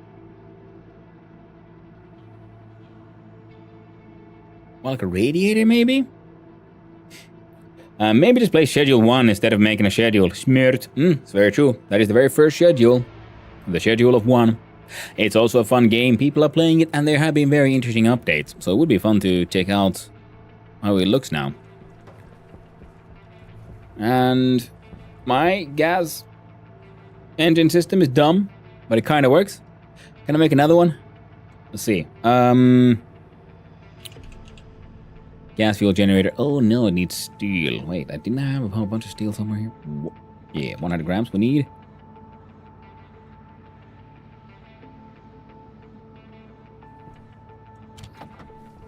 There you go. Because I can pretty much do the same system with all like a multiple freaking gas fuel generators. Then we can use logic chips. How many do I have? You're in the wrong place. I have 5 logic in-outs. And then if we look inside our... You should not be here. Okay, first the black one, so we can put away that piece of steel. then we have a pressure regulator, utility gas.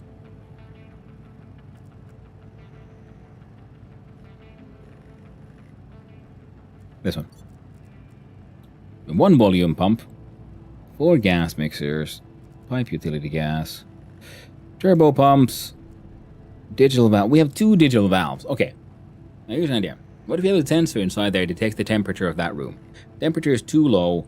We open the valve so that the exhaust goes through a radiator inside that room. Or at least just pumps in the hot gas until it gets to where it needs to be. And then if it cools down, other stuff.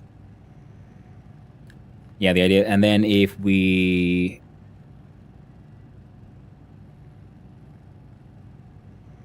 And if we need to cool down...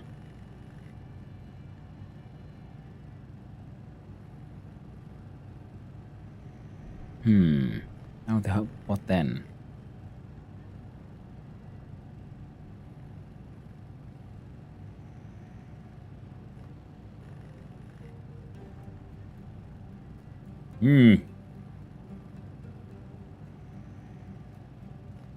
I guess it would be more like if the... Incoming. Oh, that too. Ooh, 399 days. Nice. Almost 400. Full year on the goddamn Europa. Yeah, and that's freaking storm incoming code needs also some work, because now it just says storm incoming, and then it doesn't really say much else.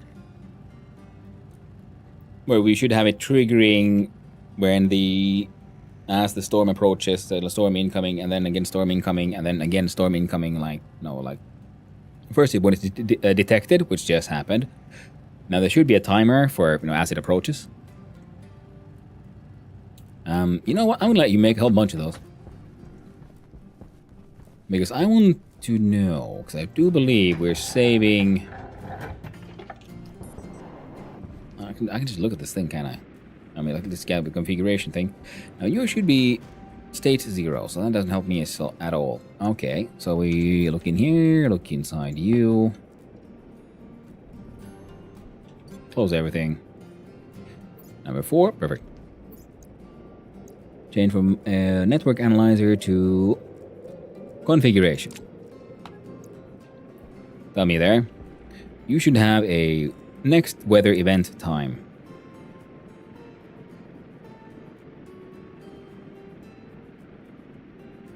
Next weather event hash. What, how can they be 0 when you just...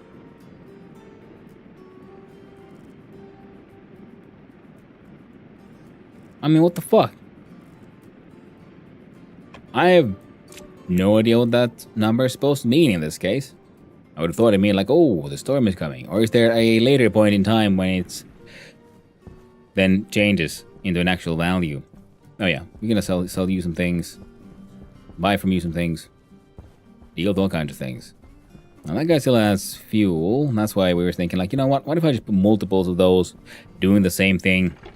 If nothing else, we can abuse that glitch situation of... Well, not glitch per se, just... So something we can use.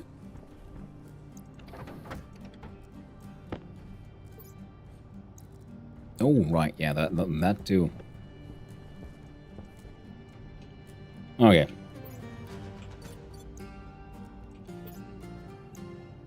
Nothing in here.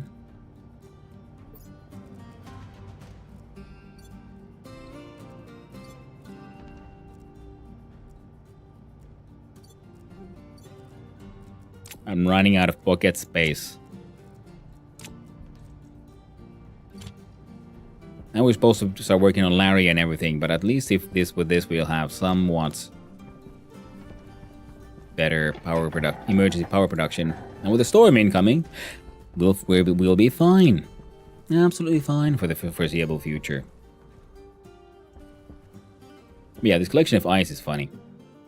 And if we do have a hopper, which I have one, I could build one, have all the exhaust pipes lead to the same room, because then the internal math will be happening inside there slightly differently. As we see here, because gases that we release to the world you know, well, we don't need to deal with those too much. I could actually a collection of those ices could be handy for cooling down a lot of stuff. And the machine keeps on terrifying me. Like he's, oh no, it's gonna blow again.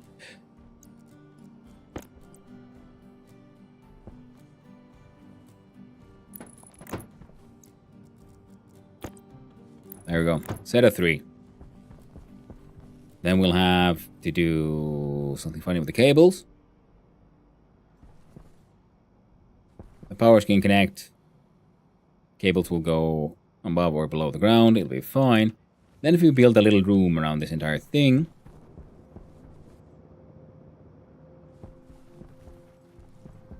Now we try to figure out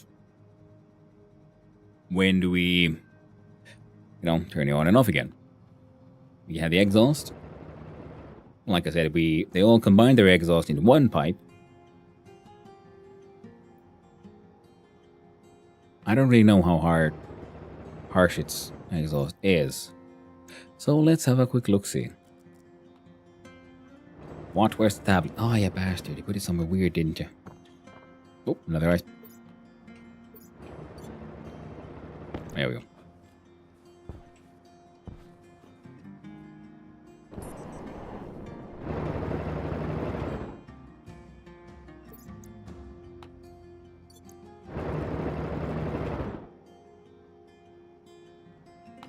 Pressure is measured in kilopascals.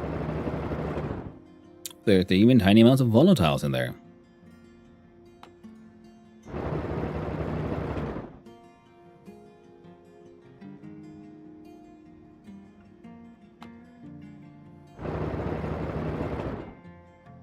Keeps on making it see. Oh yeah, pipe network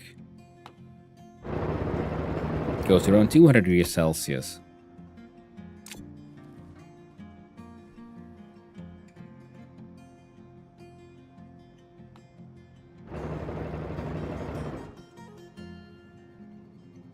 Yeah, that's what I was thinking. If we had like a pipe go through, we could put like, I don't know, pipe radiators. And then to an output. Then we have a digital valve that would grab, that we can turn off. So don't put any more hot gas into that pipe. Its output would be one-way valve, so the cold doesn't leak in as well. And then we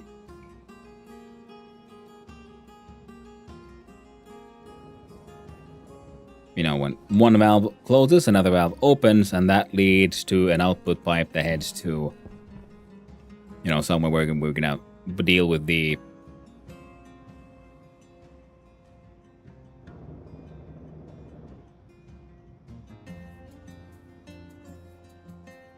ice. Or just vent it into the atmosphere for now. Dealing with the ice could be fun. Kind of funny, even. Not the most important thing right now. I'm gonna snag those ices just because I don't like them running around. I want us now to have a cold pump in slowly when it reaches too hot and off when ideal temp. Well, Lord Nocturne, that would be like the actual smart and sensible solution. I'm trying to jury rig something mildly silly.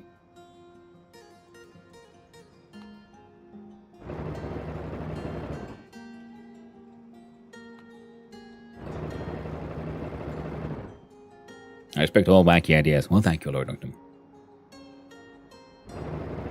And also because I currently have 2 digital valves, and I would need a third one for that. So we'd have 2 digital valves, which are collecting like the hot exhaust going, into the heating pipe or into like general waste into atmosphere. And then separately, I don't know, is it a good idea to have the door open? So what we're gonna do is put that away.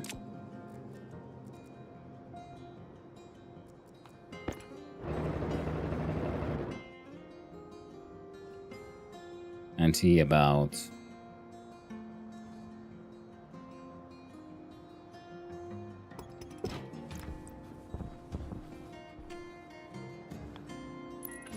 There you go.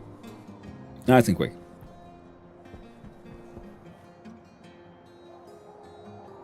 Okay, I have a third one, so now if I close the door, it should be fine, right? I think the generator itself might radiate some heat. I love that it's pooping frozen gases. Not a one-way valve. Not a one-way wow. Wow. Sometimes it's the only way. It's one way. Through the valve. Because this is just a one-way valve. One-way valve to deal with overpressure. Well, we have that third one. So in case shit goes really tits up, we can always build that one again. So I'm going to close the door and hope for the best. Now these are going to hang out here for now and do fuck all. It'll be fine. Now, you know, being on implies we have... Oh, there you go. Look at that. I can see the state here. 20,000. Going down. Now these should work as is, to be honest, so... in a kind of cheaty way, because... they'll all be on for that one tick, at least.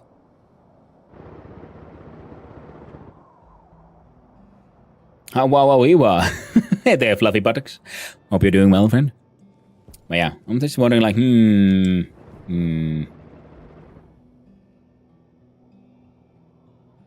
that'll be a problem for another day. Right now, that thing is there, and it's doing its goddamn best. And it's kind of saving us from ourselves. Also, into the same logic, I should just slap this thing.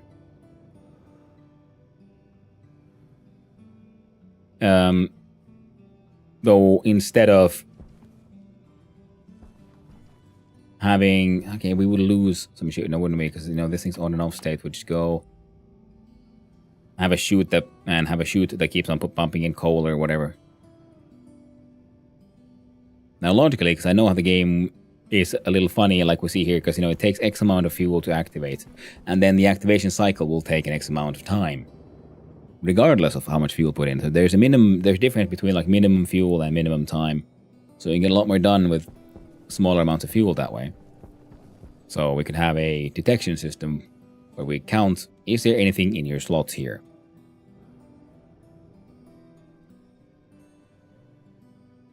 Wait, do we even need that? Because when you're active and there's anything in here, it closes. We can't put in more in halfway. So we could have a...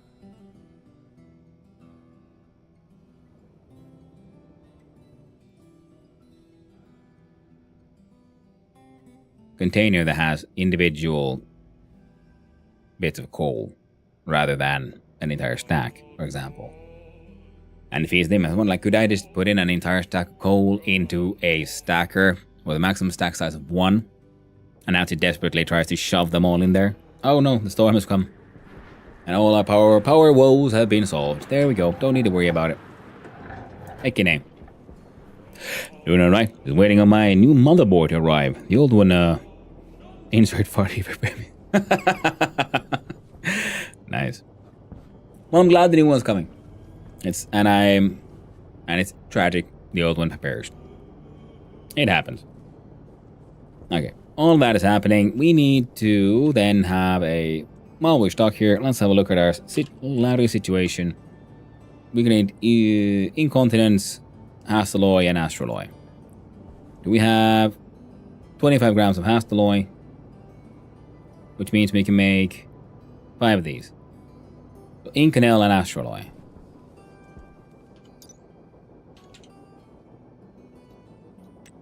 For this we need gold, steel, and a nickel. So we're gonna make more steel no matter what. Double check your power supply. The only time that happened to me, the bad PSU fried the second board too. Ooh, wise words of experience there, Lord Noctum. Wise words indeed. Yeah, the old one died. Yes, it is. In general, it's good to find out why something broke than just like, oh no, it broke.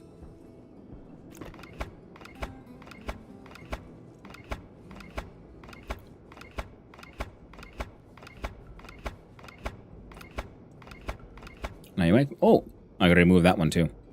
Oh, yeah, we can use these here. We can use a gas sensor. We don't need to use this one, but we could use a gas sensor for things. I'm gonna leave it there for now. Maybe I'll remember it, maybe I won't. Only time will tell. And I put you away. You go there. And close that one. Look into the black pack. Because I'm mildly annoyed at the fact that this place... There you go. The entrance didn't have a floor. See, because it looks... see, now we got like... Ah, man, I still heckin' love it. Freaking automatic lights.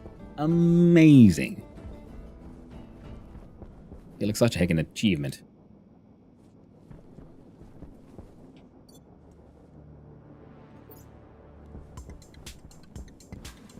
Okay, we gotta go into the storm for a little... No, we don't. My bad.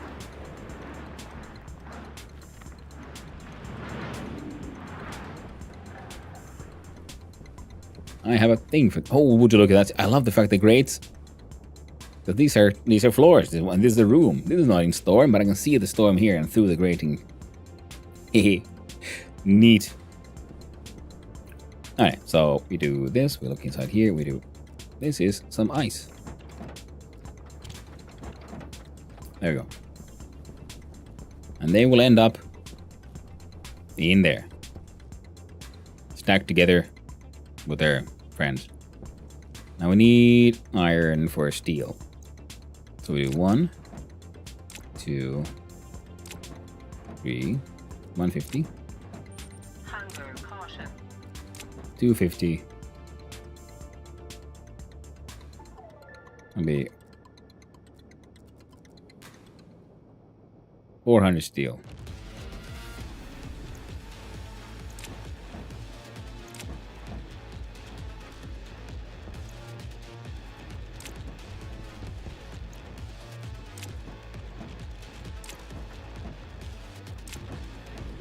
Hungry is caution, but it isn't too crazy just yet.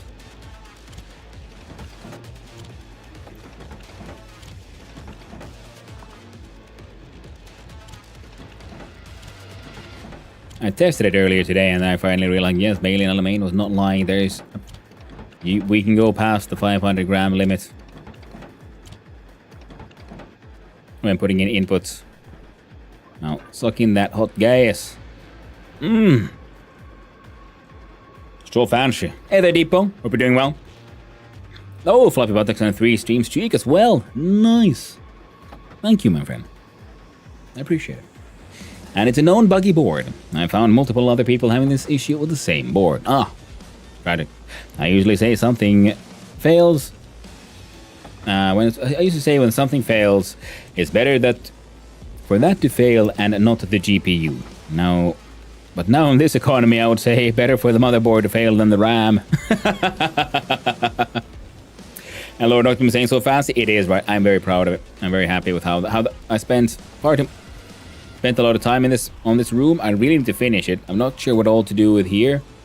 I was thinking, because the idea is then to have some logic system that is dealing with all of these ores, so that I can request what I want. And I'm gonna see about trying to build a Larry for this, because I think it could be fun. It won't be the most efficient way to do it, no way, no how, but it would be a fun one. So Larry is come here and like pick up ores and put them into another import like tray, which is then sent into the furnace. And would you look at that? Love it. Freaking hands-off casting there. 100 grams of steel.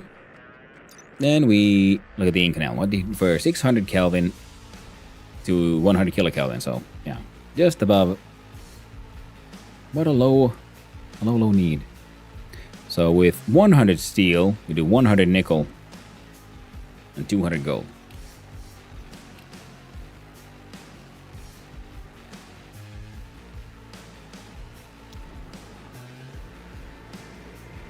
$100 steel.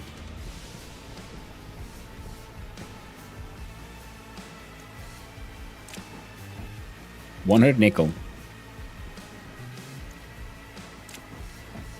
1. And 200 gold. Then we double check. Did I read that right? Twice the gold. So 2, 1, 1. Steel, nickel, gold. And because I have 100 ingot of steel right here, then we're going to go this way around. And I can just... I don't even need to try. Finagling that one. Put in the steel.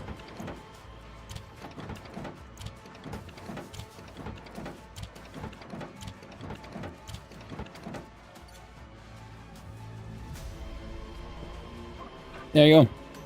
And start sucking in that hot waste one more time. I'm okay, aside from the mega temperatures. Ooh, very tragic. We have the other problem when we got our freezing temperatures finally. But it's not that much of a problem because I'm really enjoying the fact that it's not quite as muddy anymore as it's been. I'm very happy with that one. And it was only minus 8 degrees Celsius today, which is very nice because it was below minus 10 for a while there. And at minus 10 is when, when you go outside, take a nice deep breath of that fresh air, and it really hurts your lungs. And in general, walking the dogs, you notice the fact that, below minus 10 is when the air starts hurting your face. Gets a little uncomfortable. The temperature is good, pressure needs to be higher, so we're gonna close the output. Increase the input. Suck in more of that hot gas. And to close the output completely, that'll probably make even more efficient. And for those interested, the motherboard is a Gigabyte X8670E Autos Master. Ooh. Thanks for the heads up.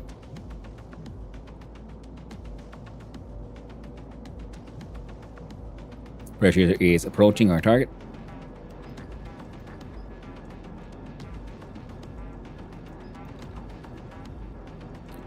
The hell? Did I misread that?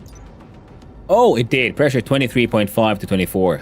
It's a very specific pressure. Right. Well, that's easy. Output.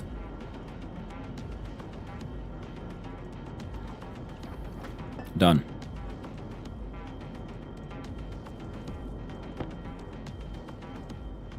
Just maintaining that. Leaking heat. Don't leak the heat there. It'll be fine. Now we go here, we pause. So we have the Inconel, then was the Astraloy, I believe. Which wants copper, cobalt, steel. Let's find a stacker.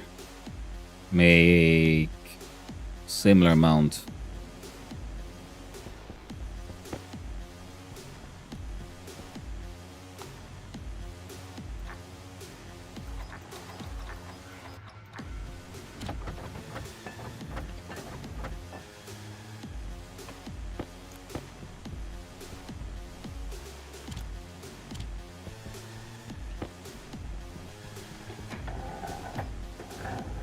Yeah, my furnace isn't contained, so it's leaking heat into that space. I got it on sale, oblivious to its many, many quirks and flaws. Ooh, I like the MSI creator board because they have a 10 USB slots. Holy shit. Oh, wow. What am I saying? Why am I dreaming? I don't have any money. I can't upgrade this rig. One of these days.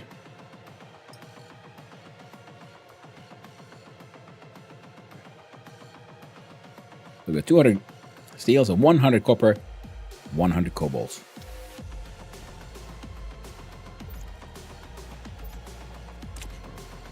That's 100 cobalts. Copper would be here. And 100 copper.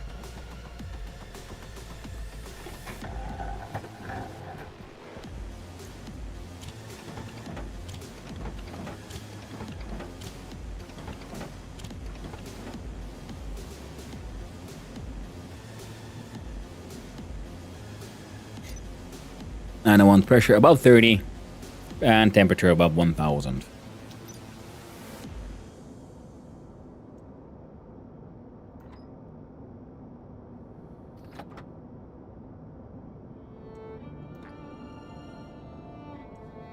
A little bit of output.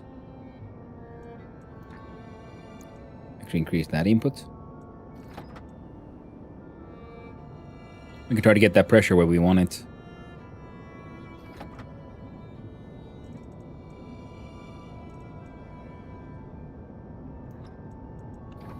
Now we're done.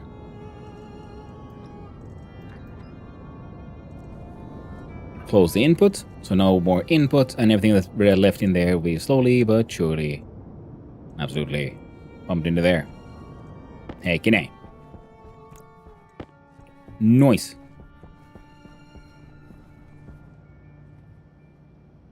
I'm the same boat as you, Hanno. Good thing I don't play AAA games anymore. Yeah. It's also handy because AAA games, I mean, to be honest, aren't that exciting anymore. Many of them at least. So now we have a Larry dock for the hydroponics, which is what we start. We want to build the greenhouse.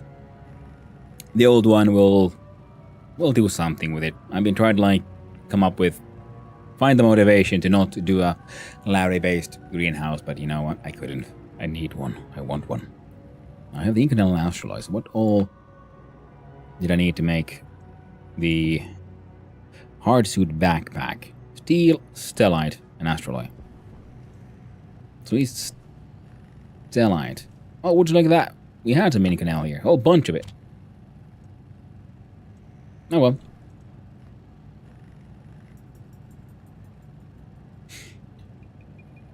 Got on sale. I like the BIOS locking up on restart, so I had to manually shut it down.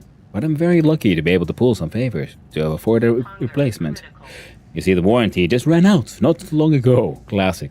Good old. Totally not planned for. Absolutely no, of course not. It wouldn't be like a planned obsolescence, no. Surely not. If all the passion goes into the India, feels like, yeah. And it makes sense because, well, AAA. Right. We don't have food. Because, you know, it's a business, so they are no longer making games, they're in the business of making money. And that is a very different kind of formula for leading a company like that in that way. So it's very understandable that then there's a increasingly growing disconnect with really good new games and the AAA industry. Because a really good game, an interesting one, requires taking the kind of risk that on paper, for making pure profit, doesn't make sense. Now this one I don't get.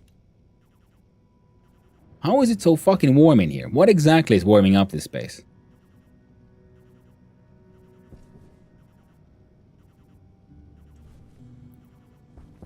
I thought it was the windows, but now I put shutters.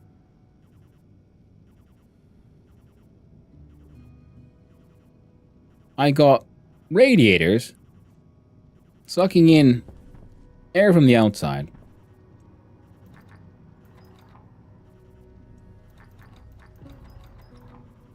And a volume pump to try to force it through here. I don't get it. All the walls are frames.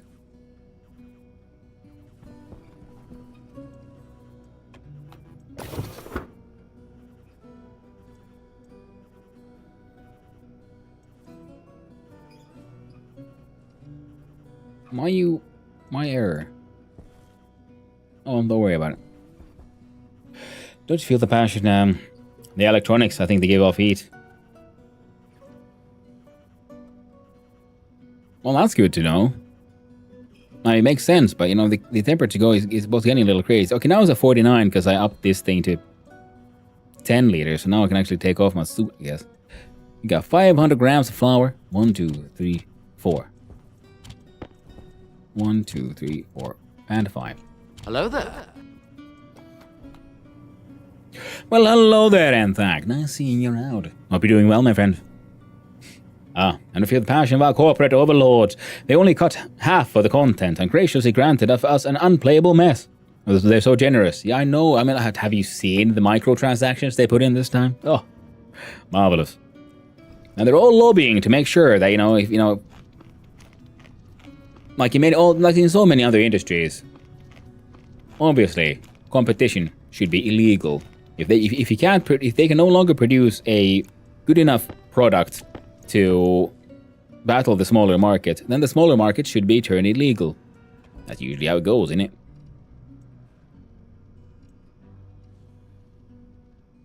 Yeah, I need a more sensible freaking liquid cooling system. And now that shit is doing what it is. Yeah, it's only covered 2/3 of the screen. That's unheard of. I know. So little. Oh, so generous. Oh, have you seen the crumbs? Tasty. Wondrous. And absolutely miraculous. Hey! They broke again. They keep on doing that.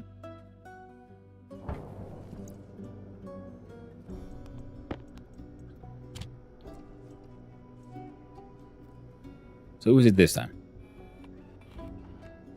I'm guessing one of you will create wheat. Stop shrimping, streamer man. Thank you. Hydration, critical. Well, thank you, and thank for the hydrate. I really do appreciate it.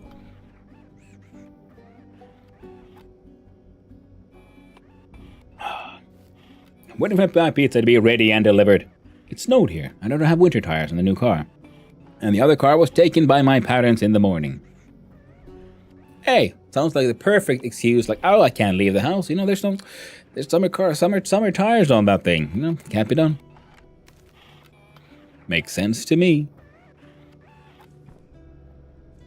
All right.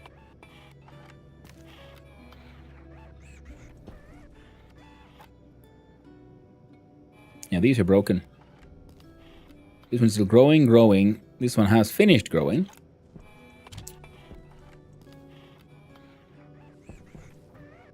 You want to see something silly? Normally when you harvest a thing like this, see, we click and there's a little timer as we harvest it. But if we press Alt, so we do like Vitasaur style, we can interact with things wherever they are. Then we click it. Instant farming. Deep dark. Insta magics. Hey there, Pythons. How you doing? Ooh, 10 stream streak. Holy but nuggets. Thank you very much, my friend. I hope you're doing well. I was lurking a little bit this morning. I saw you were hanging out in your VR chat parties again. They look neat. Seems like you're hanging out with interesting people. There's 2 wheat in there. There's 3, 2, 2, 2, 4. Hacks. It is true, Lord Octum. Just like, when drinking, there's a timer. We click on it, we drink. But if you also Alt-tab, it's insta-drink. All the way to maximum drinkation. I cannot love it. Now, I accidentally put the wheat in. Oh, there we go. Found it. Lovely. Split half. And split half. I'm just going to put... You have 2. Now you got 3. You already have 3. I got 3. You got 2.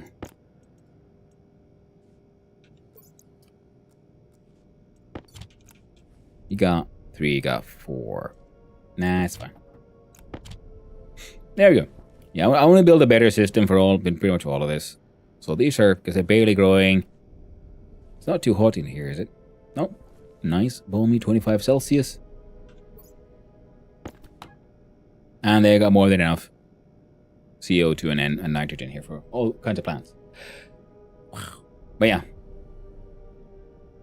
That's amazing. I should try out Stationeers when and if my PC is fixed. I'd recommend it. If you like the kind of games and you like what you're seeing here, yes. It is a fantastically fun game. Yes, it's very open-ended. There's no real end goal apart from build cool shit. And try to figure out, well, how do I automate this? How do I automate that? Because a lot of things you can do manually. Just, go run up there, push the button. Things will happen. You can do your farming by hand.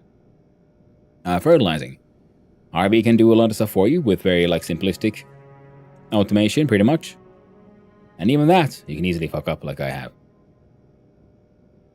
And then there's increasingly more and more advanced stuff, and then you end up inventing your own systems, and it's just lovely. And the whole gas simulation is remarkably good in this game. And hacks, and yeah, I do love hanging out and chatting about a bunch of different things in CVR. End goal: build a huge, sustainable, automated base, and maybe invite friends in, and then explode the entire thing. Because why not? And then start anew. And I love the fact that because you can save your code in libraries, so whenever you find a good solution, you get it to work, it's much easier to rebuild it again because that code has been saved. Is that pipe banging?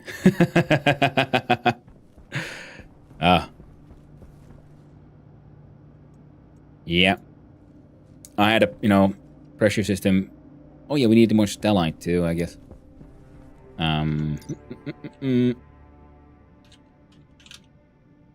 What do you need for the gold, stellite? Silver, silicon, cobalt. So we'll do 200 silicon, 100 cobalt, 100 silver. Yeah, I had a tank that, thankfully, the entire system, I mean, look at this. I love it. It is so simple, but it pleases me to no end. I have automatic lights. Hecking love it.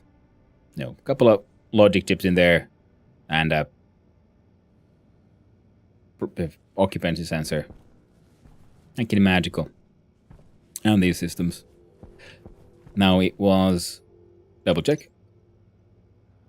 Twice the silicon to silver and cobalt. So we'll do.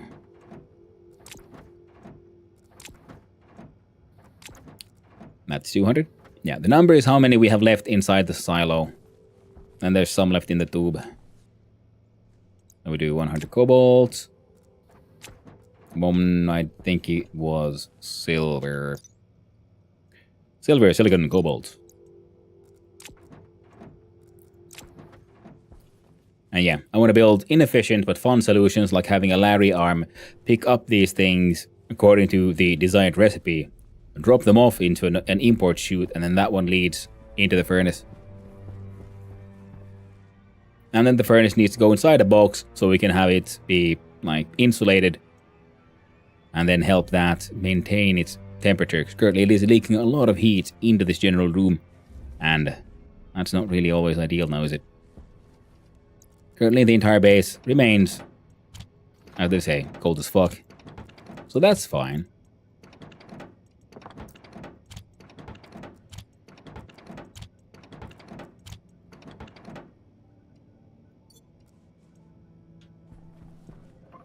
Alright, recycle the waste gas. We want 10 to 20 megapascals and decent heat. Alright.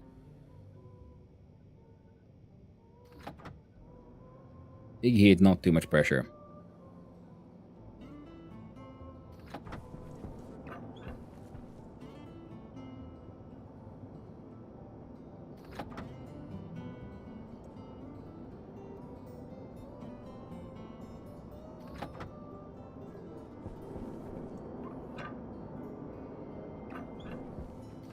Now, I would like to get all that properly automated as well.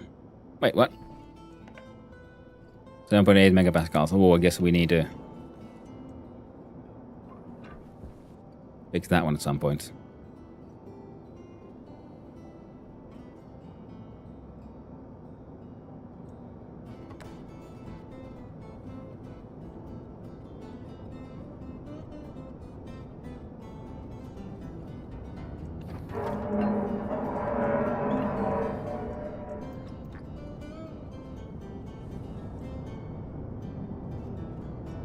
Alright. Pressure release.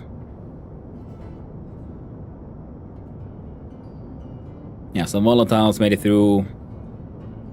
The oxygen was not burned perfectly inside here. I mean, the fuel. And there's some nitrous oxide, so we have, temporary, very small amounts of super fuel, extreme heat, expansion, waste gases. And that is when we have our pressure release system here. I mean, we have this one for a proper pressure release. I guess I should put the number A little lower.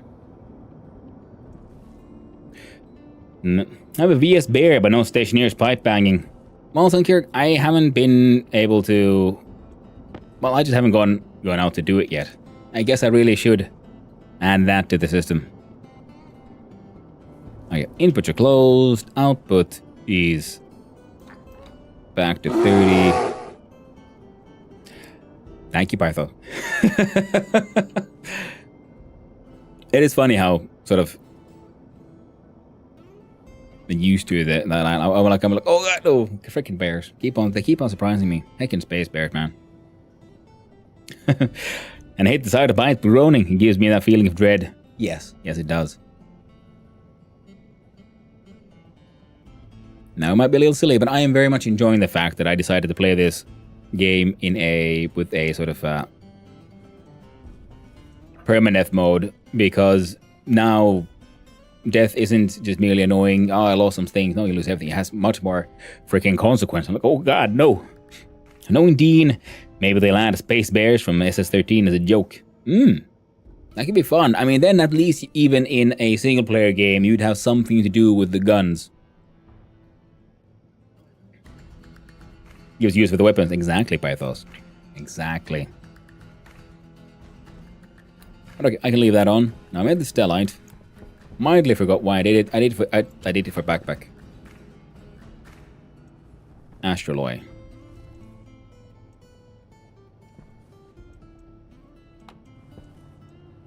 You are a silver ingot.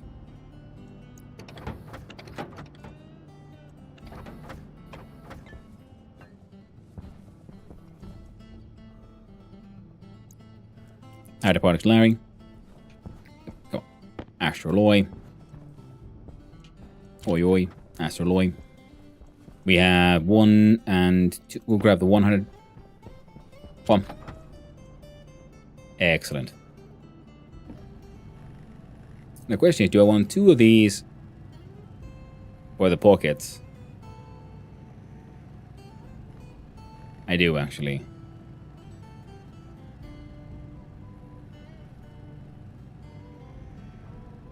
The inventory madness must continue.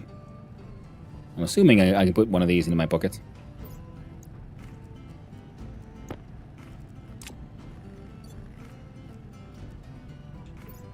Time to put the portable light inside the backpack. See, and this will be the logic backpack.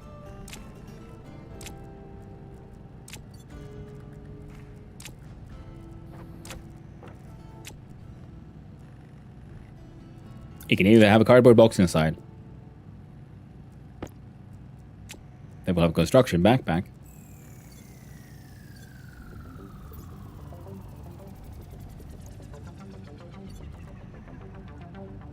Which...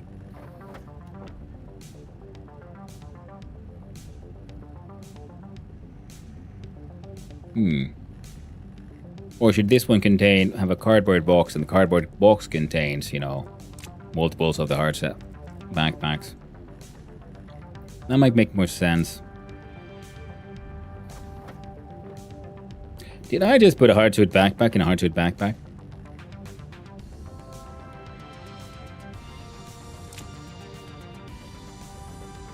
I didn't know that was possible.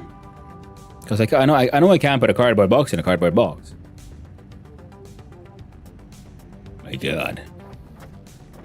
What have I done? Backpack in pockets, yeah. A piece of blasting, it's true. Box in box, yep. Because I know you could do like a cardboard box that contains a backpack. That contains a cardboard box that contains a backpack. You could have the like back and forth madness. We went through all the steel.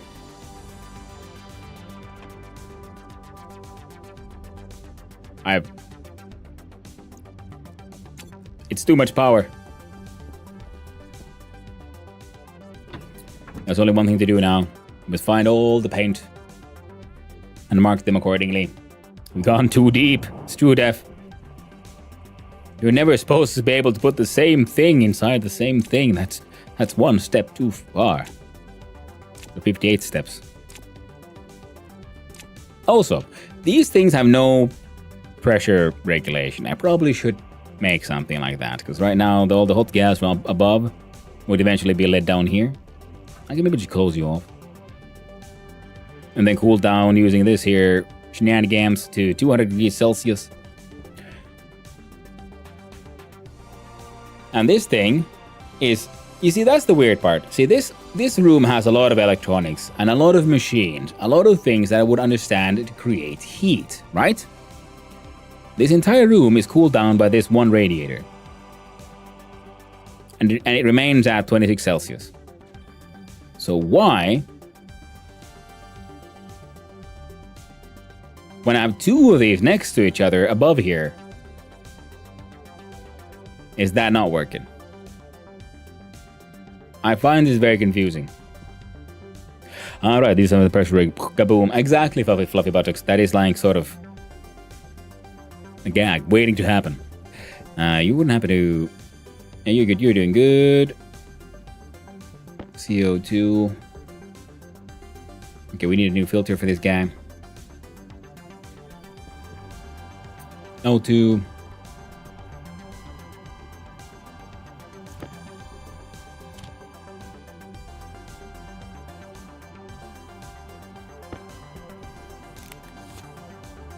There you go. And the pollutant.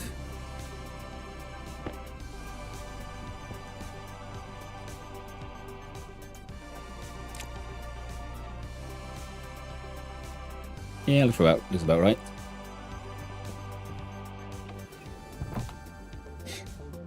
Stuff's backpack in pocket. I know, right? It's just like these massive, the hard to make out the largest backpack. Just that's my right one in my right pocket, one in the left.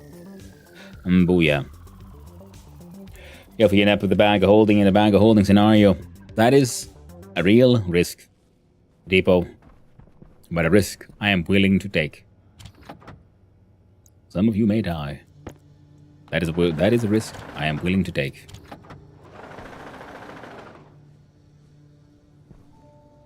Excellent. Now it's gonna run a bunch of random bullshit in there. Okay. And I do believe we have like a purple one. Purple paint in the paint gun. Random question. Do you just get suit damage randomly? I was playing the other day and a suit just exploded like an hour in. Kind of Ember After Dark. I think it's a physics thing where you just happen to be in a place you kind of shouldn't. The physics like pulls you in. Like today, I was mining and suddenly I took damage. I'm guessing in the physics simulation, because I'm mining, there was a like low pressure in front of me and I happened to move forward with it and I accelerated too fast into the ground. That's my guess. But yeah, sometimes you could just get damage. This other time I built a chute and I immediately took a whole bunch of damage.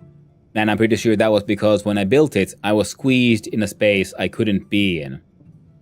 Because I had built them normally where along this tunnel, and it was all going a-okay. But then I built a piece where I had one of these floor gratings beneath me, which brought me just high enough that I can't actually walk beneath the chute. So then I built it, and then I was squeezed between the chute and the floor. I can't be there, so game squeezed me out and gave me damage.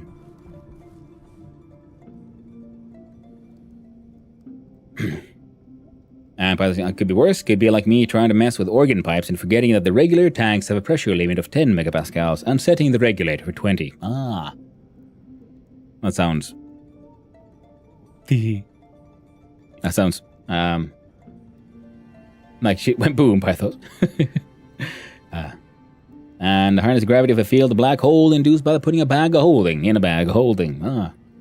I think that's more than it goes even beyond black holes with bag of holding and a bag of holding, because it's not just the gravitational pull warping one reality, but multiple parallel ones. Because bag of holding is kind of it's a small, its own little pocket universe. It's even worse. So much worse. And it's amazing what the blast radius of a regular portable tank is. Rogue pieces of geometry while mining. And you get pinched. Yeah, that kind of stuff. Yeah, it's the pinching that seems to sometimes kill you. Or like give you suit damage. And gotcha. Was wondering if it was a physics bug or if it was like a feature to randomly take damage. Yeah, it's more of a physics bug. And I guess at this point, a bit of a feature. Physicsy feature is the... And last time I climbed a ladder, I broke my suit off. Might have had a little bit of PTSD from that. Oh, oh no, Pythos. And the number one way your suit explodes when mining is you are mining. Your inventory or belt gets full, and the next thing you mine can't go into your inventory, so it spawns on top of you. If you are pressed up against a wall or ceiling, the physics freaks out and counts it as if you were hit with an object, and this can damage or even destroy your suit. Ooh. Yeah, makes sense, Neff. Yeah, I can see that. Yeah, the game will sometimes allow you to create scenarios where you cannot exist. Such as, being squeezed between a chute and a floor, a rogue piece of, tiny little piece of geometry, like a little diamond of dirt floating there, which you didn't see. And then, like Neff pointed out, a piece of ore being spawned in, and then it's you, ore, and ground, you can't all coexist. And most of my suit damage ends up being from chutes at head height and banging my helmet on them as I move around nearby. Well, termination shock. How you doing? And I might have done that too, I think. But okay, we have our new hard suit backpack. Let's go spray paint. Let's be good boys and do it outside.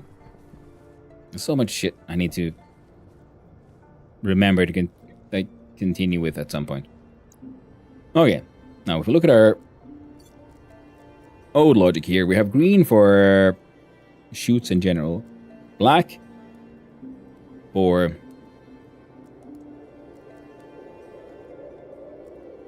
in fact, we can drop this one first.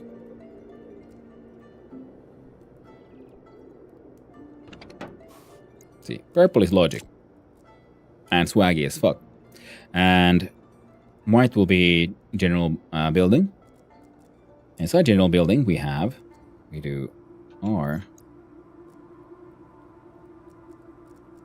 And we change this for the green one for shoots. And that kind of stuff works for me. Then we would have black for more or less true building material. Then that one was gray, but I want it to be yellow for pipes, because most of the gas pipes are yellow by default. And then we have red for power and cable.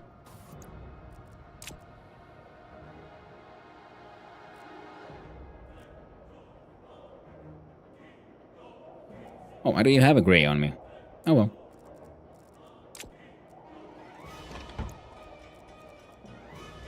Come on.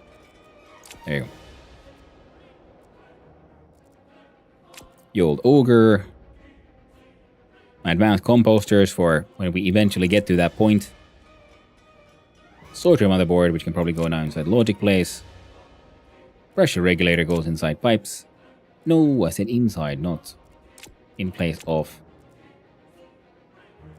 No, that's fine. And you do that as well.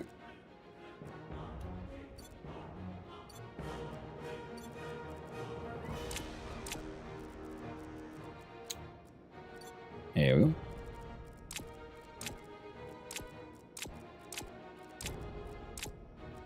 Oh, so much more space.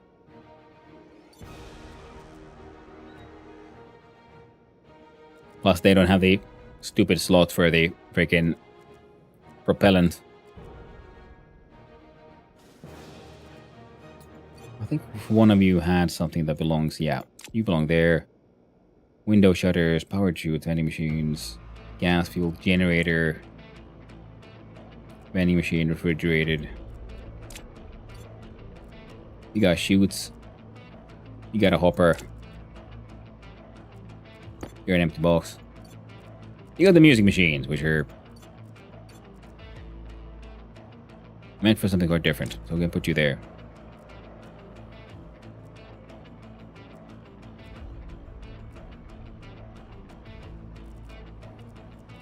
And you can probably go live with power.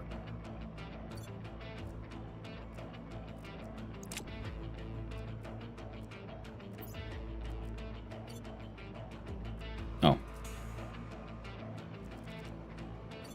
Is that the green one?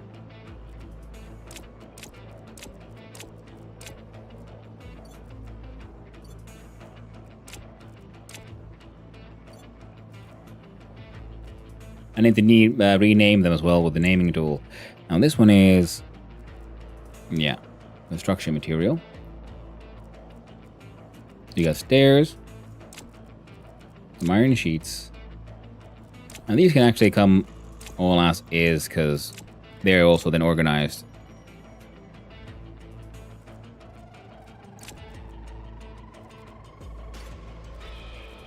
And last but not least, we have power, which electronic parts and cardboard boxes organized by what kind of cable it contains.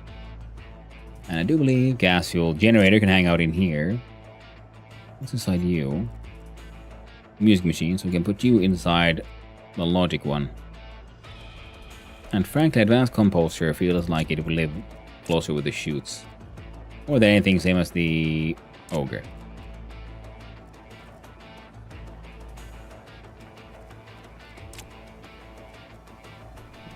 Nice.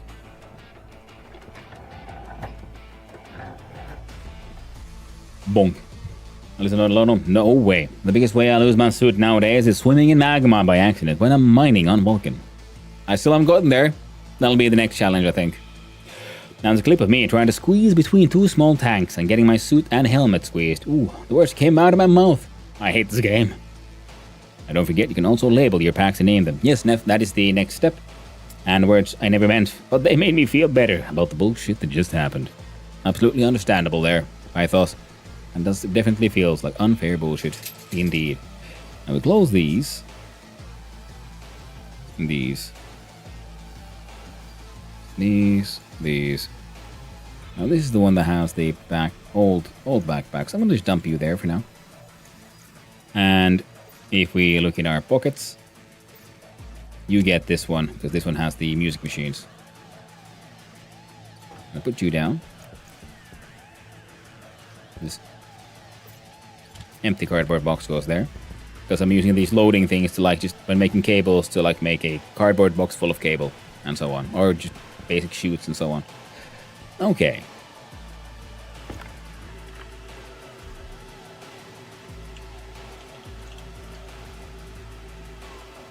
That one is logic.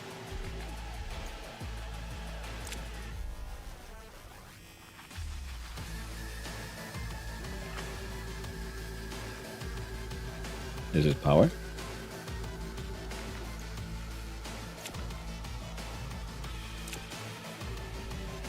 This is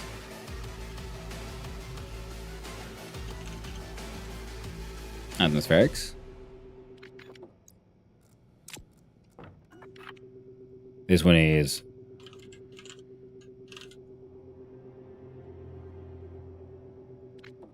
construction. And this one would be logistics.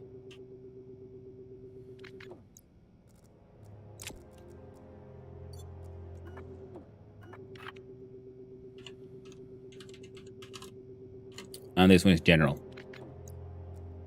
This one has generally stuff logic when it's mostly just meant for just, well, all logic. Ooh, there's an empty box here. Oh.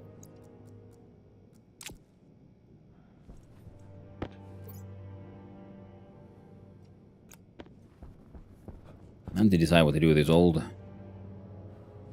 backpacks. I don't want them anymore.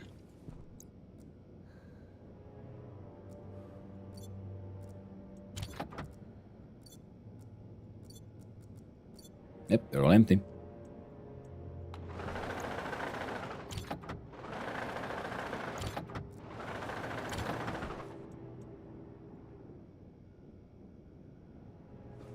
There we go. More empty boxes. And that one has the music things. And some of there's some logic stuff in the power stuff that needs to be, that will be eventually reorganized. Ooh, I should probably have a separate PCS cable box filled with like purple cable or the logic stuff. That'll make it easier, because then we'll have power for power cables, and in the logic one we'll have the separate cables. Because it was getting a little annoying trying to make sure the differently painted cables don't get, you know, too mixed. Well, there we go. Answered my own question there, didn't I?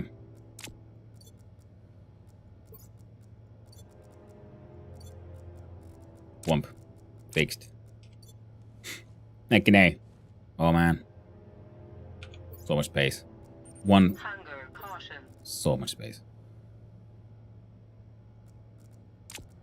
And I'll also happily just leave these in here. Very nice. Now, big question. What the hell was I doing? Before I got distracted again and made those sweet backpacks. Let's think about it while we have ourselves a nice little munchy food. We have our gas-powered freaking generators that are technically working. Only one of them has burnt down. Second one might be burning down as we speak. Who knows? We'll find out eventually. We do the cheaty drink. We enjoy a shower. Ooh, hygiene was below 100. There we go. So fresh, so clean. We reward our plants with our delicious mouth farts. You know you love it. And then new gas tank, I guess.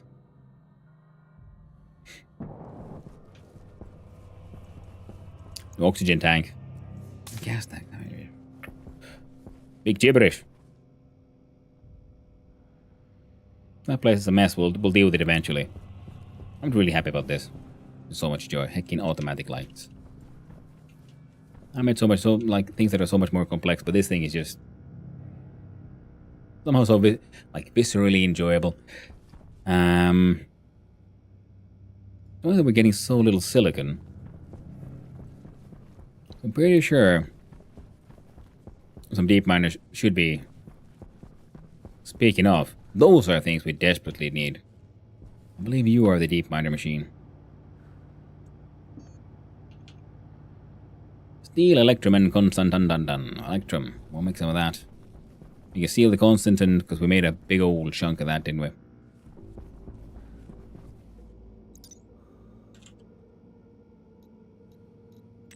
That one was just copper and nickel.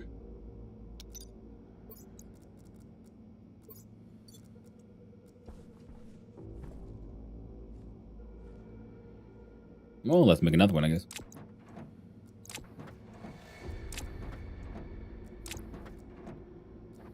That's 5.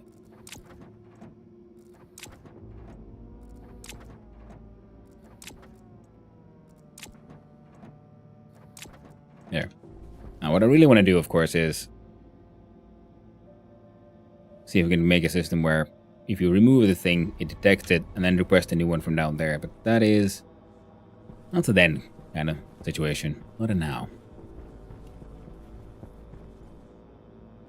And we're not going to use fuel, so nothing should be getting too fucked up by this. We could just open you.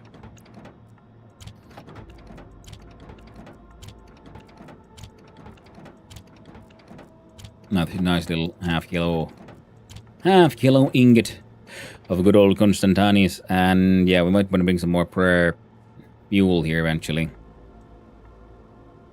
You're doing good. And then for the electrum, let's see how much silver we have.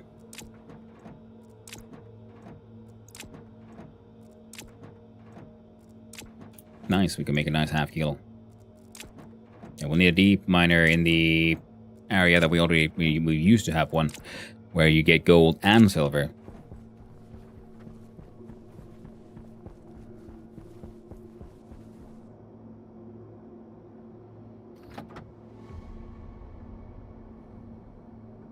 Now we want then pressure about 20, temperature above 1000.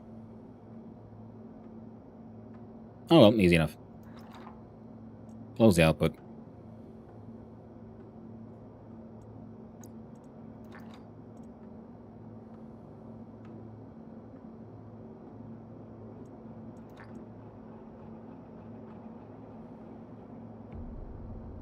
Well, we'll get there.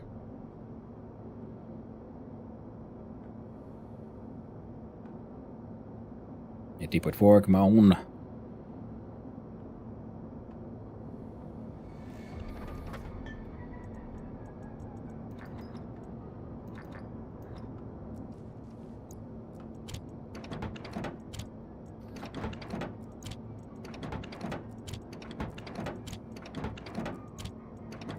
Come on. Oh, you're supposed to make a whole bunch of this electrum for the trader as well. Oh, well.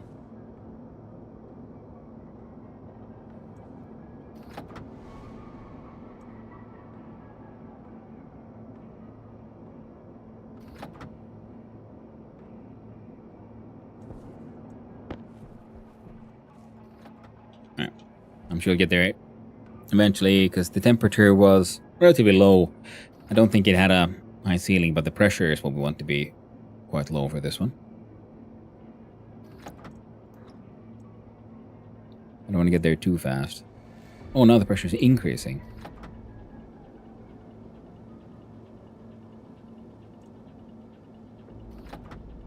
Interesting. And now it's decreasing again. Huh. Neat. Yeah, I should probably build like big tanks at some point to store like at least something. Right now everything I built everywhere is small tanks, and I also, because seeing as I have the oxygen and CO2 and everything being filtered out in the gas processing, I should finally start making some of those breathable atmosphere mixtures and saving those for, you know, the greenhouse and, you know, habitable spaces and all that. Oh, you done? Perfect.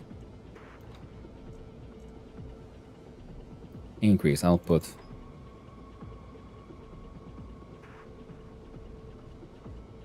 Doobly was 2.4. Slowly but surely we're getting there. Of course, I guess if we...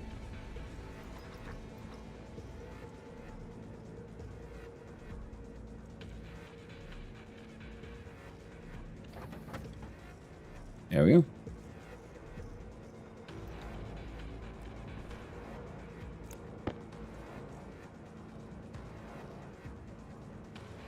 Pressure 2.8.9. Yeah, you could.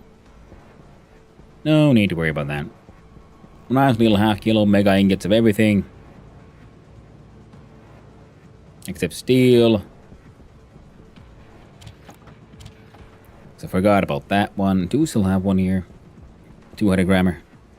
We do. Nice. So. There we go. If I let you go wild, you'll make 1, because you need Invar. I won't go wild. So, Invar then. A 50-50 iron nickel, relatively high pressure. Temp is a little high, but nothing insane. Iron nickel, right? Yeah. We can still make that. Just 1, 2, 3, 4, 5.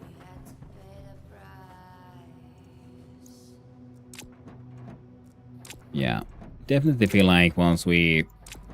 Next time I do a manual mining adventure, focus on, again, nickel, but also hell of a lot more iron. Some reason I thought those deep miners would be, you know, producing shit, but apparently not.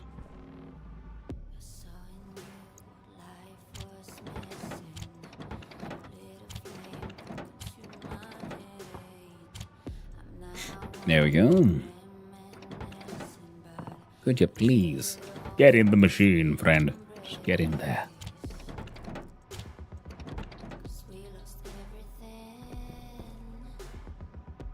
Now think, because we want the pressure pretty high.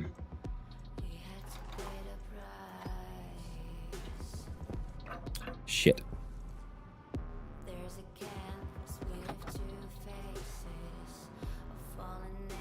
Together with temp being above 1.1, I'm not sure if that'll make it.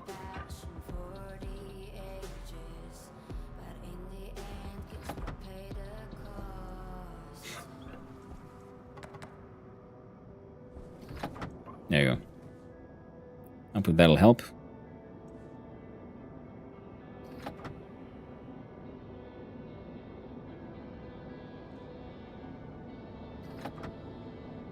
Yeah, pressure temperature remains at 1.2, which is the minimum. We're gonna need to go higher. Pressure at 18.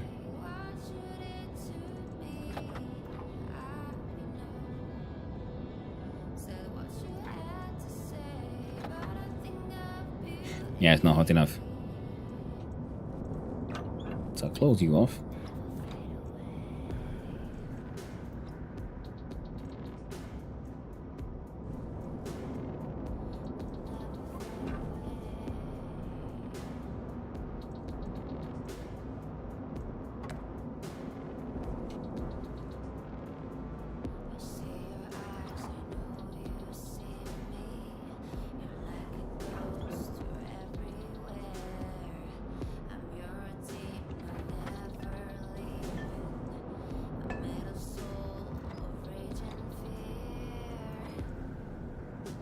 Okay, excellent. I was really worried there, like, oh. Nope, we won't mess it up. Because it'll cost me, like, actual, like, in minutes or something, you know. To go and get more fuel for that place. No. I think you made... Yeah, you made one. This cardboard box is empty. You go on that side. There you go. I want you to make... Okay, 3 more miners. That's fine. We'll get, what, a total of 4? We can make more if I just made more steel. Fine. Steel is easy. We got 3 to 1. You see, I just opened up that one. Now it'll keep on rolling. See how many we can do. 1, 2. And we go to 1.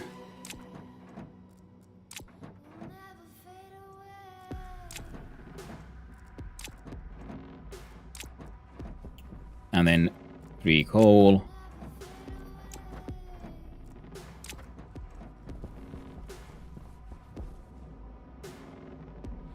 Pressure remains stable. It's weird now because you're pumping in 10 liters, you're outputting 30, and yet the pressure is increasing.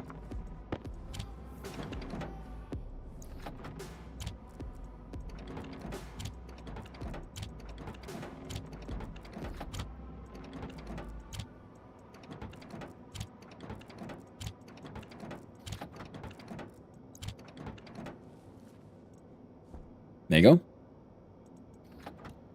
Yeah.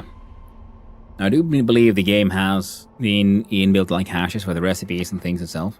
And you could recognize what is present and what is still missing for recipes. So I do believe we can then in that way automate the whole ingot production by being able to request it from our own internal sort of logic system once we get that shit built. Getting with, we're here. Yep. Pressure's good. Temperature is over 1,001 kilokelvin, so we are A-okay for a heck ton of more freaking steel production. Oh, weirdo.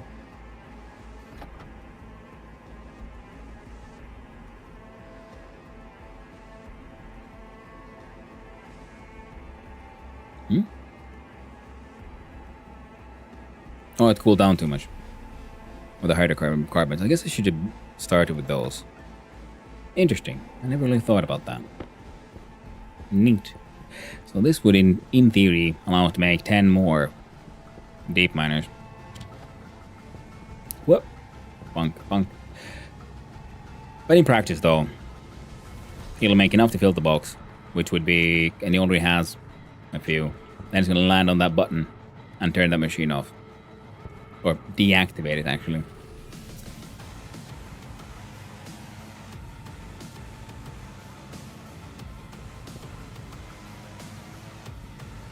You know, 250 G's of solder.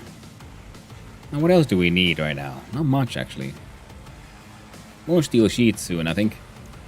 Oh, and these do not belong here because we have our fancy new heckin' mega pockets atmospherics. Ooh, look at these. These pipes just fit in here, no problem.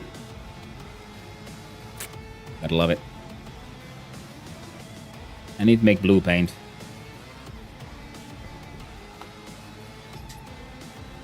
Okay, Douglas getting restless.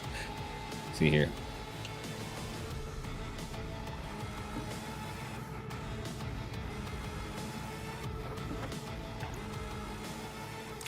So it's got the yellow, because then we do the blue. So I can probably, I'm assuming I can paint the box.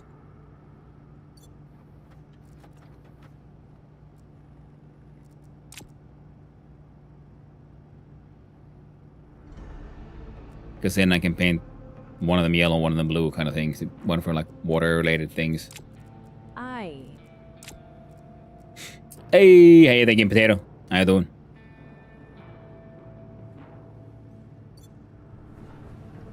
Okay. Things in production. In production. Ooh, there's neat little silicon there.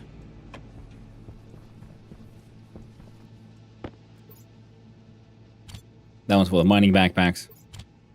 For when we go mining. You are emptying out. You are A-okay. You're A-okay. Nice. Nice. Yeah. These will take a little while to make. Then we'll have a whole bunch of deep miners we need to put out, and then we'll have a... Well, then we'll be facing our next great energy crisis, to be honest. In other words, I don't think you have a box in ya.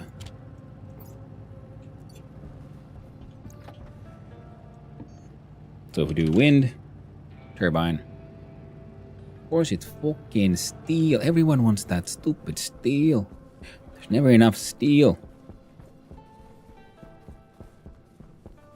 Does anyone have a steel to donate?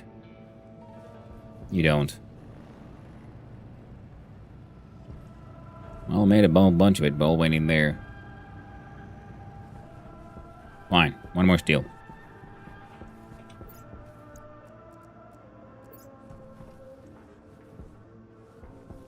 Depends on how many of these we have. Fine, no more steel. Wow. Unexpected.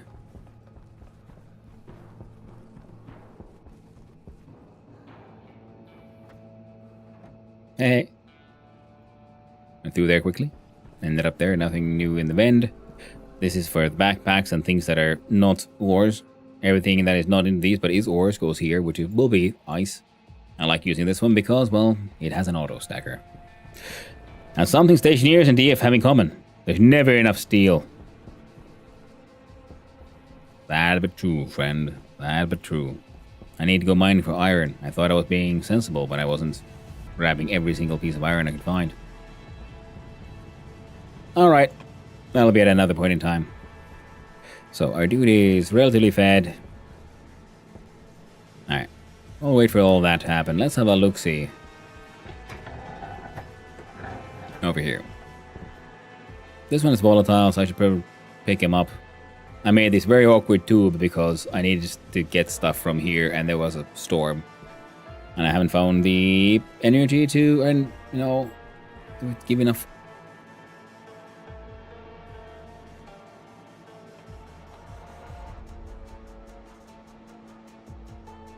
That can't be right.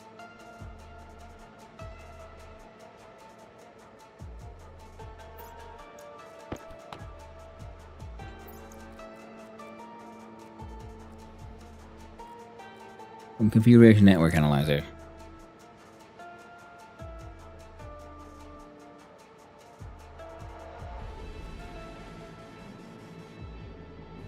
Stacker, deep miner, APC, transformer large, unpowered.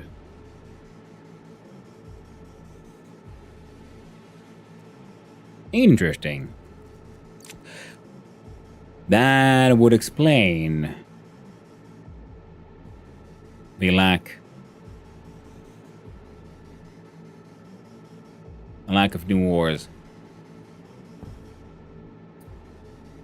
You see,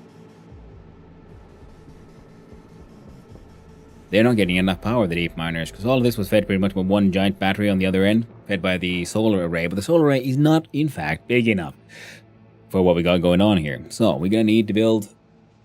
Yeah, we need to figure out that stupid gas production thing. Large windmill field to field that. To keep on pushing power into the spine system. Hey, Twitch on mobile is ass. Well, at least you can enjoy it on the move. Hope you're doing well, though. Anyways, I'm on a train. Hey, nice. I'm about to quit soonish. So I'm just like running around thinking about anything I could do now. And I was hoping to like to see if I can find a quick solution for why it feels like we're not getting a new ore. Well, I discovered the problem, which was there's no heckin' power here. Which means our solar panel thing is not making power. But it had filled an entire giant base battery not too long ago. But yeah.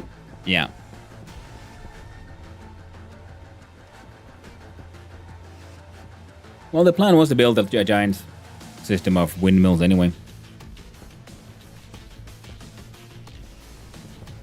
Now, how close are you to done? Okay, I'm gonna let you finish this one. Then I'm gonna steal all your steel. I'm gonna do it like this. So turn that one off. Because that's when this goes in here, it gets shuts, and I'll turn you off.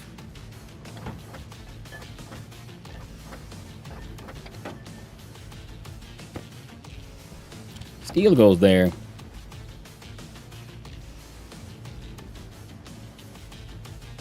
And cop.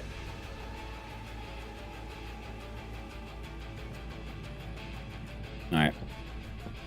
Alright.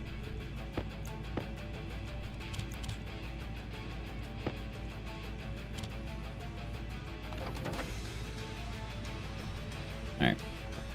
Heck. Okay, there's a little bit of time. We can do this. We can do this. Where is... There it is. We do one.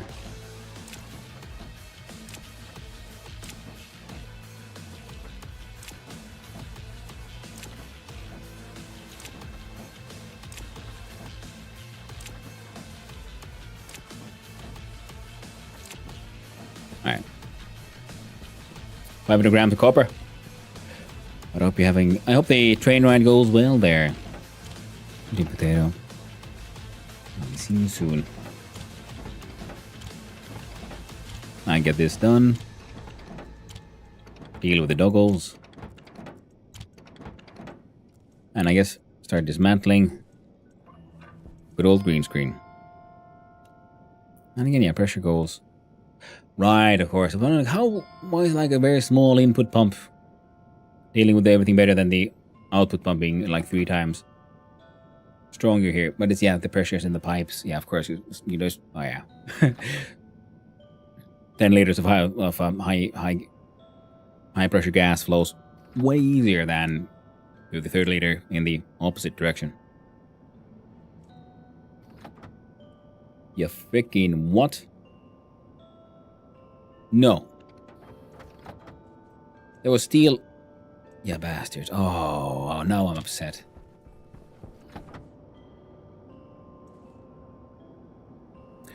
Okay, what the fuck?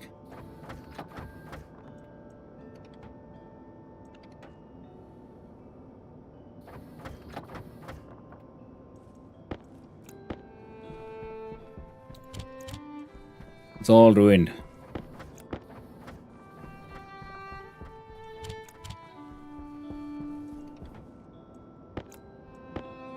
Funnily enough. Only partially. Okay. We can gamble our way through here. Because only some of those will have the steel ingredients and they'll have to be eventually separated. I'm not completely I do believe I can do this.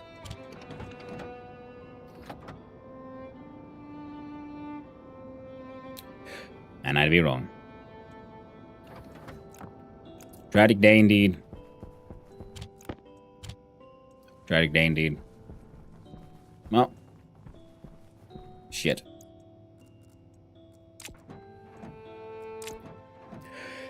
Might be trying to tie out the gas centrifuge. You know what? That's not a bad idea.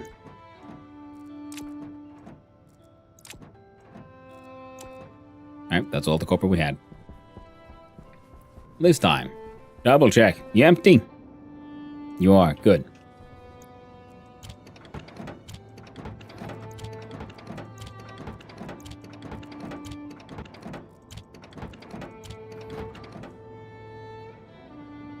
Yeah, we're gonna have to add a sort of logic chip for like, well, I push a button for empty, and then it'll keep on emptying until it's actually heckin' empty before it closes itself.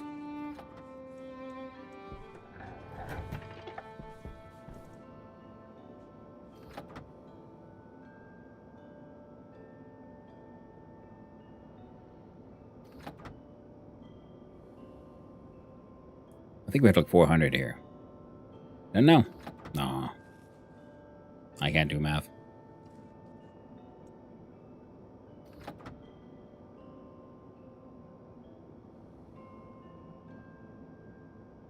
There we go. Empty? Yeah. Close that one there. It'll slowly but surely empty yourself.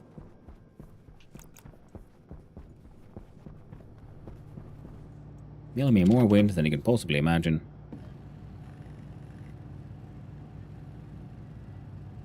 On this one, it will actually just keep on doing it because until it runs out of, yeah, steel is what you'll run out of. You're doing good. Turn you off. Let's have a quick look see here. Yeah. How many did you make?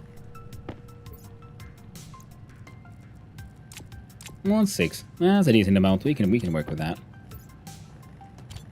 So we have Larry project, deep miner project. We'll put them here so it's slightly. Why? Because I have space now. I forgot. Now, I agree. Get Larry. Deep miner can hang out front and center. And with enough of these wind turbines, we're gonna have to. Honestly, we're gonna have to like figure some shit out. How do you balance all that? Do you have a set of like 10 transformers dealing with the input output?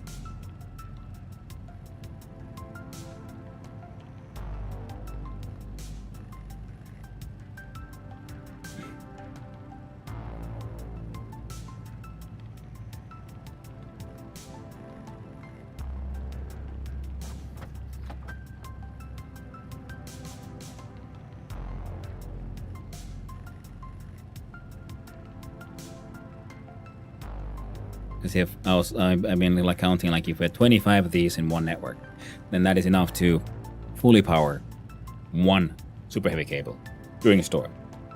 Now it's one like, so that'll be 10 transformers, large transformers.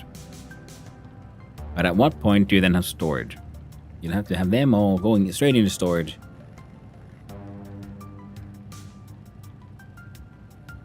Then a couple of transformers to give from that storage into the central spine network, I think. That'll be best. Build a whole bunch of cables and have that one be its own like separate, just pure power production area. Using a similar logic as the solar one, because the solar one is more likely, is to be honest, more for testing and having fun with. And it worked here. Now, seeing as we have wind, we can try to focus on that one. Of course, we can also just try to make our freaking solar array bigger and bigger and bigger, which would also be fun. But it's almost 4. I've been on for almost 6 hours. Almost 6 hours. So I think I'm gonna have to cut this one a little short today because I need to go and take care of my doggos and start prepping the house for guests. Now, like I said, tomorrow we'll be then, having guests, doing things. We'll not be able to stream. And hopefully then the day after, I do believe we should be able to stream again. Now, what was our plans for today. Gas power and a greenhouse. Well, we got nowhere near the greenhouse. Well, we got the Larry bar parts done, but the greenhouse is not greening. And we destroyed one gas furnace. The other one might still be working. And a couple more have just been built there and left to hang out. If we make more windmills, then that'll help us in our future endeavors. And the other part would be, I guess, even more large batteries, because the windmills, when they produce a large amount of power, they produce truly humongous amounts of power. So we can have a sort of separate entire facility designed for purely power production and storage, pretty much. You know, imagine a hallway with large batteries on both sides, just goes to the front. On the roof. 25 windmills powering that entire thing. Hunger caution. And then large transformers to control output from that to the central power line. And then we could have the logic then there that would be the central power station, and it could then control how different places have their transformers open or closed to make sure the central power line never gets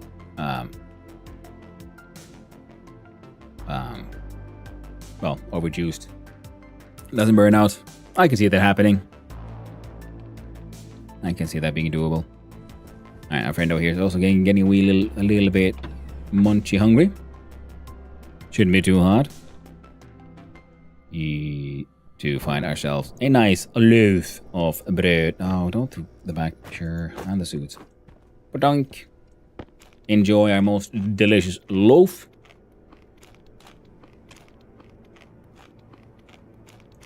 There we go. Get loafed. Drink from the drinking fountain. Get nice and fresh. So we're ready for next time. Wonderful. So. And the plants are still happy, so that's good. Now. So. Damn it, now I need to figure out what's more important. More power or more greenhouse? Well, more power pretty much to make sure everything heckin' works. Which means the windmills will help, but after that, more large batteries. So many more large batteries. All over the place. Build a secret underground tunnel cave filled with batteries. It'll be grand. But that, my friends, will be another time. It's time for me to save the game. You do the save and exit. We change the scene to the ending one. There we go. We change the music to the appropriate one. Where are you? For drink and industry. Now, let us clickety-clackety on the right button and see what people are doing. First we'll see anyone who knows playing this. Nope. Anyone I actively viewer rates to. Thank you, let's do it. He's a fellow Finn, an absolute wild man, master of the bad arts, and an aficionado of colony sims, and also sometimes even playing Stationeers. He is, of course, Huzzah, and that is where we are rating. Click on the button. There we go. So, thank you, everyone. Thank you to all the chatters, all the lurkers, and all those who just wandered on in. I hope you had a good time. I had a wonderful time with all of you, and I hope all of you have a wonderful day. So, until next time, my friends, stay awesome, stay cool, and the next time will be day after tomorrow, hopefully. Yeah, tomorrow I have to take care of guests and stuff, so I'll see you then. Stay awesome. Nice seeing you, Pythos. Take care as well. Ta-ta.